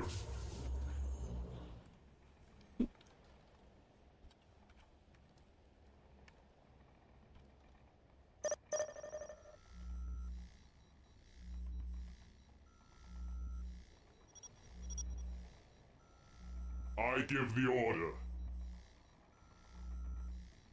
What do you require? Standard bearer here. Position received.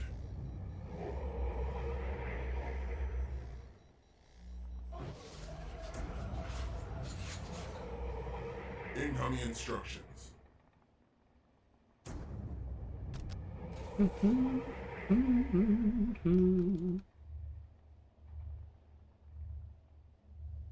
Under supreme firepower.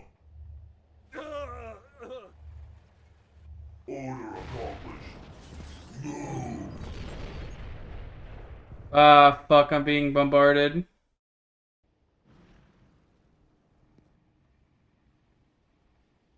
Executing order. I sing the hymn of awakening.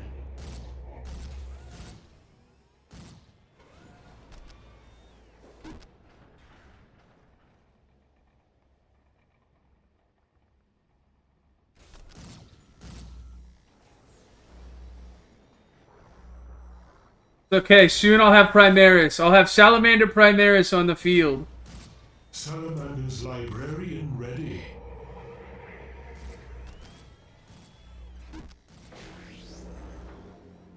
We have arrived to reclaim what is ours.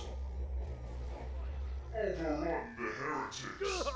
Master, do you need me? No more. No more.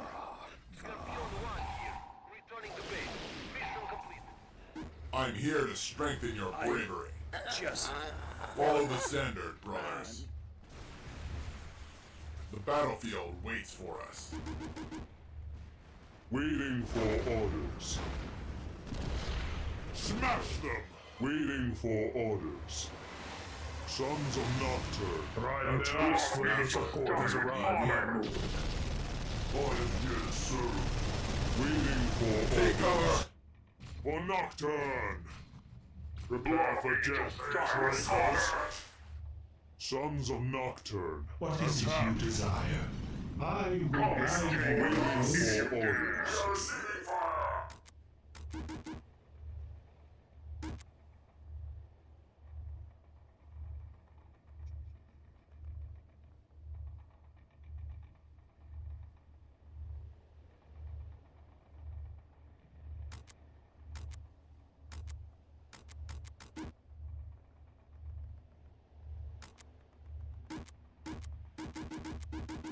We have arrived. Battlefield waits for us. Waiting for orders. Next task. What is it you desire? Show us what next task eradicated. Aspect point received. Instructions sent. Master, do you need me? Waiting for orders. Instructions. Holy fuck, what is that? Need. The enemy Oh my shall god, remain. Sathina's out the ass over Approach there. the target.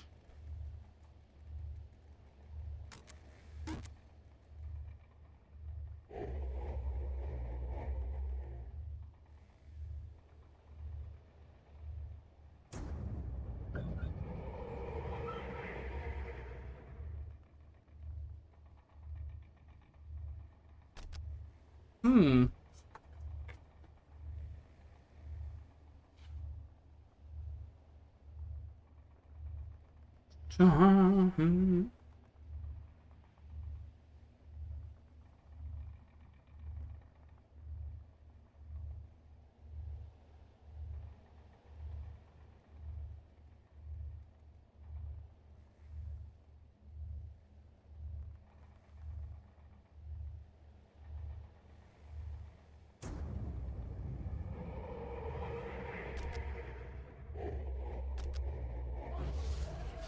What do I need for this? 450?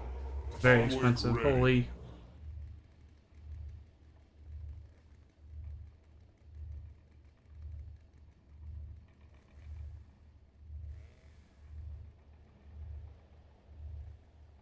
Comlink ready.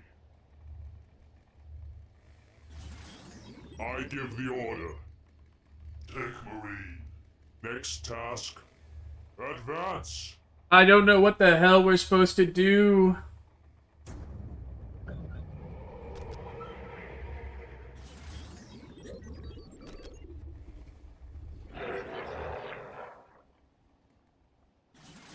Comlink ready.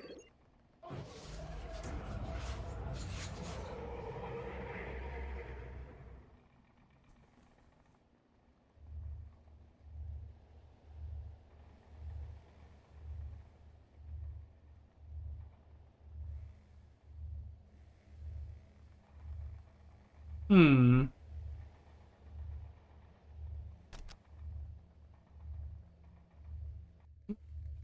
Ready for command. Keep on without me, bro. Comwake ready. Advance! I give the order. I sensed you would call. Ready for command. We're gonna kill our guy here. Approach the target. I'm not joking either. We're literally about to kill him.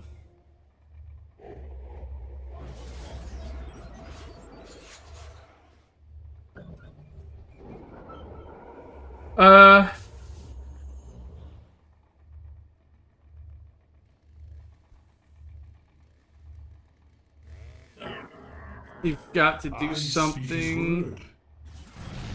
Oh, they're getting their ass blasted on the other side, too. This is so not fucking good, man.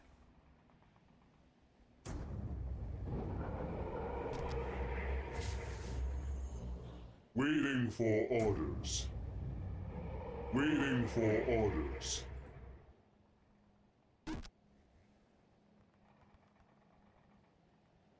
Dun, dun, dun.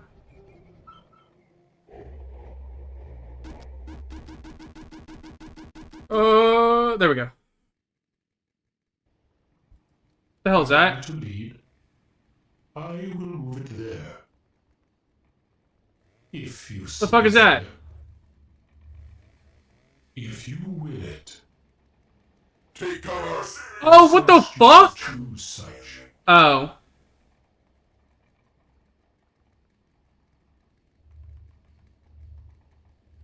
Figured out what it was.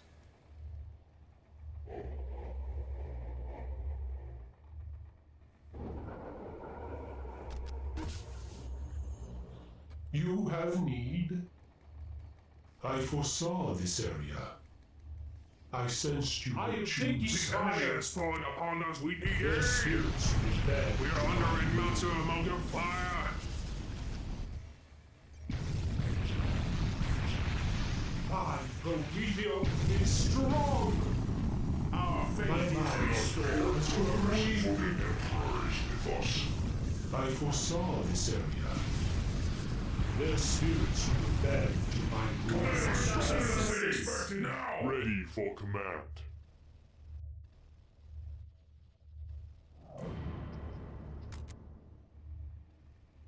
We are receiving fire.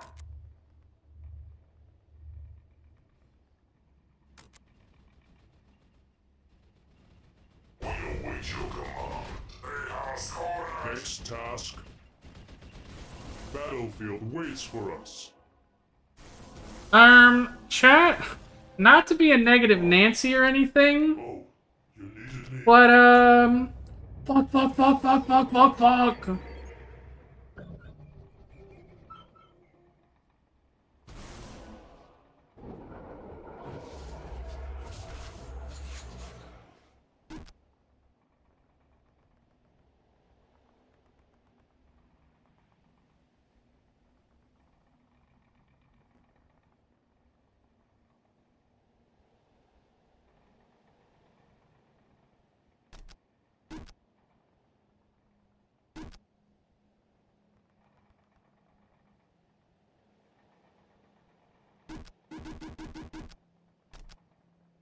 The Emperor's finest are here. You need us, Master?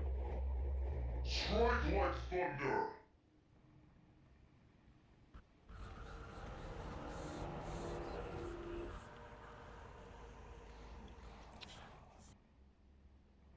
Oh, it's all gone wrong. It is time. Commencing deep strike operations. It's fine, though. We can still recover this. We can still make things happen.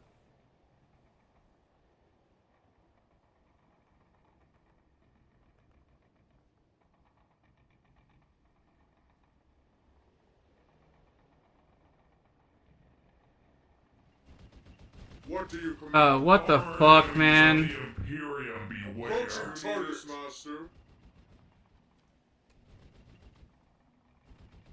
On your company. To the front line. So On your annoying. company.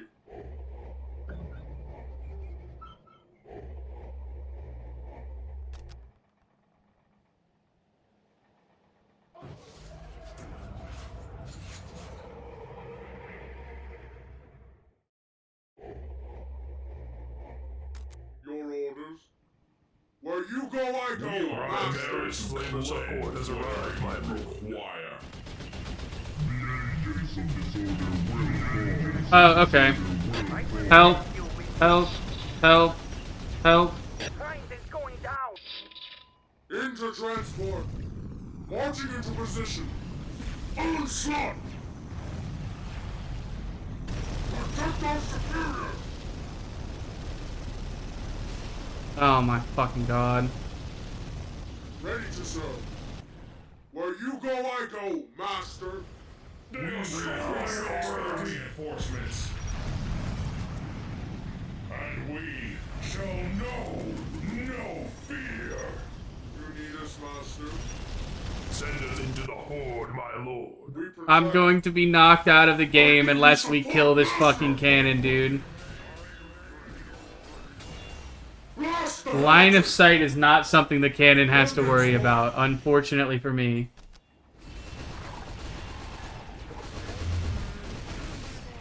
Marching into position. We follow you, master. Where you go, I go, master. The enemy wishes to begin their demise.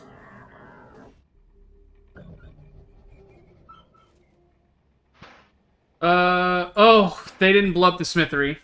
Thank God, everything can be rebuilt. They shall pay for every soul they've taken from us. Blast the heretic. Burning hellfire. Traitor.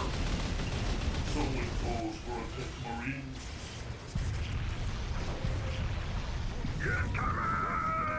Ordnance mark. Marching into position. Burning hellfire. Traitor. We require further reinforcements. Assistance. Come on, Eradicators, kill him. They are stronger than we expected.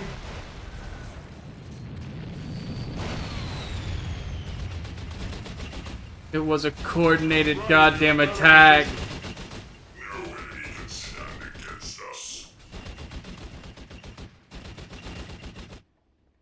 Signal is active. But I am sorry.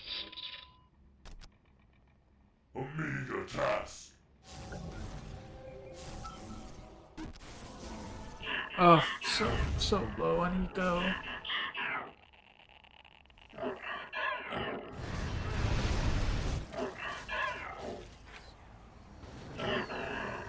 Sam's coming to finish me off. No. Stay away. No.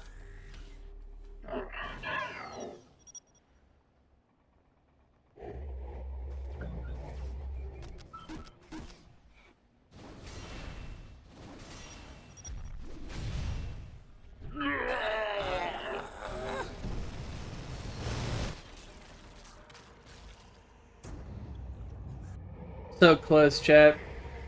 So close.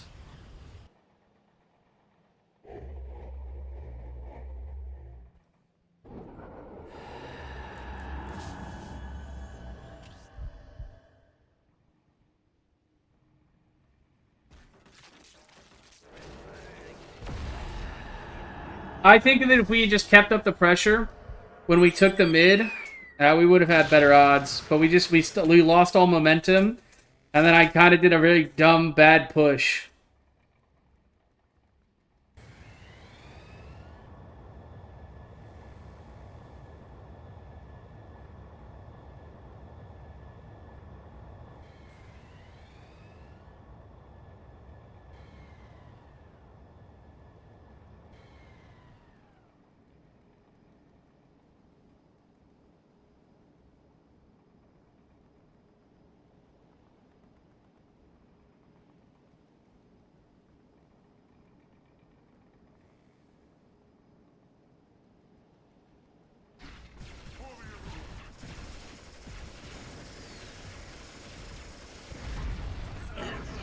What a rotten way to go out. 80s music, play me out as the Salamanders send one last raid.